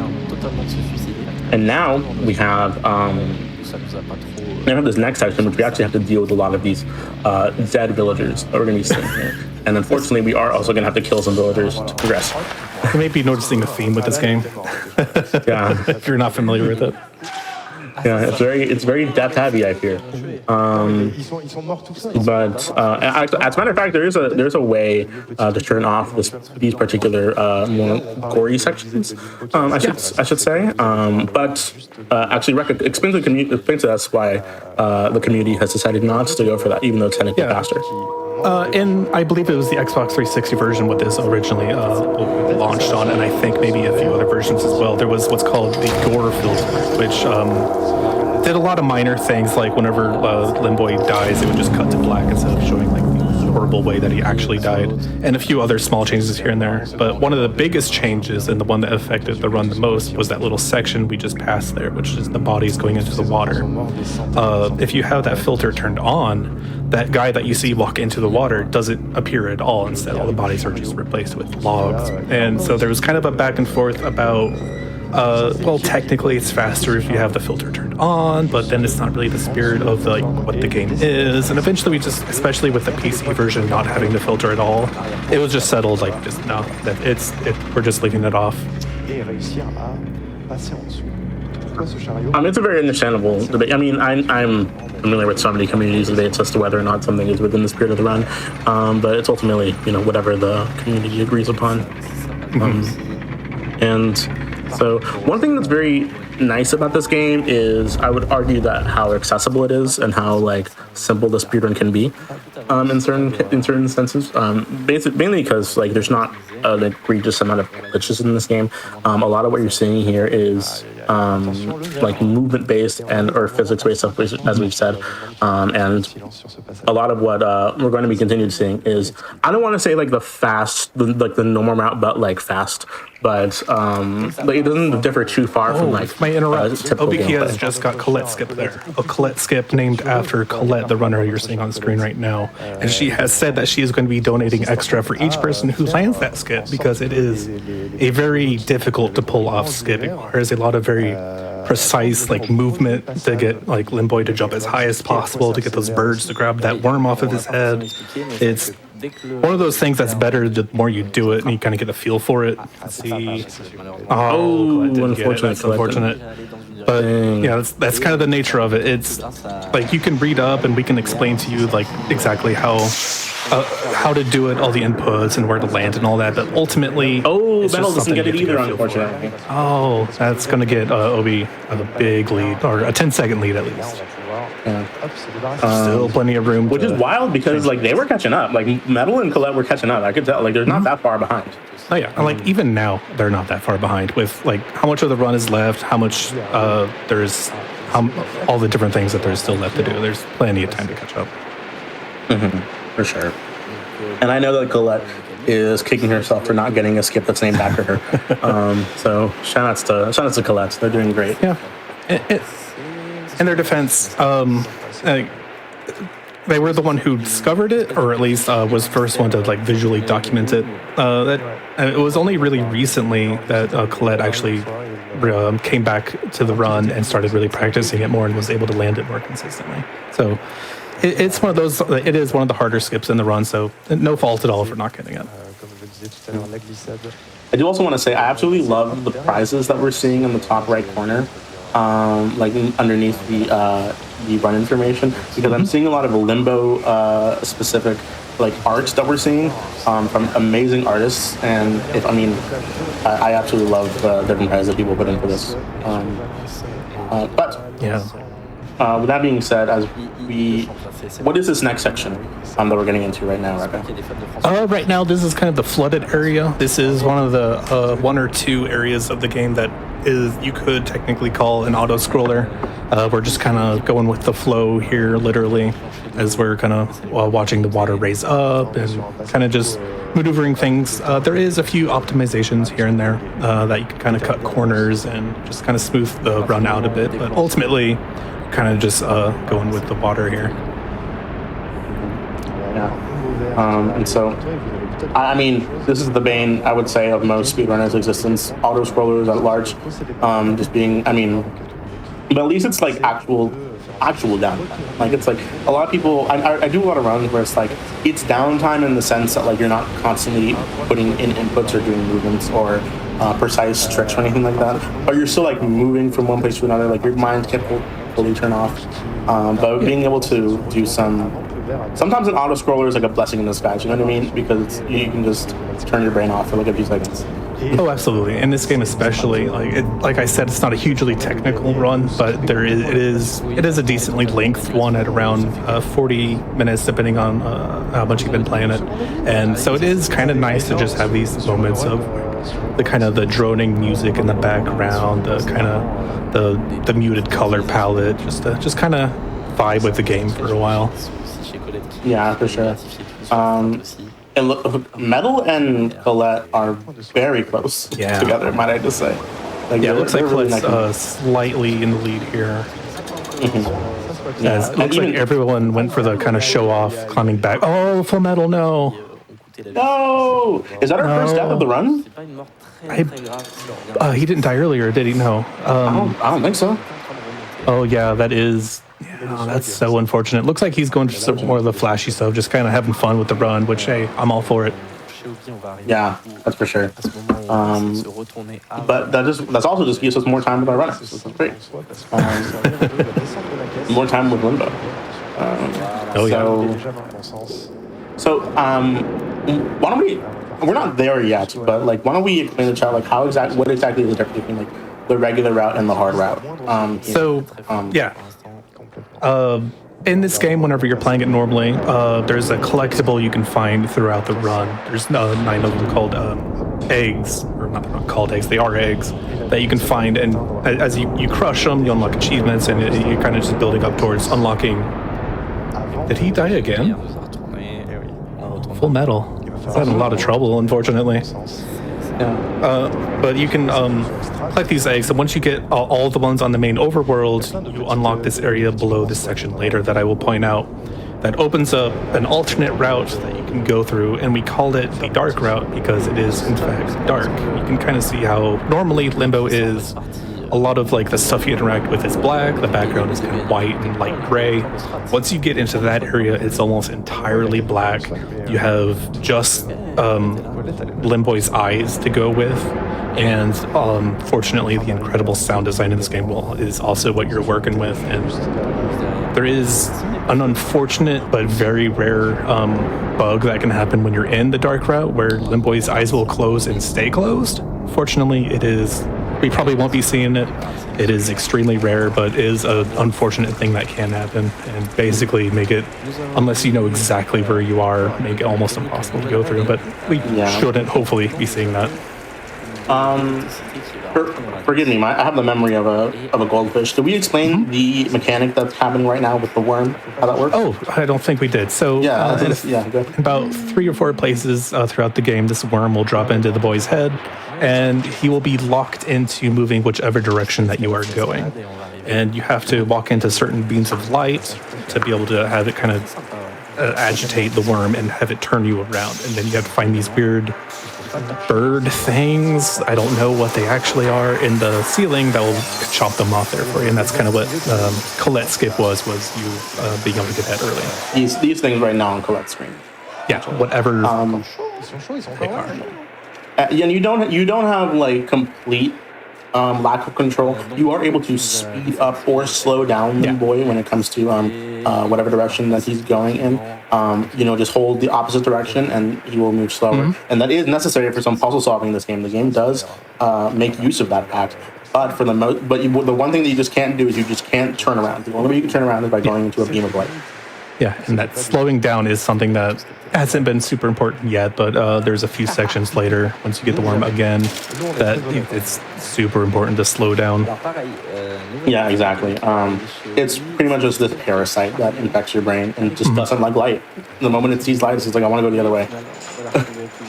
That's how I feel sometimes. Oh, honestly. And now we're at Hotel. I actually really love Hotel, mostly because it's really good level design to be able to go onto the hotel letters, but also because we are dealing with a lot of electricity in these levels. And so, in case it wasn't obvious, electricity kills you in this game. And so, being able to maneuver that throughout this section and also sections we're going to see soon is do it in like a top level is even impressive, even though it's just basic movement at times. Yeah, like at the top level, a lot of, or even as you see people who are just playing the game a long time, you'll see a lot of things that seem super easy, but it's just kind of learned and muscle memory as you just keep doing it. Like even some of the skips, like some of them we won't be seeing if they are doing dark route. We do kind of like alternate ways of approaching certain areas that you do it long enough, you don't even remember how you're actually supposed to do it in like a normal run of the game. Yeah. I also just really love the level design of this, of just the visual, how everything looks visually. Shout outs to Jeff Carlson. Carlson is an absolutely amazing level designer, both with his work in Play Dead, with Inside and Limbo, and also the work that he did in the newest game that he's releasing with his new studio, Geometric Interactive Cocoon. So much so that Carlson is actually in the Cocoon Furing Discord and is really supportive of the community. Yeah, it's really cool. And I absolutely love all the work that he's done. And so huge shout outs to Carlson and being so supportive and just making great level design, as we can see here. Yeah, like as we can see here on OBP's screen there, this is where you really want to slow down when you have the worm in your head, otherwise you just walk straight into that stall there. There we go. Is that the last time that we see the worm? Or do we do more after this? Yes, I believe that is the last time. Oh, no, if we're doing Dark Route, it is not the last time we see it. Oh, you're so right, actually. I forgot about that. Oh my god, Whoa! So what Obikias there just did is I'm very surprised he even went for it. This little seesaw here, I don't know if we have an actual name for what this skip would be called, but what he just did there where he got raised up really far like that, it is possible to be able to go from there and launch yourself onto the other side. Or at least have the seesaw in such a way that you have to do the run back and forth to kind of get it to tilt up how you want it to tilt up. But if he had actually pulled that off there, he would have saved a whole lot of time there. But I guess he's feeling pretty comfortable with where he is right now, so that's why he went for it. Also, can I just say, I see a lot of people in the chat saying that I love this game, but I never finished it. Can you believe that if you go onto Steam right now, it's actually $1. It's on sale for $1 currently. So if you play it on a different console or different platform, you can go buy it on Steam right now. But if you've never played this game before, you should go buy it on Steam and play it for the first time right now. It's great. Colette misses a jump there because she didn't get the seesaw as high as she needed to. That's unfortunate. That's unfortunate. But yeah, I agree. This is an incredible game. Playdead has only 2 games to their name. Some of the developers have split off into their own thing, but Playdead itself has this and Inside, both incredible games. Inside remains one of my favorite games of all time. And this game, like the only reason that I don't have this as one of my favorite games of all time is because like Inside is this, but somehow even better. Like and this game still holds up. Like the sound design especially is absolutely incredible. The aesthetic is just immediately recognizable and striking. Yeah, I'm obsessed with both of Playdead's games right here. Why doesn't that kill you? Box. I have a question. Okay, it's because of the angle it's landed there. It can be a little tricky again. The physics-based nature of this game. Sometimes things just happen in weird ways. So. If you jump up into the box, I guess the ratios of the speeds there cancel out a little bit, so it doesn't immediately kill you. Unfortunately, what happened there with Obi is the box landed on its side when he bumped it off its head, which is a big risk there. And although I do appreciate that he tried to save it by trying to launch off the box instead. Yeah, unfortunately, those are some of the boxes in this game that are super heavy and you can't do. But I do want to switch over to now what looks like we are definitely doing the dark route at this point. So Obikias is in the dark route, and as you can see, it is very dark. Get used to this light that you're seeing right now because we're not going to see a lot of it. Immediate, on cue. We're not seeing any more of it. So this is also often referred to as hard route because it is you think there are a lot of traps and things trying to kill Limbo before. We're now entering a zone that is a lot of guns, a lot of saws, and what makes it especially difficult, especially for new players and anyone who hasn't done this route before, is you have to rely on the sound design. Like the game outright tests you with the audio, which we'll be seeing a bunch later with the saws once we get to them.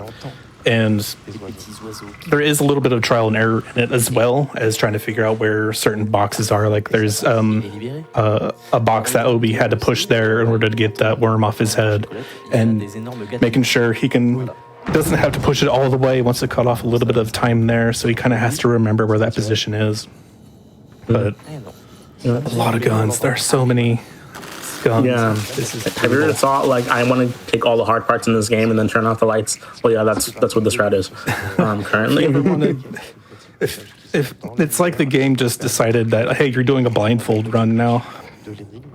Yeah, exactly. All right, looks like Colette and Metal are both catching up, with Metal finally going past where Obikias was before. Is Obikias doing the skip? Looks like he's at least going for it. I don't know if he's going to have enough time here. Let's see if he gets his foot chopped off. Yes. So what you're trying to do there, the normal way to do it, which I assume he might give it another attempt. You want to hop over to the left ledge there and wait, because the saw does a funny trick where it comes back about 3 times as fast as it is going previously, to just kind of get you on the back end there, because this whole route is just very funny and how cool it is. But the skip there, as it's referred to as superhero, the saw and superhero, because it requires you to go super fast to be able to climb up the right side ledge at like just getting like grazing the top of your head, getting your hair cut there, and then what would you say is like the window of time for it? I haven't measured it, but it is like you have to climb up with the saw like just immediately out of range of chopping you in half, and then you have to like immediately turn around, immediately do a quick jump so you can gain some speed, just enough speed so that you can jump immediately up to the ledge and make it across. It is extremely tight. He was almost there, like the smallest thing there, like if he jumped at a slightly different time would have let him get across, but it is super tight. Colette doesn't go for it at all. Colette just goes, which will actually help her like catch up a little bit because of Obi dying in the first attempt. Let's see if Metal tries it at all. He may as well go for it. He's gone for everything else at this point. I wouldn't fault him for it. But, okay, as you can see in Obi's screen, it is just pitch black right now. You can't see a dang thing. But I think he's going to be approaching the saws at this point that are going to be on the ground. And oh, no, what he's going through right now are the vertical saws, the big, huge vertical saws. You saw him go through... You saw him see one of them that was kind of bathed in light. That's one of the kind of the main tricks of that this game, this route pulls on you, is it will show you something in light, kind of what you're working with, what kind of trap you're going to be having to get by. And then the next time you won't see it and you have to remember and listen for it. Oh, Metal. Dang. So close. That was close. So close. That was really close. And here's the... Oh, Obikia is going for a little bit of skip there. This is kind of like the return of tire skip here. Except instead of jumping over the tire there, you're trying to kind of bounce off the top of it and let you jump over this gap a little bit more. Okay, he does. You can just jump over it. I'm not as familiar with Dark Route. It's not the one I usually focus on. I'm kind of a normal route believer. So it is cool to see some of these tricks in action, though. I like seeing this route because I don't actually get to see it very often. Yeah. It very much like Colette is catching up to Obi right now. Yeah, Obi's having a little bit of difficulty with these saws here. Yeah, because now we're approaching the pitch darkness, and like I mentioned before, we're going to see a saw bathed in light telling us what the puzzle is, and then the game's going to play a little bit trick of us the next time we see it. I do love like a puzzle where it's just like, this is the same puzzle, except we just changed one thing and turned off the lights.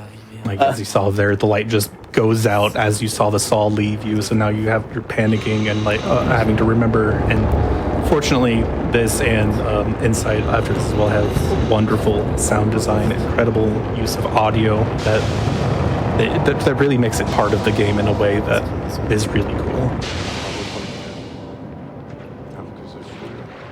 God, now all three of them are just. This is content right here. Just pitch black. And here we are hitting the final egg, and he gets it. That little walk he does there, you're actually locked into doing that little walk there. And here is the most brutal auto schooler you can ever see in a game. You're stuck between two machine guns firing on either side of you. Yeah. It's like. God. It's like a saw trap. Some of these. Oh yeah, puzzles, I swear. There's a little piece of sound design I really love when you approach this. Is when you first approach Dark Route, you see a giant mosquito walk into it. And then once you get to these guns, you hear the mosquito again. You haven't heard it again since the beginning of the route. And then you hear the mosquito, it makes its noise, and these guns just turn on and start firing. It's such a real cool combo of noises that happens there. And that little turn they do there is terrifying if you don't know what's coming.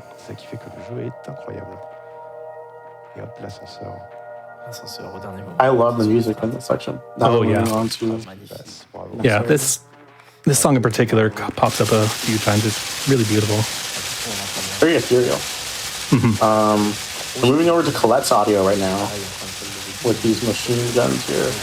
Good audio. You're hearing those machine guns going. Yeah. Going back to this auto scroller. Colette isn't that much farther behind. We still have around 10 minutes left in this run, give or take. Yeah, depending on how things go, especially with this area that Obi is entering now. This is what we in the community refer to as the big room, because it is, in fact, a big room And it is one of the most daunting things in the entire run, because in normal route and dark route, there are so much steps involved, because at the end of the big room is this piston that is on a cycle, and we know how much we have to follow the cycles whenever there is one that is active. Like a bus stop, if you will, where you have to. There's a certain point where you can't gain or lose time at a certain point. It's in like incremental when you can get there, and you are at the behest of these cycles. And you want a really good one, of course, but you can also just barely miss one if you're not careful. And what makes this room so excessively frustrating to deal with is these boxes that Obi is manipulating. Ooh, rough box there that he's manipulating. Looks like he's skipping another. He could have gone for another button press there, but he kind of lost the momentum with that unfortunate landing. What you're trying to do here is get these boxes across. You need to put one box on top of the piston, and then you'll want to have one box in front of the piston, which will let you climb over and complete the big room. And your goal through this entire section is to get that as fast as possible, and there are so many steps involved to get a good piston cycle. Yeah, for sure. I absolutely love this section of the game. I think everything from like dark ending, or like from the moment we go to dark route onwards, is like, in my opinion, like peak puzzle design in this game or in most games that I've seen. I absolutely love just the end game and how creative the game gets with all of its all the puzzle design. Yeah, and I like the gradual increase in like technology. It almost does like a Resident Evil 4 sort of thing, where you're starting in the woods in a village, and then you're kind of gradually seeing like the advancement in this game, where you're starting to see like cog wheels and like simple steam machinery like that. And now we're reaching the point where we're having magnets and gravity manipulation. It's all really, really cool. Yeah, the game has a really nice progression when it comes to puzzles. For a second, I thought that Obi was not going to get that jump. That like frightened me. Oh, that jump there is terrifying, because you can easily just smack your face right into those spikes if you're not careful. Because optimally, you want to just kind of slide jumps right off that rope onto the slope there, which is really smooth, but it comes at a risk of having your face full of spikes there. Yeah, and Obi is managing all of these cycles really, really well. Probably getting like every single pass. He's doing really good for sure. Yeah. And Colette not too far behind. No, Colette's only like a minute behind it. I would probably not even that. There's still, like, even though we're approaching the end of the run here, he can choke. It's entirely possible, but we'll have to see. If we watch Obi Kia's screen here, we're going to see him do the box clip, most likely, which is one of the few actual kind of clips or zips in the run. And fortunately, this is one that is 100% consistent. And watch him just immediately flip right around. It's always fun to watch. It's always fun to do. Okay, Colette getting all the fast sections too. Very nice. That rope drop there is also dangerous. You really have to watch out for it. Otherwise you just smack right down on that sign. All right. I think Obi's gonna be finishing up here. All right. It's gonna be time soon. Right when he breaks through the glass. That's a unique way. Okay. And that is time. That's time for Obi. That is 38. That's a really solid time for a dark route for sure. Yeah, 38:08 is absolutely amazing.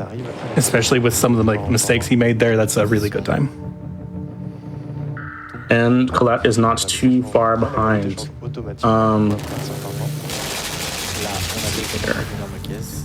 She's about to do the back flip also. Avec la gravité pour passer à travers une texture. On descend. Yeah. Ride around. Yeah. Originally, I thought there was like. Hey, go ahead. Oh, sorry. I was going to say, real unfortunate for Full Metal, all the unfortunate mistakes that he made along the way. Yeah. For some reason, I originally thought there was like 10 minutes left in the run, because I was comparing it to the normal. Routes, yeah, and I was just like, I was like, Like his PB is 41 minutes. Like we have like 10 minutes left. And that is time for Colette. Time. There we go. Still really good. 39 Anything sub 40 on dark route is really good time. Like normal route, if you want a comparison of like the difference in between these two runs. Oh, looks like she's actually going for a Colette skip again. But like the difference between these runs is about like 3 or 4 minutes. Because like normal route, the record for that is in the low 39s normally.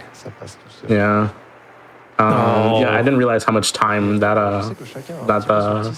the hard route saves. Oh yeah, because it's skipping. If you're familiar with this game, you'll remember this giant machinery section that has a lot of giant cog wheels and pistons and all of that. The dark route skips all of that. You're going straight from. Oh, she got it. Nice. Oh, nice. She just needed to get it for her own pride, and I respect that. I get it. Oh, totally. Definitely wanted.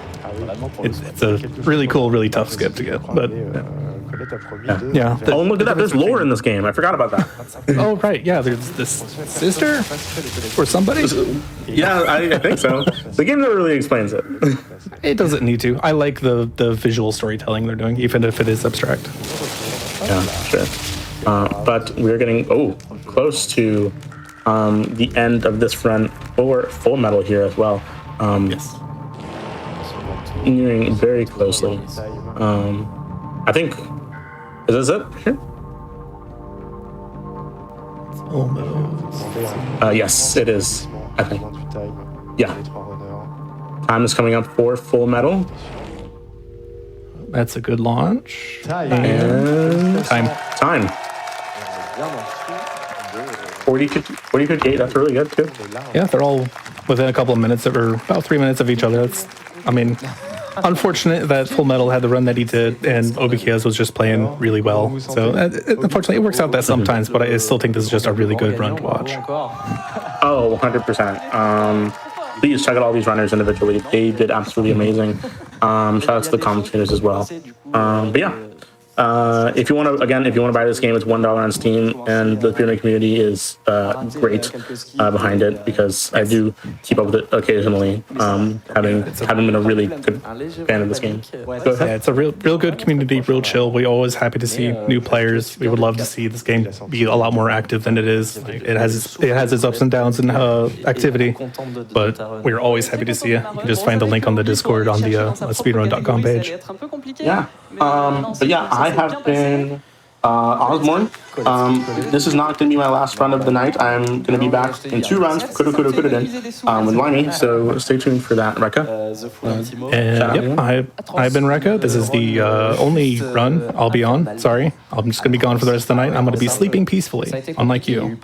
Yes, I'm here for the next like 3 hours or so. So stay tuned. Ça a un peu mis dans le fond. Alors c'est dommage parce que mine de rien j'avais quand même la manette de Chemist, donc j'avais techniquement un buff, mais j'ai dû prendre un debuff de la part de Petri, je pense. Probablement, ouais. Donc ça a dû s'annuler, je pense, au final. En tout cas, vous avez été tous les trois très impressionnantes. GG à vous. Est-ce que l'un de vous trois veut rajouter quelque chose? Moi j'ai peut-être un petit mot, juste un petit remerciement à passer, tout simplement. Merci à tout le monde déjà d'avoir accepté de participer à cette grande aventure. Merci à la famille, merci du coup également à mon gendre, je sais que tu me regardes. Et également, bonne fête aux mamies, également. Je les oublie pas. Bonne fête aux mamies. Et on remercie également nos commentateurs à l'étranger, hein, Zet, Gilly, Reka, on vous embrasse. Oui, Zet, des bisous. On n'a pas pu parler du coup de la Z-Box de notre commentateur allemand qui a un skip à son nom. Qui est en normal route du coup, qu'on n'aura pas vu. En normal route du coup, on l'a pas vu, désolé. Mais cœur quand même. Ouais, cœur quand même. Merci. Un petit mot, Arnaud? Écoutez, j'ai été ravi de présenter cette run à tes côtés. C'était vraiment top. Pareil. Et avec nos magnifiques runners ici, bravo encore. Merci à tout le monde, merci à Speedone. Nous repassons la main. Bonne journée. Ciao. Bravo. Ah, Yamato a été remplacé. Voilà, il est fatigué, il est parti se coucher. Bravo pour cette run de Limbo. Tout de suite après, on va partir sur Puzzle Bobble. 3DX. Exactement. Mais avant ça, Oui, avant ça. Picou a quelque chose à nous dire et à nous montrer. Alors déjà, merci d'avoir runné mon tout premier jeu indé. Et du coup, 2 dessins. Ah oui, on en a eu 2. 2 pour le prix d'un. Incroyable. Et j'invite bien entendu tout le monde à le signer derrière, après, le temps que ma collègue s'installe. Allez, les runnereuses et les commentateurs, c'est parti, signature. Et du coup, comment ça se passe? Est-ce qu'on fait gagner les 2 à la même personne ou est-ce que c'est 2 tirages au sort du coup? Ce sera, je pense, les 2 pour la même personne, donc faites des dons. 2 pour le prix d'un, faites des dons, effectivement, il n'est pas encore trop tard, on n'est pas encore passé au prochain jeu, voilà. Ouais, ce sera gagné pour tous les gens qui ont fait des dons pendant la run de Exactement, Limbo. pendant la run de Limbo.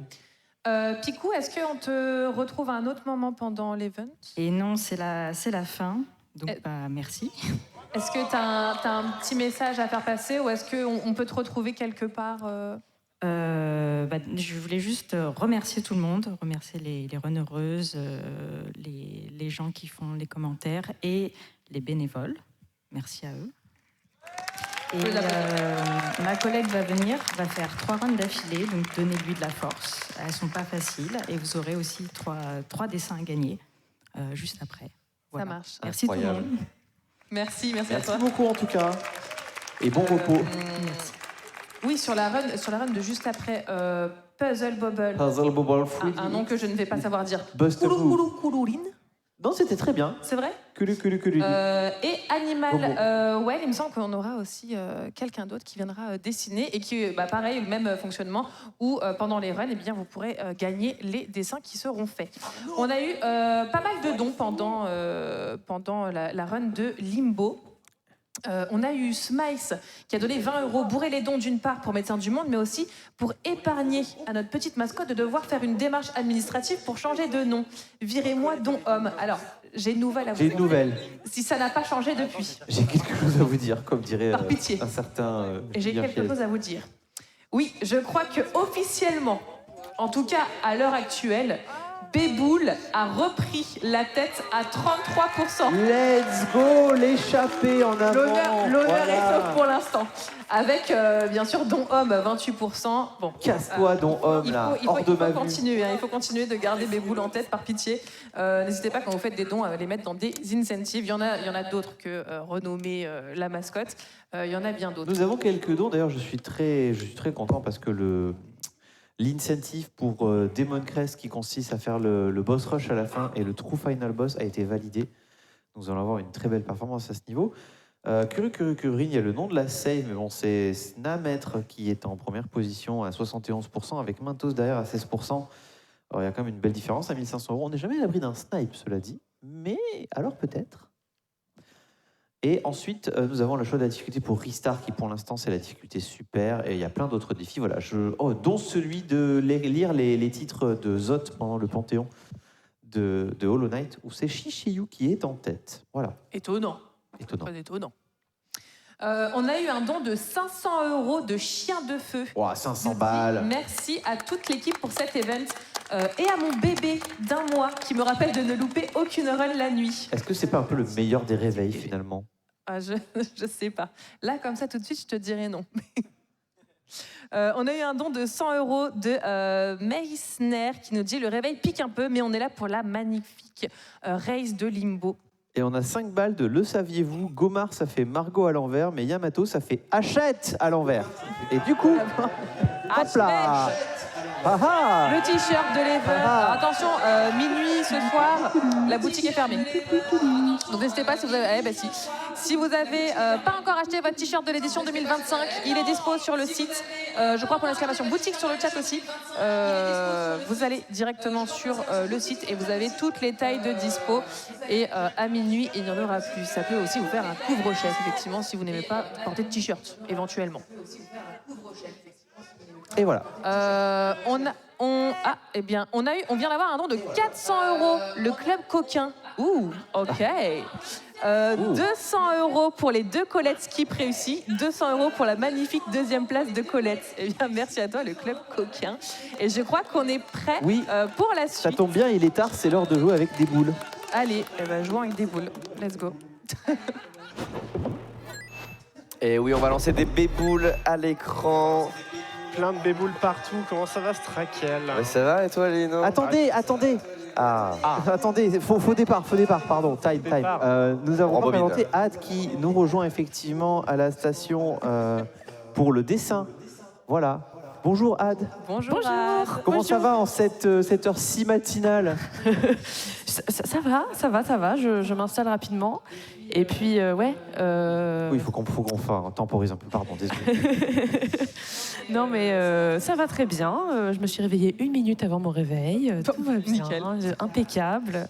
Voilà, maintenant, il faut faire un dessin en 11 minutes. On sait que l'estimate, c'est 13, mais c'est très court. Voilà, ça va aller très vite. Oui, mais c'est des petits dinosaures tout mignons, tout ronds, donc ça va. On le va mec, il faire n'a de jamais son dessiné mieux. quelque chose de correct dans sa vie. Donc voilà, je vais prendre ces quelques secondes de blabla pour m'installer un petit peu, et puis voilà. Ça marche. Et bon courage à toi pour Bon ce courage, dessin express.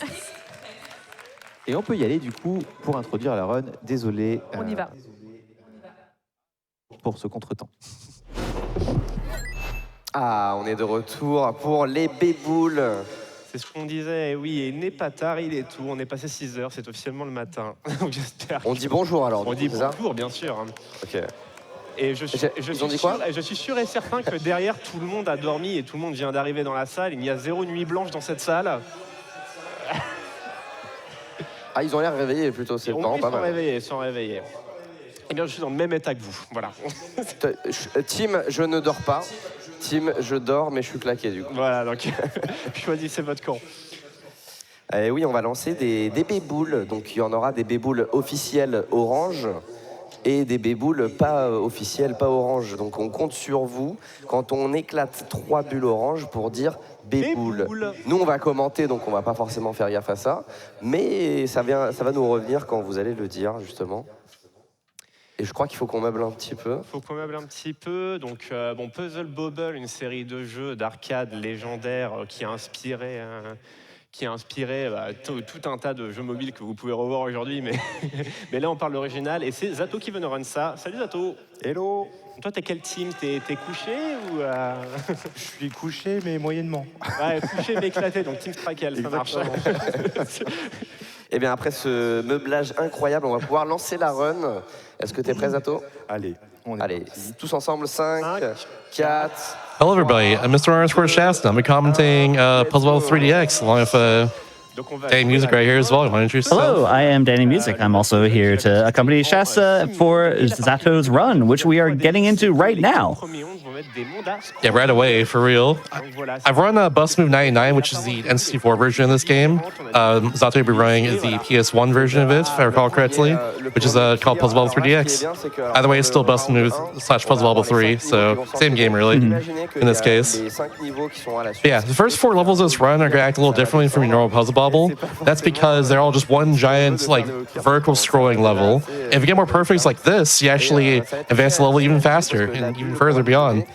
It's really nice. So the goal of this run is literally just to get as many perfects as you can, like clear out the screen like this. Of course, all the bubbles that pop up are luck.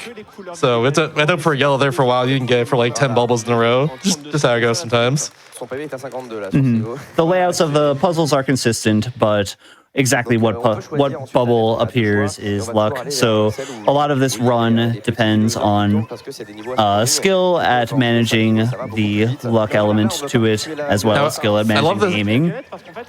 I love the beginning part of this because you have to like not get purple for 2 bubbles, like 2 rounds in a row, and then once it scrolls down, there's a whole line of purple bubbles right at the top there. So you just like wait there for a while and stall for a bit until you finally get that purple bubble that you need.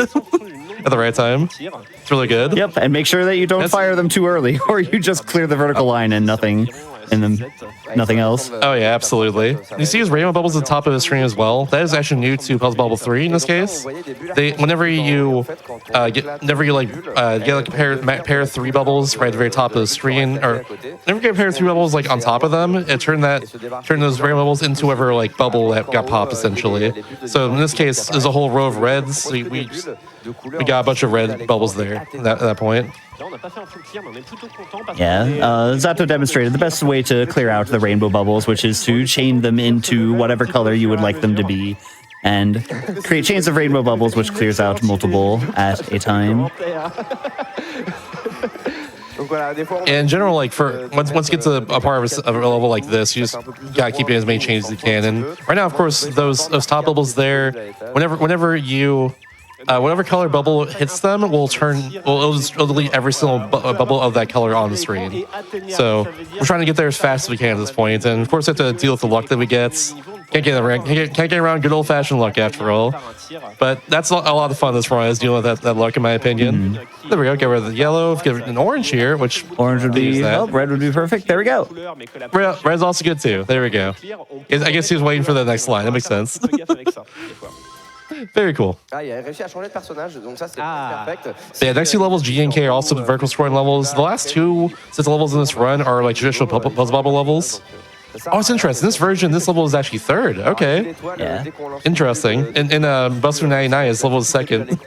Yes. So I didn't even notice that until now. Yeah. So this one introduces the blocker bubbles in addition to the star bubbles. The blockers cannot be cleared; they just get in your way, and you clear them by deleting the bubbles that are on top of them. Oh, unlucky right there. He deleted the last gray bubble there. And that kept one gray around. So now he has gray color still in rotation. And like that again, that's he's still around there. Very unfortunate.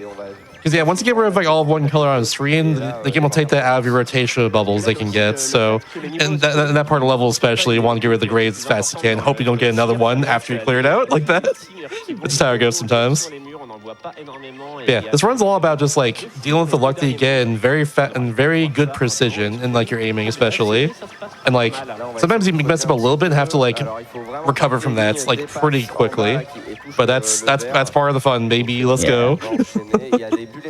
Yeah, and there are some very precise movements. As you can see, when Zato tries to tuck a bubble into a particular area, there are a couple wall shots that can be difficult to hit. So there's a lot of skill elements in addition to dealing with whatever luck that you get. Yeah, very much like a run that's in the player's hands, but also can be pretty annoying sometimes if you get unlucky there. But usually in the level, it's all about precision. Get that purple right into that gap, and then you just delete it, and level's done. Yeah, that was an excellent shot. That is a trickier shot to hit than Zato made it look. Oh yeah, absolutely. All right, this next level shows off what... You got lucky right to start. Nice. Yellow is ideal to be able to clear a whole bunch of those rainbow bubbles out of the way and chain them together. Now he's done this, he can actually do... Oh, he messed... Oh, yeah, I was going for this, okay. Okay, he's not giving the perfect here. So go for the other strat then for this section. Okay, so you could get it perfect what we did there, but he's actually going to avoid doing that because it could be a little bit faster to just keep throwing bubbles as fast as you can at the top of the screen. With not much impeding you, this could save time, basically. It's a little bit of a risky strat, but it definitely work out if you do it correctly. But setting it up in the first place can be is definitely a thing. Now, something to note too: if Zato ever messes up, he'll probably just keep on clearing out the screen over and over and over again until eventually he dies. And if that happens, this game actually has a really good checkpoint system. So it'll checkpoint you a few lines up, usually from where you are. So you can actually be in a more advantageous spot when that happens, which is really nice. Yeah, on the left. He's getting pretty unlucky right here though, because he's not getting a single purple he needs. Now just needs a gray, and we are good. Yeah, he was waiting for that giant wall of grays there. He got a green still. Dang, unlucky. It's still around. Oh no. My gosh, that's very unlucky. This section's all red, purple, and orange, so you don't need that green anymore. Those greens should not be in the picture at all. Get out of here! All right, there we go. They're gone. Cool. Now we can finally clear this all out with no problem. This whole part, you just want to keep getting those groups of 3 here. Yeah. Just want to clear it over and over again. Need a single purple though, please. I was gonna say, ideally you want to focus on clearing a side in order to get to those star bubbles as quick as possible, but here we're just basically treading water. We have to keep the bubbles from reaching the bottom of the screen. Yeah, we were at the mercy of RNG there for a little bit. I was getting mad for him. I'm attached right now. I'm invested in this run. There we go. All right. All right. Let's get rid of the oranges. Now we got it. There we go. Cool. Perfect. All right, very well done on Zato's part for dealing with some very unfortunate situations, digging himself out of a real hole there. All right, and now it's time for the last 10 levels. We're there already. This run's very short and very sweet. But these levels can behave the exact same way you probably imagine if you ever like envision Puzzle Bobble and all. You just do 10 levels, you just set 5 levels in a row, then another set 5 levels in a row, and then we're good. But this first one here, we have to just get a bunch of these clusters in a row and hopefully clear out the right side because we're getting a bit unlucky right now. Ooh, nice firing. Got that black one just the perfect time. Now we're just going to clear out both sides and we're good. Oh, also a fun thing too that's added to Puzzle Bobble 3 compared to the other two versions is the fact that you can bounce the bubble off the very top of the screen and back to the bottom, and it'll just clear it out. It won't just be stuck there or anything. Also, yeah, that was done. Yep, that was a quick one. Chaining those rainbow bubbles out of the way in order to clear a path to the purple bubbles, which are the linchpin that sets off the entire stage. So this level is one of the trickiest in the entire run because of those blockers, which can really get in the way. So some fortunate clearing, being able to get the red ones to open a path to the center, but not out of the woods yet. Oh, he's doing well though. He's getting some good luck right here. All right. Very nice. All right, cool. We should be in clear in this case, unless you get super unlucky. But we're good. All right, that was an excellent run. That is a very difficult level. Yeah, it's one of 2 levels in this run I would say is a huge run killer.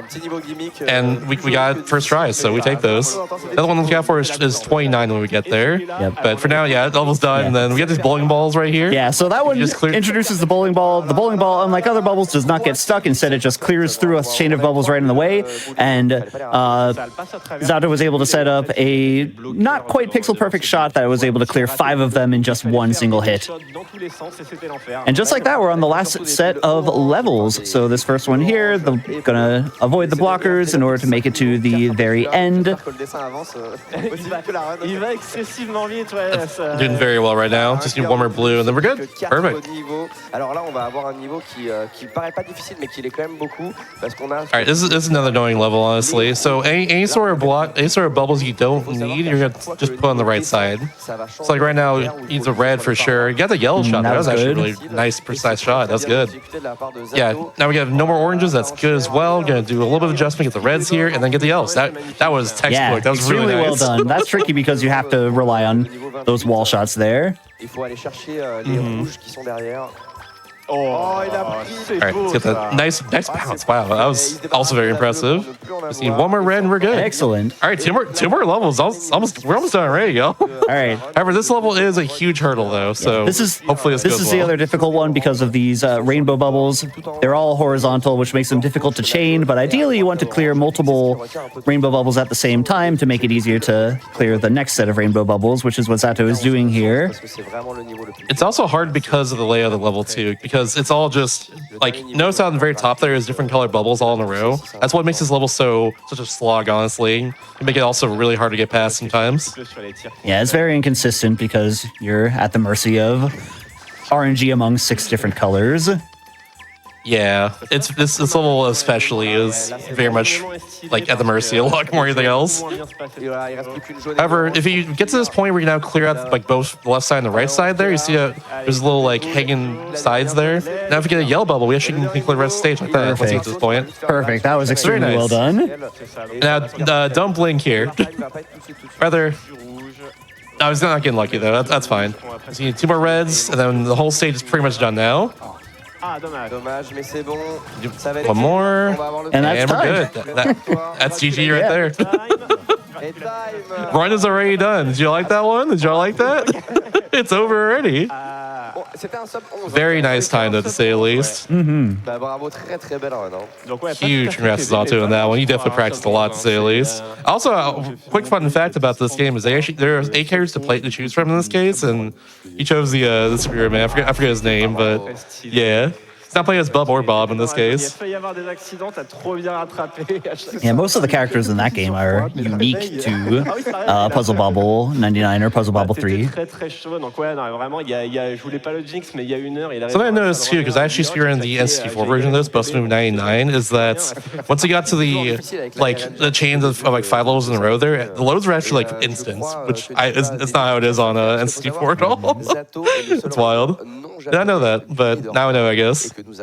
Yeah, huge congrats to Zato on that. That was a really fast and really impressive run. Short but sweet, to say the least. communauté japonaise. Donc j'ai préparé quelques Hope you enjoy it, for sure. Grâce à l'ami Rashtar qui m'a permis d'avoir ce petit texte. There's a lot to say in a short amount of time. Yeah, for sure. Yeah, that's how it goes. Itsuka minasan to ishoni shiai ga dekiru koto negatteimasu. Yeah, I guess while because we're already done here, while we're signing off soon, might as well plug the charity real quickly. So you know about Medicines of the World, Medicines du Monde. They're making sure that health is accessible right for all. That's one of their causes here. Also defending women's right to bodily autonomy, defending the right for health for migrants, especially by defending the state medical aid in France, reducing the impact of working in precarious living environments on people's health. In general, just keeping people healthy around the world, and making sure it's a basic human right. And like I fully support that, to say the least. By all means, support them, donate to the cause if you can, if you have the money for sure. There's also shirts. I think that there's like a shirt you can buy as well, and like I think 10 euros of that go to the charity as well. So yeah, be sure to support them and support SpeeDons in general. They're a fantastic marathon. I've been enjoying them all weekend. Ça a l'air, hein. Vous avez bien suivi. Merci le public, merci Speedon, merci Strakel. Merci les dinos, et on va voir le dessin. Où en est le dessin? All right. In that case, I've been Mr. Orange Shasta. It's been a nice 15 minutes here or so, but yeah, I guess we're done then. So that's it for me for this weekend for SpeeDon's commentary. So I'll see y'all around. Yep, that's it for me as well. I'm Danny Music. Thank you so much. Congratulations to Zato on a fantastic run. It's a pleasure commentating with Shasta, and look forward to raising more money for Médecins du Monde. I love that drawing that they're showing off just now. Oh my god, that bump right there is adorable. And looking forward to more Speedone as well for the last day. I love them so much. Non, mais moi j'ai peur du ventilateur parce que ça peut pousser l'encre. Yeah, I agree, Days. I'll see. Looking forward to more Speedons this weekend. I'll see y'all around. C'est pour ça qu'il y a des fois des petits blancs entre les couleurs, c'est parce que sinon ça se mélange après. Et voilà, quand on n'a pas le temps, on n'a pas le temps. Et c'est fait. C'était déjà un très beau résultat qui va être signé du coup par Zato et nos amis commentateurs. Pas plus tard que maintenant, pendant que nous allons lire des dons. Oui, on a eu un don pendant la run de Puzzle Bobble, même si maintenant pour moi le jeu s'appelle Béboule.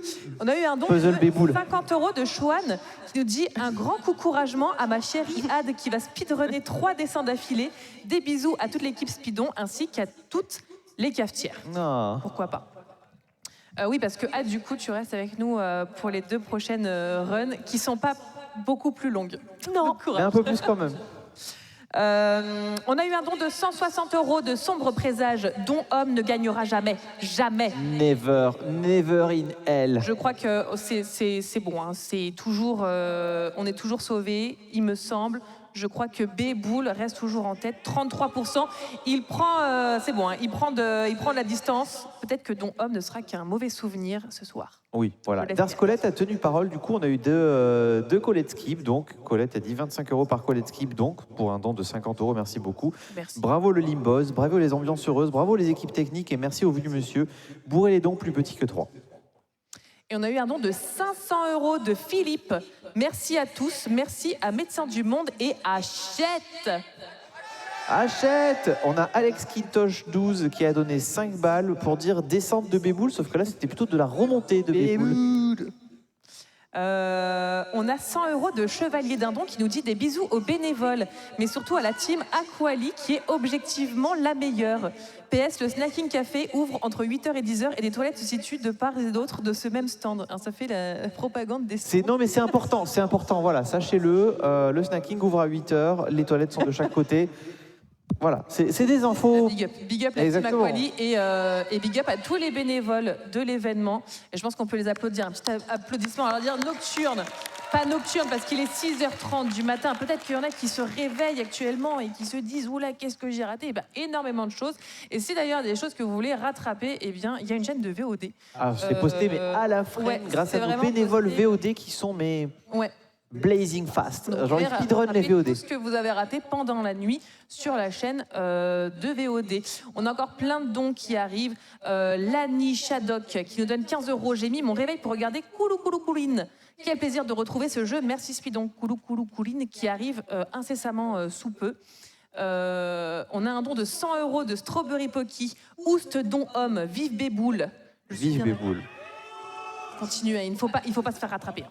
Non, Béboule se fera pas rattraper, c'est impossible. Maintenant, il est dans une trop bonne dynamique. Alors je ne sais pas, parce que c'est quand même une propagande de Zerator. Zerator repasse demain. Et je me dis qu'on n'est pas à l'abri d'un coup d'état, tu vois. Il repasse même aujourd'hui. Nous sommes déjà demain. Oui. Le temps passe si vite. J'ai tellement oui, c'est vrai que la fin de l'événement, c'est ce soir minuit. Moi, j'ai l'impression qu'on Speedon et speedrunner. D'ailleurs, pour tous les gens et toutes les personnes qui ont fait la nuit, n'oubliez pas de vous hydrater. C'est important. T'es bien hydraté, je me suis super bien hydraté. Je suis à ma 3e bouteille. Là. Très bien, parfait. C'est important. Bien sûr. On a 20 € de Anonyme qui nous dit des bulles, des bubules, 10 € de Coseille, tout pour le dessin du dino, plus petit que 3 à tout le monde, 20 € de Limou. Dans ces temps difficiles, merci de votre engagement à toute l'équipe pour faire de ce monde un monde plus solidaire. Je prends des congés exprès et j'ai vendu une ancienne collection pour faire des dons, donc donner et acheter. Achète. Toujours le t-shirt, hein. Le t-shirt disponible de l'édition 2025 de Speedon à retrouver sur la boutique qui fermera ce soir à minuit. À minuit, il n'y aura plus rien, ce sera terminé. On a un don de 25 € de Jeff Bender qui nous dit « Je commence le dimanche, dernière ligne droite de don maintenant. C'est parti pour le rush au Québec, donc minuit maintenant. Donc on vous rejoint au réveil pour le réel rush final. Bourrez-moi ça, ouais.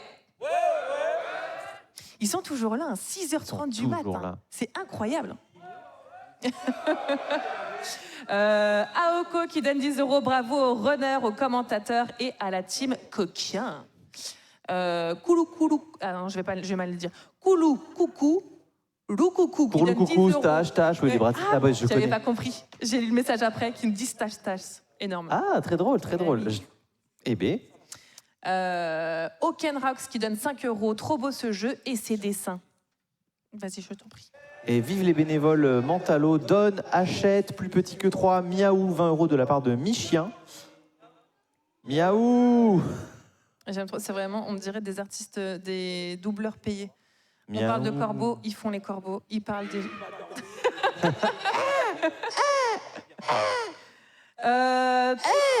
Tout de suite après, du coup, on va avoir donc, comme je le disais, Kouline. On avait une incentive d'ailleurs sur ça. Alors je crois qu'il n'est pas trop tard, mais je pense que y a de la marge. C'est pas facilement rattrapable. Mais je crois qu'on avait une incentive sur le nom de la save. Oui, pas de bêtises. exactement. Ouais. Bon, pour le coup, c'est Snamettre qui est loin devant. Voilà, exactement. C'est pas rattrapable.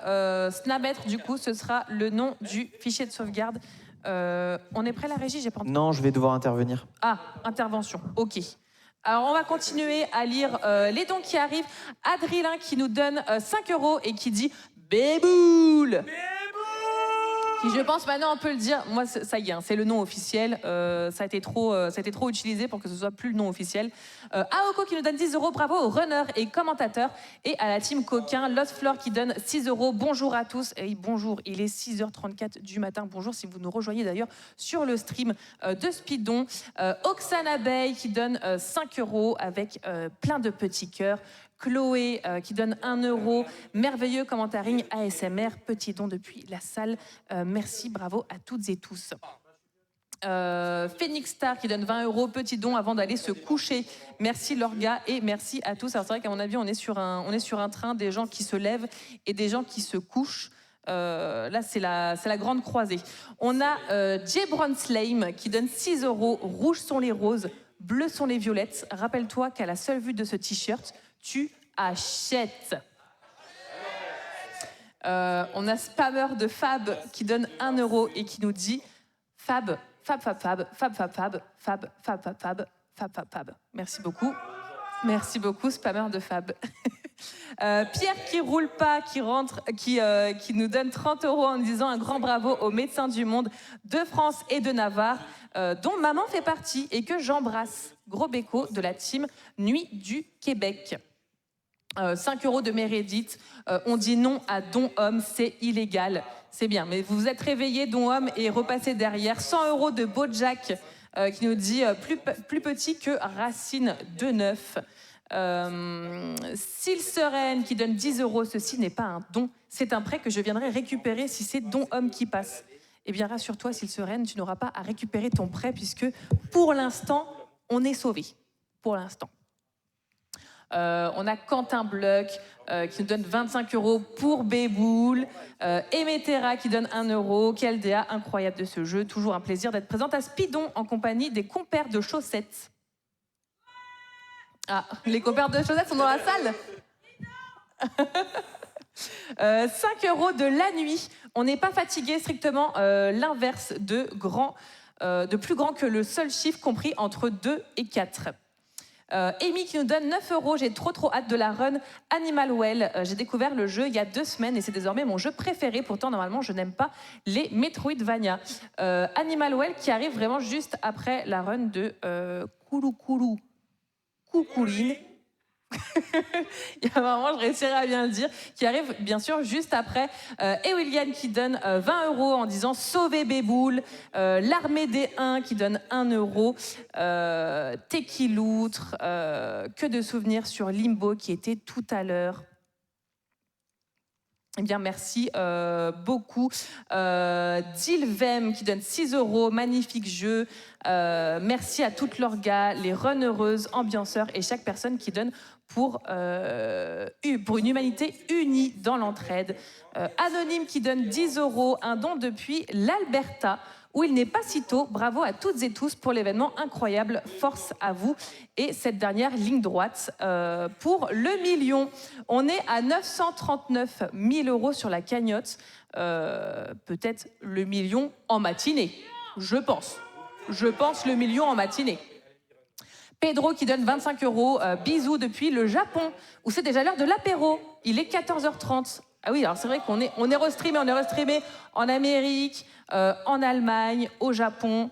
Je n'ai pas assez de connaissances linguistiques pour parler, mais bien sûr, hello, allo, konnichiwa, je me limite à ça. Babas qui donne 50 €, un plaisir de se lever pour voir une run de Mohawk le Dieu. Merci à tous pour l'event. On a un don de 66,60 € qui nous dit juste Stark le chien, waf waf waf. Merci, merci. On a un don de 5 € de Anonyme qui nous dit wesh, le PC portable s'il vous plaît, j'ai besoin de moula. Si je le gagne, je cours tout nu dans ma rue. Alors, il n'y aura pas besoin. Mais alors, c'est vrai qu'on n'en a pas reparlé, mais il y a un PC portable à gagner pour tous les dons qui sont égales ou supérieurs à 5 €. Bon, PC qui est un peu loin, qui est juste là. Vous rentrez directement dans une tombola pour remporter le PC qui est là. Et alors, c'est de la bête. Alors, je crois que... Ah, attendez... C'est quand même une config avec une RTX 4080, un processeur i7, 32 Go de RAM. C'est une belle bête. Donc à chaque fois, bon, il y aura un petit coup de lingette qui sera mis, ne vous inquiétez pas. Mais pour tous les dons de 5 € ou plus, vous rentrez directement dans une tombola pour peut-être remporter ce PC. Alors attendez que je le... Ah tiens, tu vas... Oh oui. Parce que là, c'est un peu malaise si je fais tomber le PC. Voilà, et puis on a toujours les petits lots aussi à gagner pendant certaines runs, que vous voyez défiler normalement pendant les runs.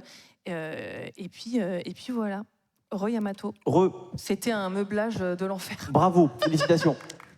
J'ai chié dans mon froc. Mais non. Tu as sauvé Speedon. Et est-ce que tu as sauvé la run qui arrive? Voilà, je pense que la run va pouvoir commencer sous peu. Nous avons quelques problèmes de capture avec les consoles analogiques, tout ça. Mais voilà, un petit coup de 480i en mettant l'offset de pixels à 3 et en ajustant la fréquence de rafraîchissement verticale à 32.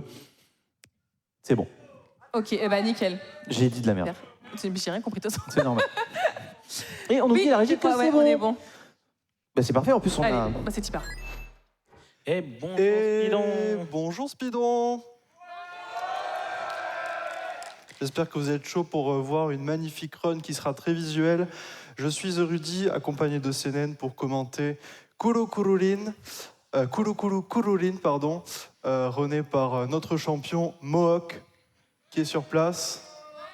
Bonjour Mohawk. Sans Mohawk.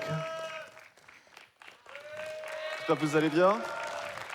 C'est en matinale. Hello everyone, welcome back to the GDQ English language restream of SpeeDons 5. I am Limey_SR, and also if you have been here in the last hour and will be here in the next 2 hours, I have a familiar voice with me. Hello, my name is Osborne. You might remember me from no less than around 40 minutes ago when I was commentating Limbo. And I am here for my second run of the night, second out of 3, Kurukurukururin with Limey. So, Limey, why don't we explain to the audience exactly what Kurukurukururin is? Yeah, so imagine if you took like the gameplay of Super Monkey Ball, but instead of it being like a 3-dimensional game, you squish it to 2 dimensions. That's as close as this gets, basically.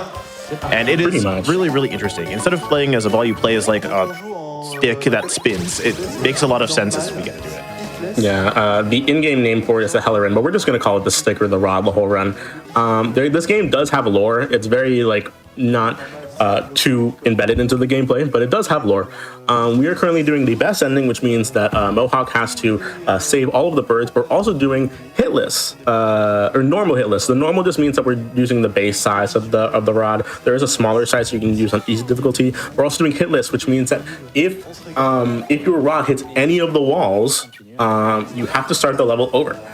You have to complete every single level without getting hit once. And I can tell you right now, I've seen this PB a few times, and it is incredibly impressive. It is really difficult, yeah. So it's more about not taking damage than like not getting hit, because there's some times where Mohawk will want to manipulate the way that the stick spins, because it always spins on almost like a set cycle, like almost imagine a bus, but not quite. Yeah. He's gonna be hitting certain walls to make sure the stick is spinning in the right way, so he can get through certain hallways. Yeah, and these bumpers will change the direction that you are spinning in. But Limey did mention one point. I frame it as not hitting walls because that's pretty much what it is. But there are certain exceptions to that. It's mainly because if you are in like a health regeneration zone like here, you can get hit because it doesn't take away any damage so long as you are in that zone. And so that's like the main thing about this game. Like, it's like if you hit a wall while you're in a zone, it doesn't take damage, so it doesn't count. And he also hits walls at the beginning as well. Yeah. No, that was all I was gonna say. Yeah. I also wanted to mention, like I said, I compared this to Super Monkey Ball, not because like I'm a Super Monkey Ball player, but there's also out of bounds strats in this game. They're not going to be used because they involve getting hit, but they exist in this game and they're very, very silly. And on top of that, there's also pause strats in the same way that like Monkey Ball has pause strats, where you can use the frame accurate timer in the corner. It's weird to not say at the top and the middle, and pause the game and do certain inputs. And basically, it's the same thing. You're a human task, but we're not using that because we're staying completely in bounds because we can't get hit or take damage, I guess. Exactly. And as the game progresses, it's going to get even more and more precise with every single movement that Mohawk does. And I cannot reiterate how impressive and how like clean a lot of Mohawk's movements are as we progress through this game. Because in general, it's like, of course, it's a game all about precision and about moving closely, even like where you're not doing a hit list because you have 3 lives. But to combine that and let's just say you cannot get hit at all, it's an absolutely incredible run. And you'll know that Mohawk does it successfully when the level on the level select screen turns into a star. So that's how you know like every single level has been done hitless. So the game does recognize when you do a run perfectly. Hopefully. Yeah, and also, this is the best ending category, which involves just saving all the birds. It's pretty much the same as any %, but it's a little longer because you have to make sure we're spinning a certain way and being in certain positions to, like, save the birds. But for the most part, it's pretty much the same as the 90% run. Yeah, literally, we're only 3.5 minutes in, and that's the first hit of the run. I was actually super convinced that like Mohawk can do it like completely hitless, like no retries right now. But like even then, it's like super difficult. So yeah, like, it is difficult, especially because like is not yeah. Like, 100%. I mean, and Mohawk is the world record holder in I think almost every single category in Kurukurukururin, and sure like even in and even in some of the world record runs, there is like a hit or two that happens, and so just goes to show that even if you're the fastest and most skilled person in the world at this game is still incredibly difficult to do completely hitless. Yeah, we're already in, what is it, the third area. Like, this is moving very, very quickly. And I want to just remind everyone, 1 hit so far. Mohawk is doing incredible. And also I want to remind everyone watching this stream that we're getting really, really close to $1 million raised, like USD. I know that they don't track USD, but I mean, $1 million is $1 million. That is quite a lot. Yeah, I mean, we're going to get close to €1 million right after the fact. So it's like, yeah, please. Because you're watching the stream, you get to celebrate twice. It's that triple. Exactly. But yeah, again, this event is raising money for Doctors of the World, specifically Doctors of the World France. And so they provide health and international means to provide care for the most precarious people in over 30 countries, but of course specifically in France as well. And it's an activist organization that fights for fair and accessible healthcare policies for everyone. So we really encourage you all to donate if you have the means to do so.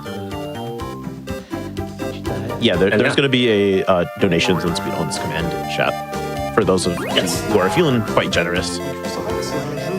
Yes, and yeah, I help us get to $1 million. It would take enough time to for this level to be done, but like it just isn't. Yeah. Oh, we got spikes now. That's nice. Yeah. Getting through that hallway is like scary. It is scary. Just want to put that out there. Yeah. Yeah, and like of course there's like the intended. Oh my God! We're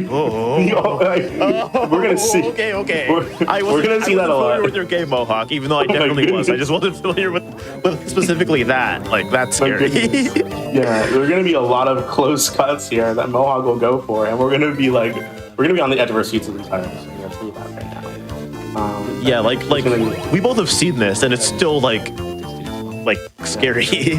Yeah, but now you're seeing it live, and it's like, oh my God, is he gonna because it always feels like he's about to mess up, but he knows what he's doing, and he knows whether or not it's gonna get there. Yeah, I would say it feels like plot armor, but it's just hours of practice. It's that triple. It really is.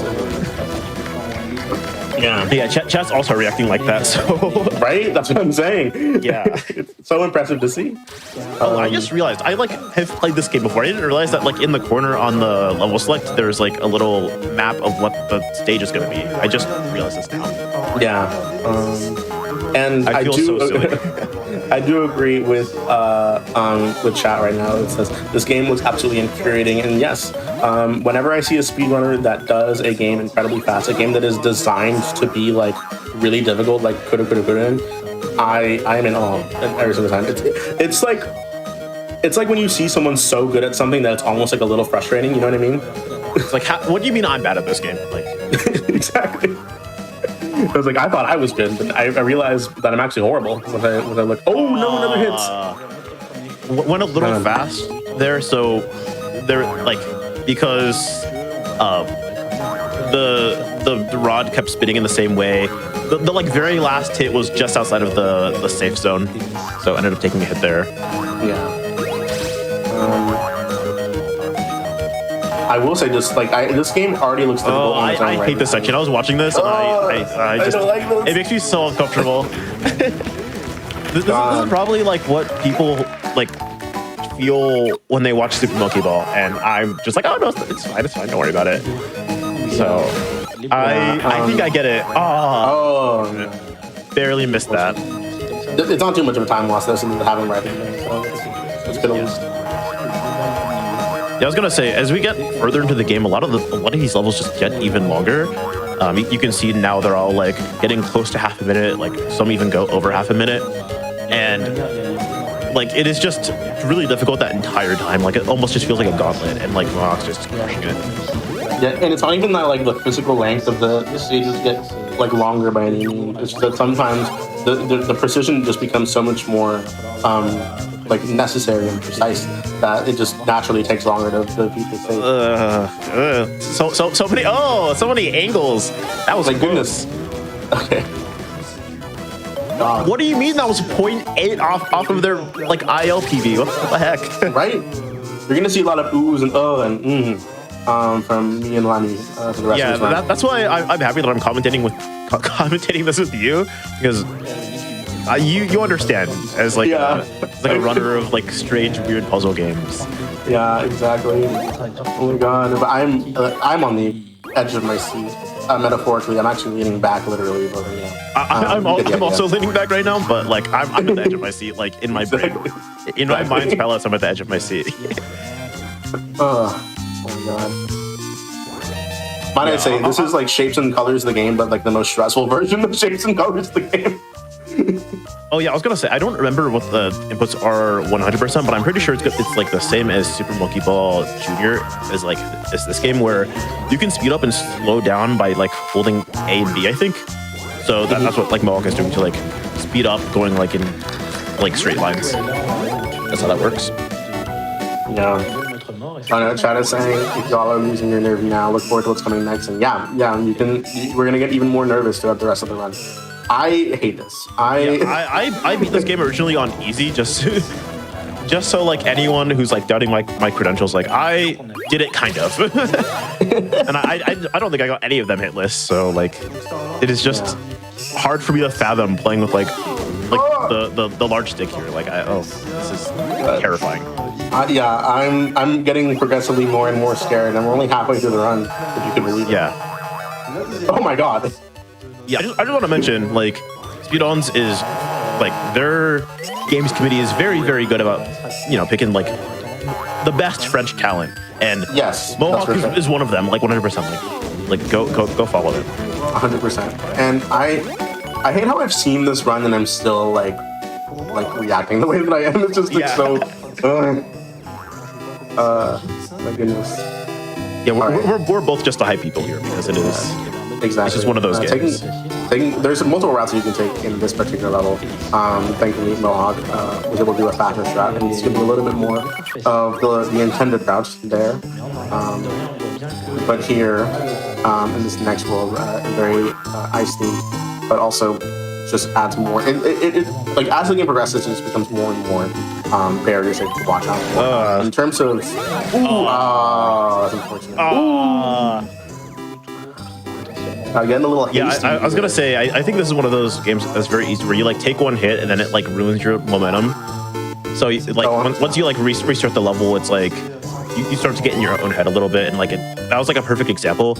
But now Mohawk is totally fine. Yeah, I can imagine like you need to learn to like not get too greedy when it comes to certain things like that.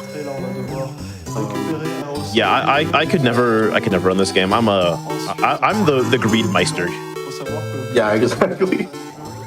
Also, I couldn't imagine running this game because I feel like my hair would fall out after like 5 runs of trying to do something like this.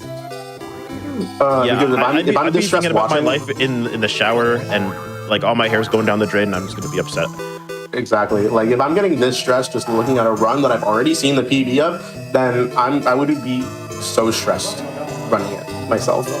I don't think I'd get any sleep. That whole section with like the fast speed, that's absurd. That's so satisfying actually, just to see. That's like it's stressful, but at the same time it's like incredibly satisfying to see. Yeah. I feel like I have to give him moments of silence despite the fact that he can't hear us. Yeah. I'm happy you put that into words because I don't think there's a great way to explain that. But yeah, like I feel like every time I say Mohawk has to be right when he's like not. Oh no, it's this level is hard. So this is level. I saw this in the PV and like being able to. This is rough. Maneuver through that is really rough. I was gonna say I feel like he like gets a like a very slight like tingling feeling like we're talking about him, and I like feel bad. We have to talk about anything else so we can do this level. Yeah, I was just like, let's give him a moment of silence here so that we can finish here. Oh, unfortunate. That's so close too, especially because like the rod is spinning the other way, and he has to like time it where he can go down there. Okay, taking a little bit more time here. Oh, going an alternate route here. Going more of the way to flip the. Yeah, because you can pretty easily tell that what Mohawk was going for was like a pretty hard skip in the level, especially because having he wanted to just switch the rotation of the stick in order to be a little bit more easier to go through that gap because moving in the opposite direction. That's a scary strategy. Ooh. In case it wasn't obvious, like this world is an incredible like spike in difficulty. Yeah, well, like actually, like with spikes as well, so it's like chill. Yeah, exactly. This is stressful. I don't want to talk. I think. Yeah. I know I'm here to talk, but I like feel bad almost. Yeah, it's like that's our jobs, but like it's like we just want to hold our breath the whole time until he finishes the level. I didn't even realize I was holding my breath until you said that we're holding our breath, and I'm like, I am. Yeah.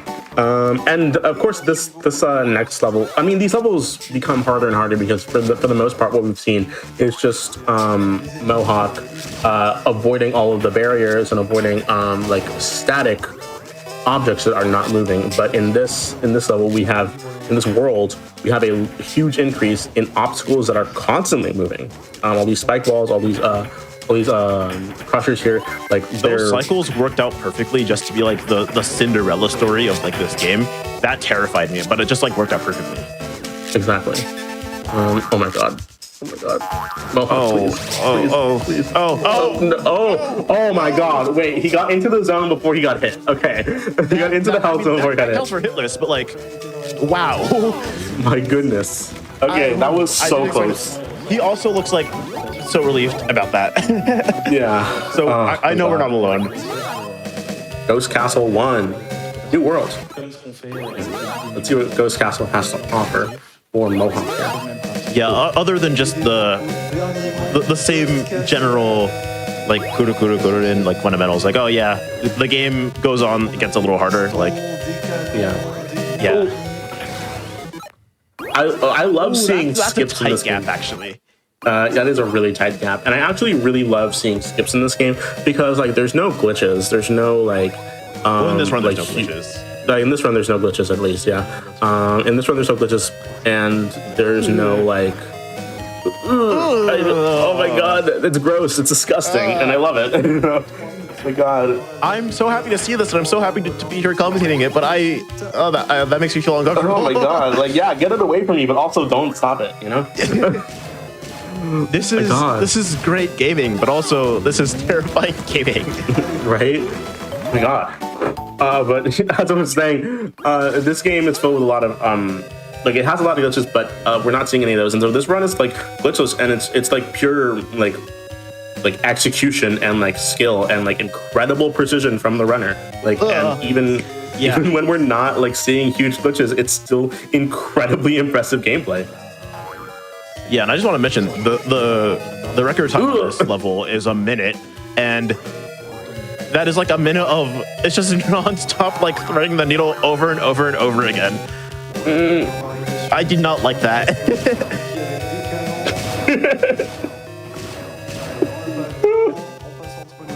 Oh my god. Osmore, okay, we're gonna be friends forever. Yeah, I hope so. After this, I think we're trauma bonding right now. I think we should run this together. We really should, actually. I'm considering it.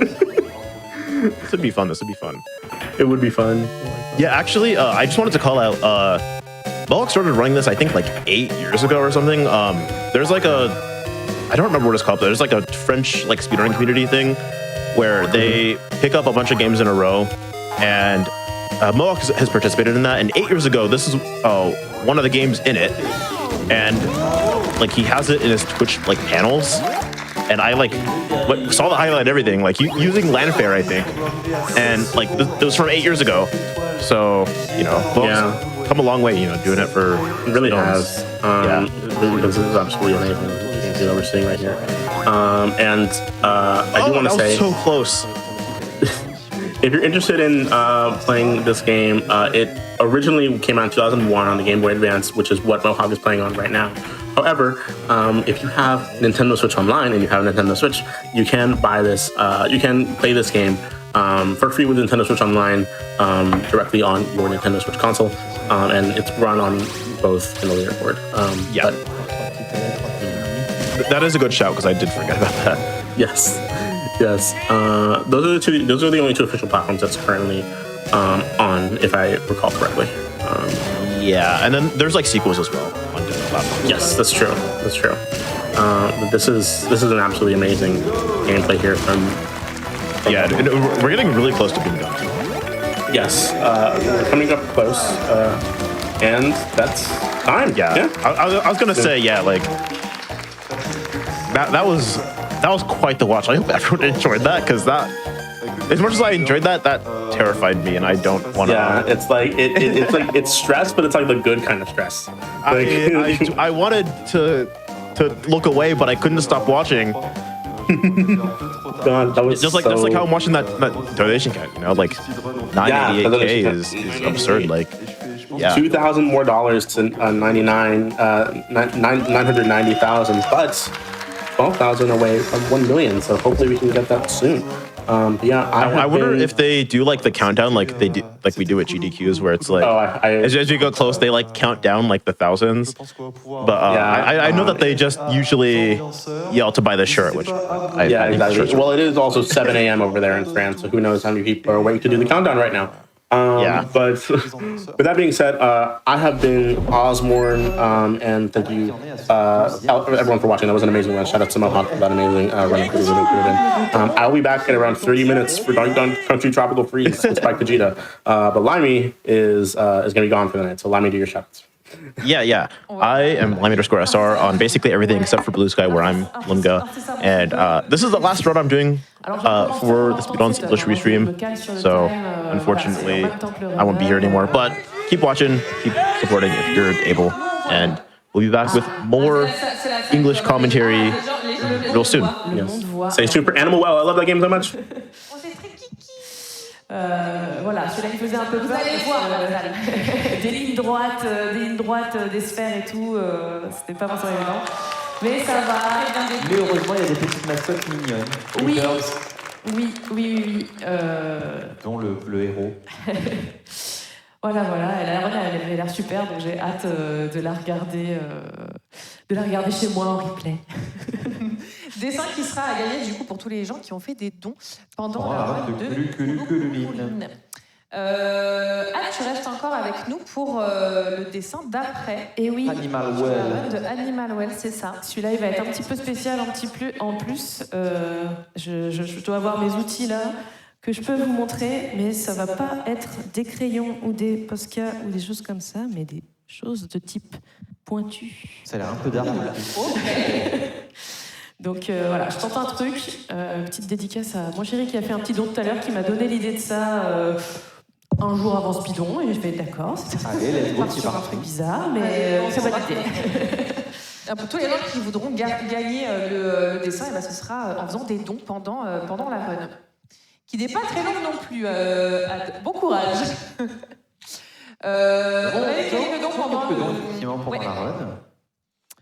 On a eu un don de 200 € de Nako qui nous dit première fois que j'ai la chance d'être sur place et de vivre Speedon à fond, et c'est incroyable. Merci à toutes les personnes qui contribuent à la réussite de ce magnifique événement. Nous avons 641,46 € de Aslan, le vampire mulet. Comme l'année dernière, je fais don des intérêts de mon livret pour cette noble cause. Merci à vous de perpétuer cet événement que je suis depuis la première édition avec ma femme et maintenant mon enfant. Je souhaite également un bon ramadan aux personnes concernées. Bourrez les dons et achète. On a la team du matin qui a donné 150 €. À nous le million donné. C'est vrai que ça y est, la team du matin se réveille là, ça y est. 7h du matin.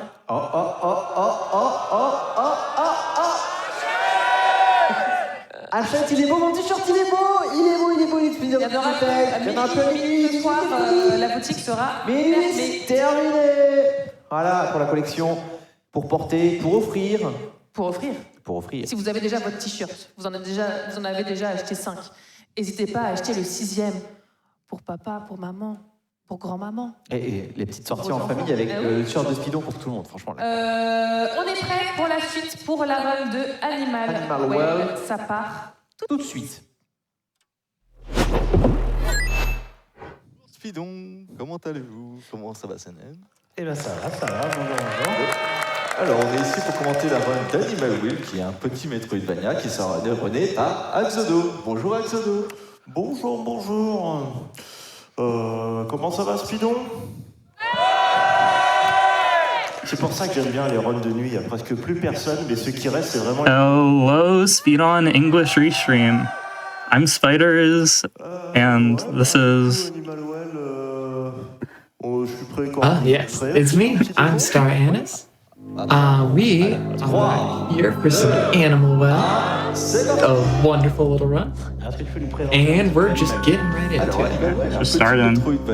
Okay, so today our runner Exodo is gonna be doing any % no major glitches, and yeah, since he's picking up an egg, he's gonna be doing the flute route. Flute route is kind of... There are two main routes for no major glitches, the flute route and the fluteless route. The flute route is slower, but it's also way safer, and therefore more ideal to do in marathon. First trick here is the water bounce. We're going to crank this one full rotation. Nice. And then just jump into the water there, and it gives us a nice clean bounce out of that. That was very well done. That is not trivial to do, actually. It is not. You really need to get that crank timing down precisely. Nice. 2 for 2. That was nice. Yeah, it looks simple when you get it, but you don't have any time to really adjust the crank. Like, you just gotta full send it, and otherwise the ghost is gonna kill you. Yeah. If the ghost touches you, you just die. Yeah. Now he's making his way to the disc, and he's gonna not actually engage with this section. The point of the disc is to get eggs on the way to the bubble wand, because we want the flute as fast as possible, and it just so happens that going to the bubble wand is the best way to get the flute too. That's true. We need the bubble wand, and we need the flute, and the flute needs 8 eggs. Yeah. Once we have those 8 eggs, we are going to death form and go ahead and grab it, and then things are going to get a little fun. Yeah. Which is also another reason why he picked up the disc, just to make this dog follow him. It's a dog apparently, not a cat, in spite of it looking like a cat. It really looks like a cat. Yeah. But yeah, it's very convenient for death warping.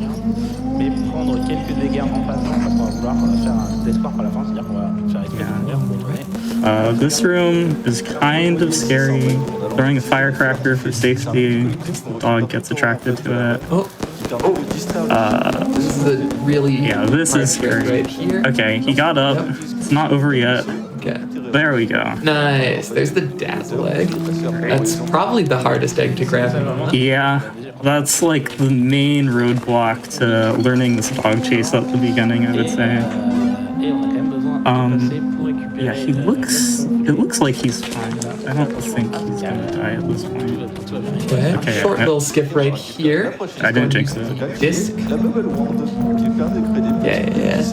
Yeah, so yeah, using the disc there.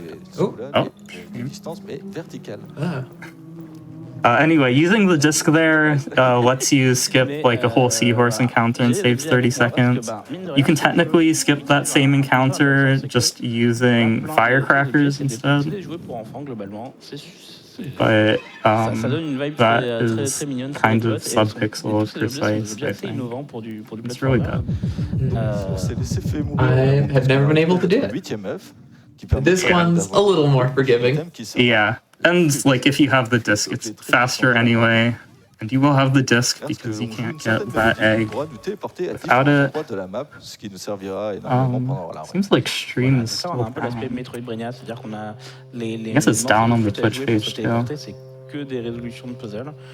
Alors ça va pas vous spoiler grand chose puisque si vous arrivez. Well, I hope Exodo is living his best life and not dying to the dog.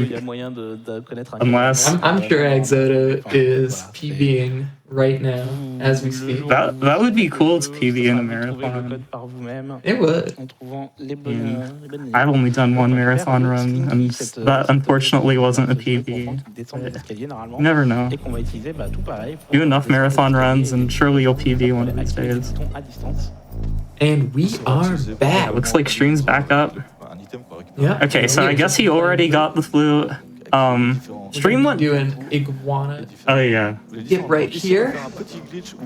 Doing a damage boost. Series of damage boosts. Yeah. Yeah. Nice. Yeah, just doing a damage boost onto the bubble to skip like an entire section above.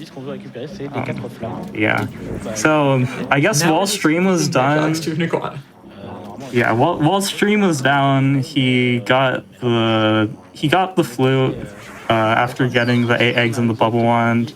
He also unlocked a teleport point to get back to the seahorse section. And oh yeah, he also got the slink. Which, if you watch world record runs of this game, you can actually skip the slink. You could in this route too, but it is not advisable for a marathon.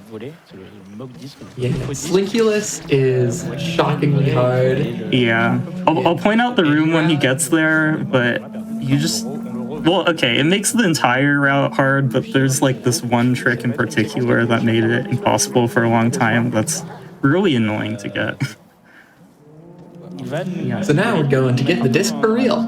Yeah, and he is gonna be being chased by this dog all the way until the flame, actually, because that's just what ends up being faster for routing. So this part seems fairly tense. I don't think it's like actually as tense as it seems, but you never know. It's certainly, you know, a little scary looking. Yeah. Yeah, also I failed to mention, but he's trying to ride on the disc as much as possible because, shoutouts to Kevin, you save 42 frames per screen you ride on the disc as opposed to walking. Incredible. Yeah. Kevin the goat. The ghost dog does also chase the frisbee while it is flying, so... Yeah, so... It's really scary to go for these frisbee rides, actually. That one in particular saves a lot of time. You got it first try. You have like 3 attempts to get that before you need to awkwardly bubble jump across and lose a lot of time. Okay, 3 wide climb right there. That is a lot harder than it looks. I don't even know how to 3 wide climb, if I'm being honest. Oh yeah, this is the screen where you would skip the slinky. If you don't see how that's possible, I agree. It's some nonsense. It requires, I think, pixel perfect bubble jumps. And that's just nonsense. That is not something that I would want to deal with in a marathon. Yeah. That's already his second flame. Making good taste. Oh yeah, I guess also when stream was down, played a spoiler song, but yeah, we didn't have to get spoiled because that happened off stream. Yeah. Oh, right. We are going down to Ostrich Town. Yeah. Ostriches are famous for their homes under the sea. In the fish pipe. Yeah, of course. Okay, so here you're not normally supposed to be able to enter through this way, but yeah, you can kind of just sneak under the birds because they always start in the same position when you load the screen. And he's gonna do another sneak here, falling past that bird. Beautiful sneaky sneak. Here's the yo-yo. And that's a warp. Yeah. So, Animal Well players probably know this, but the reason we picked up the flute in the first place is because you can play little tunes on the flute to warp you around the map. Yeah, which seems very fast, yet somehow isn't as fast as just not getting 8 eggs. It's shockingly slower. Yeah. But, ooh, and that was nice. Oh yeah, that's our first glitch in no major glitches. Unless you count the water bounce, which is kind of sus. But yeah, you can just clip the yo-yo. We're doing another disc ride into the mouth of the fish. Oh yeah, kind of scary room coming out. Yeah, this is a little funky right here. Yeah. We're gonna use the the firecracker to change the direction of these mouse heads, and they're going to open that door from the other side. So if you throw the firecracker at the same time, you'll always get the same outcome. But it can be hard to do that sometimes, and you only have 2 spare firecrackers, I think. So if you mess that up both times, you have to like do this really slow platform clipping sequence that is also really hard, and if you fail it, you die and lose a bunch of time. And here's ostrich skip. A lot of people found this in their casual playthroughs, apparently. I found it in my casual playthrough. Now I can be smug about it. I don't think I did. I found bubble jumping first thing, though, okay. It was coming off of Mario Wonder speedrunning brain. Spicy. Now he's just making his way to the last flame already. Game goes by very quick. Yeah.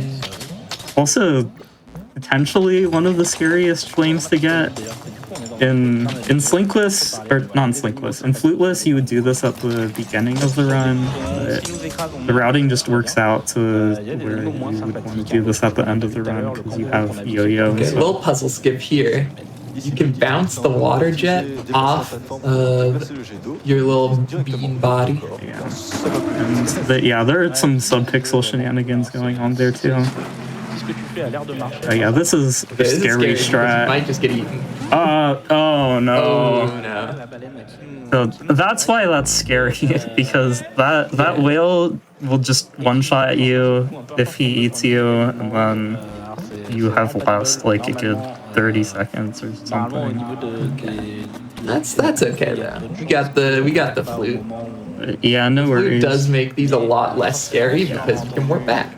This area in particular, the teleporter is way further from like the meat of the area than anywhere else. It's kind of unfortunate when they put the death whale there. It doesn't look like he opened the gate, so he has to go through these rooms again. I always paranoid open that gate if I have the yo-yo. Just even if I'm doing PB attempts and can't afford to die here anyway.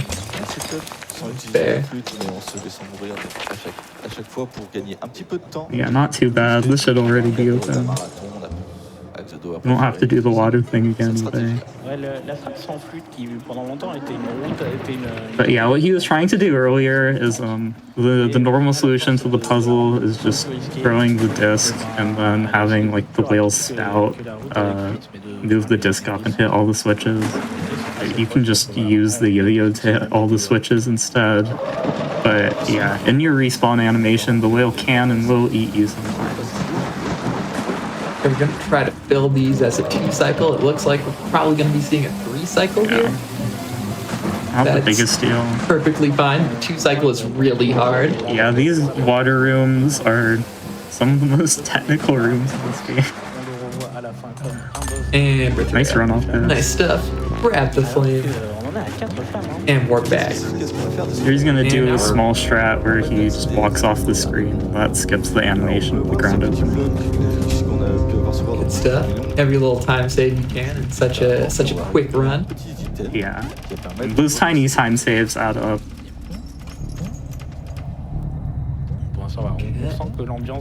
Moving on through, we're already in the final area. Yeah. Making our way towards the lantern, which is also skippable, and technically faster in this route. But you can only skip it if your date is February 2nd. And it's also really hard to skip it, but you'll save 20 seconds in a route that, well, okay, without lantern skip, this route's losing like 50 seconds to flute route or something, or fluteless route or something. But you know, you want to run the slower route but make it harder, then always go for lantern skip. Okay, the little bush baby there traces your movements. You can use it to hold down the buttons, which is we're supposed to get through. Okay. More yo-yo shenanigans. Yeah. we're going to, so there's no floor under that, so we can just throw the yo-yo under and wrap it around to hit the button instead of doing the intended strat. A little too high. Yeah, this room is the bane of PB pace. If you miss that disc, especially if you like don't have the slinky, for example, yeah, it's kind of rough to back it up. That's our final item. Yeah, I should mention that with this last teleport statue, for some reason, this one specifically, you need to pull the flute out when you see it in the overworld. You can't pull the flute out at the warp hub, otherwise it doesn't open. It's the only one like that.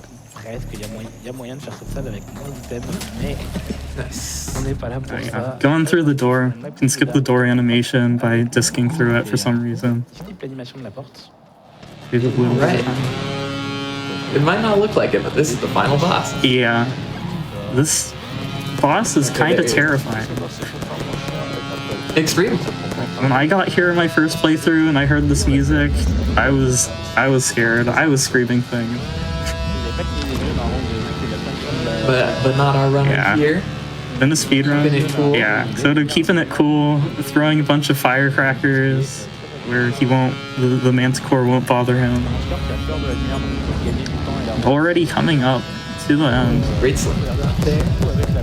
Makes it a lot nicer with the slinky to just drop it down and be able to open that door. Nice disc ride.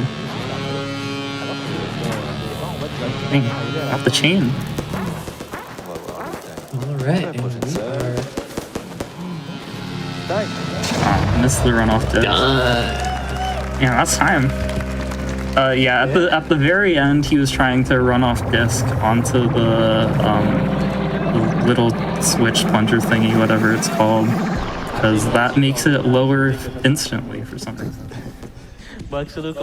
Just a fraction of a second. Yeah. Once again, that's what you need to get a good spicy PB these days. Nice run from Asphodel. Like, even with the death, still a solid 15. Yeah, that is better than my PB. I'm not ashamed to admit it. But yeah, wonderful run of a wonderful game. Yeah. Highly recommend checking the game out. Would do. It's good. It's thinky. Because stream cut out, that run didn't even really spoil anything. Like, you've seen the bosses and stuff, but still a lot more to the game. Yeah. We haven't even talked about bunnies. Yeah, bunnies. And we're not going to. Yeah, bunnies are kind of unfortunate. Catch us at the next marathon for the all bunnies run. All bunnies at America.